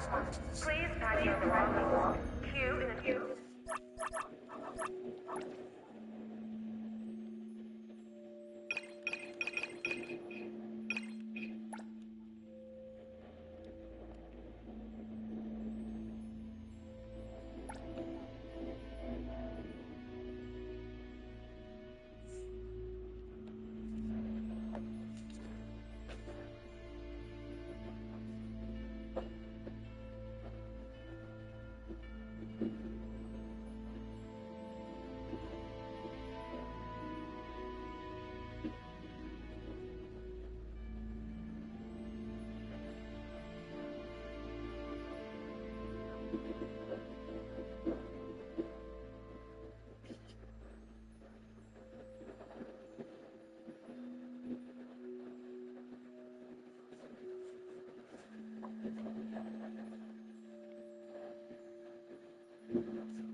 Dear passengers, Anomaly Metro Ghost Train is about to arrive.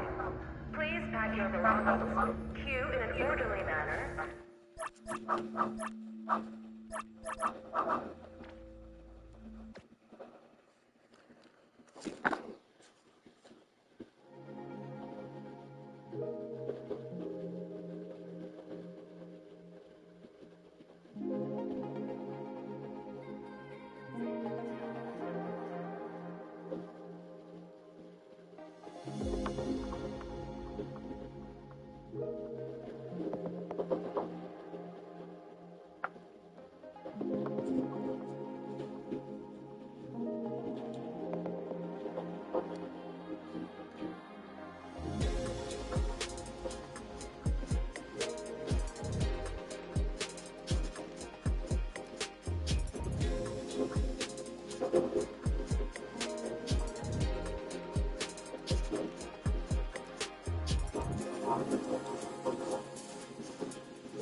Anomaly Metro Ghost Train is about to arrive.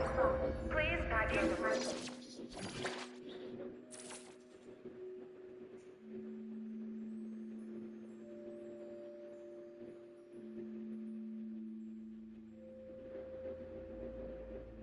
and the safety of other passengers.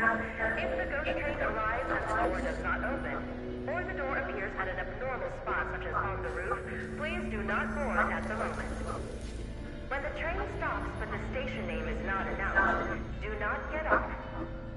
The sudden disappearance of non-accompanying passengers is a normal phenomenon on this train. Do not panic. If an open door appears in a car during the journey, do not go through the door.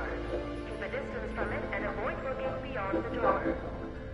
If the train suddenly stops during the journey and an emergency button appears near you, do not touch it. This train has no emergency button. In case of emergency, please wait patiently in a safe area. If necessary, use only escort abilities that will not harm other passengers. If you accidentally get off at the wrong station, for your safety, do not get back onto the train. Please exit the station and re-enter to board again. If the station you get off at does not match the station in your knowledge, do not exit. Take out your train ticket and keep reciting the text on the ticket. The ghost train will arrive at your platform within a minute. Dear passengers, before entering the station, please follow the ticket regulations of the Ghost Train Passenger Manual and carry a valid train ticket issued by by the BAC. If you lose your train ticket, please go to the nearest platform, walk past the third step of the stairs, and turn around to retrieve it. You are not allowed to carry uncontracted or uncontained anomalies on board. Kind reminder, do not bring felines on board unless absolutely necessary. Violators will face consequences.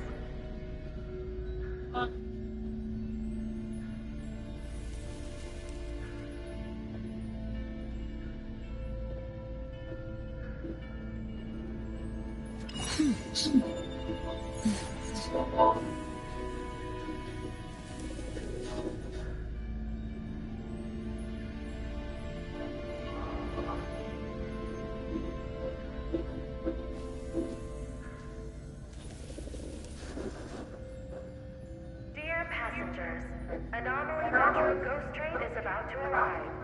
Please pack your belongings, queue in an orderly manner, let passengers exit first, and board the train in an orderly fashion. A kind reminder from Hetero Bureau of Anomaly Control Daily Safety Department. For your safety and the safety of other passengers, if the ghost train arrives and the door does not open, or the door appears at an abnormal spot such as on the roof, please do not board at the moment. When the train stops but the station name is not announced, do not get off. The sudden disappearance of non-accompanying passengers is a normal phenomenon on this train. Do not panic. If an open door appears in the car during the journey, do not go through the door. Keep a distance from it and avoid looking beyond the door. If the train suddenly stops during the journey and an emergency button appears near you, do not touch it. This train has no emergency button. In case of emergency, please wait patiently in a safe area. If necessary, use only escort abilities that will not harm other passengers. If you accidentally get off at the wrong station, for your safety, do not get back onto the train. Please exit the station and re-enter to board again. If the station you get off at does not match the station in your knowledge, do not exit. Take out your train ticket and keep reciting the text on the ticket. The ghost train will arrive at your platform within a minute. Dear passengers, before entering the station, please follow the ticket regulations of the Ghost Train Passenger Manual and carry a valid train ticket issued by the BAC. If you lose your train ticket, please go to the nearest platform, walk past the third step of the stairs, and turn around to retrieve it. You are not allowed to carry uncontracted or uncontained anomalies on board. Kind reminder, do not bring felines on board unless absolutely necessary. Violators will face consequences.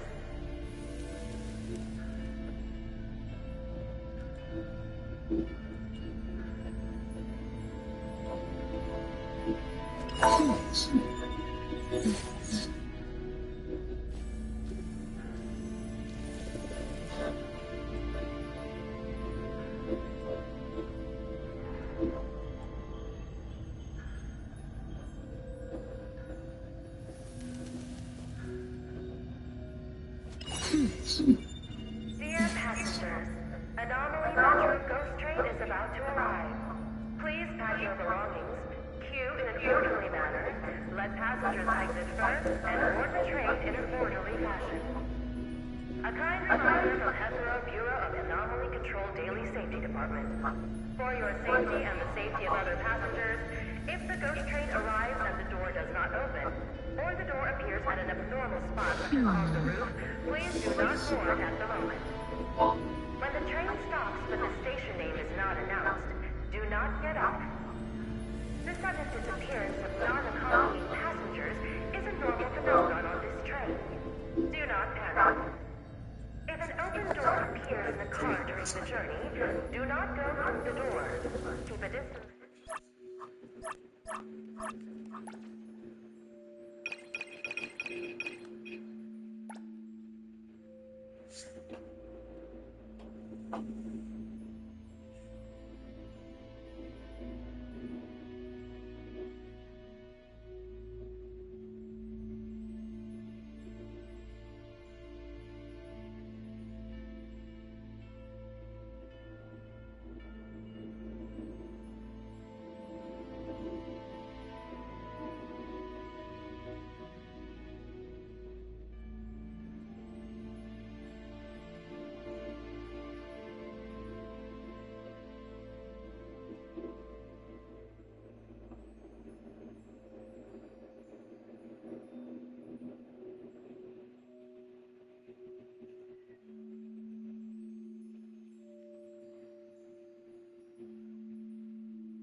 toughest of times, he's never stopped funding the show. The first Democrat filing articles it's dominant funding. It's funding ICE every time, securing critical funds to fight wildfires and bring the subway through the support of the House. It's why California's Democratic leaders, Newsom, Medina, and Pelosi have all endorsed him. Brad Sherman, dedicated, determined Democrat from Congress. And West Side United Methodist Church for carving this out.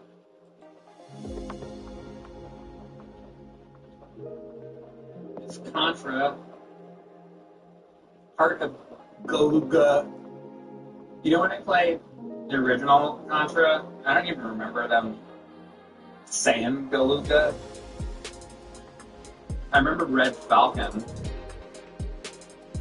but everything now with Contra is Galuga, and I'm like, maybe I need to play the original NES game and see where they say that. I'm sure they do, I guess, but I just don't even remember.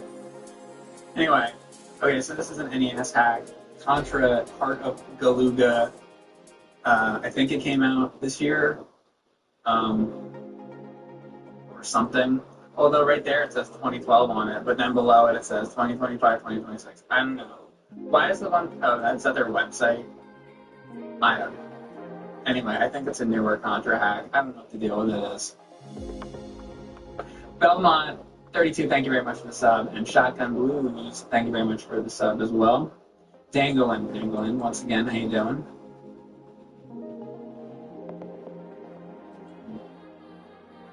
Shadowin says, I gotta resub. If you want. Sure, yes, you have. You have to resub right now. I meant to say. Edward Boba, thanks for the sub. And Scrank OG, thanks for the sub. And Brian Silver, thanks for the sub. It says, how has it been 8 years? Oh, you know what, the Brian Silver one, you've gifted out tons of subs to me over the years, I remember, so appreciate it. I appreciate that. Keeping me going. You probably gave me enough money that I bought this retro tank over here, so couldn't do it without you. Kayla Kilgannon, thank you very much for the sub. Witch Knight, how you doing? Alright, so we're gonna... I can't read any of that, so I'm gonna skip it. How about that? Is that a good excuse for... looks like... How about that? I can keep this going up, and I do a stream like this. I'm gonna put a dildo on top of that and look like I have a cock in my mouth the whole stream. That'll be... Would that get me subs? I saw that today on Twitch. I'm up against a bunch of titty streamers, so I gotta do something. I gotta do something to keep up with the Joneses here. And Indie Dev Guy, thank you very much for that sub. Secret Blaze, thank you for the sub. Zombie Clone Live, thank you for the sub. Classic Mike King, thank you for giving me out subs. To Richard Gozina, ACP Peth 6 or whatever his name is. Schmidt Wild, Heckle Mode, like Heckle and Jekyll. I should draw Heckle and Jekyll next time we do a drawing stream. I want to draw a bunch of cartoon characters. I'm going to put this down because my whole thing, you're not supposed to see the microphone. Because I was recording audio of them separately. I didn't realize how far I had the microphone up. Right. So, okay, I've been doing these like videos and mailbag videos. Have you guys seen my mailbag videos? I've been doing all kinds of YouTube videos. So I have my microphone up like that. And then Shotgun Blues gets out a whole bunch of subs to the community. Sandpaper Suppository sub, Possession Grass sub. Thank you very much for all this subs, Shotgun Blues. And Possession Crash says, going to a con later this month, saw Mega Man 6 at that con last year for $35, but didn't get it. I'm assuming it's cartridge. But if they have it this year, I'll get it. Also, how's it been the past? Yes. How's it been the past? Yes. Yes. Low belly pearls. I'm just not even gonna try. Have you tried Maui's 3D Zelda on PC? Don't shoot me if you're tired of hearing about it. I am tired of hearing about it. All those tires. Looks great on CRT. Looks great on a CRT. Well, a lot of times I prefer to play hacks on something where I can put it on my CRT. So if it's possible, I can put it on my CRT, but that would be nice. Sometimes I do play the PC fan game stuff, but I just kind of, with retro games, I prefer to get them going on my CRT because I prefer that. But I prefer it. Dan Bass, thank you for the sub. I can't keep up with all this stuff. Star Trek: The Next Generation, thank you for the sub. He says Brown Bricks in Minecraft and Real Girl Dog. You see how hard I'm trying to just get through that so I can just play the game. But thank you very much for all the subs. Thank you. Very nice of you to get that all these subscribers. I'm gonna start now.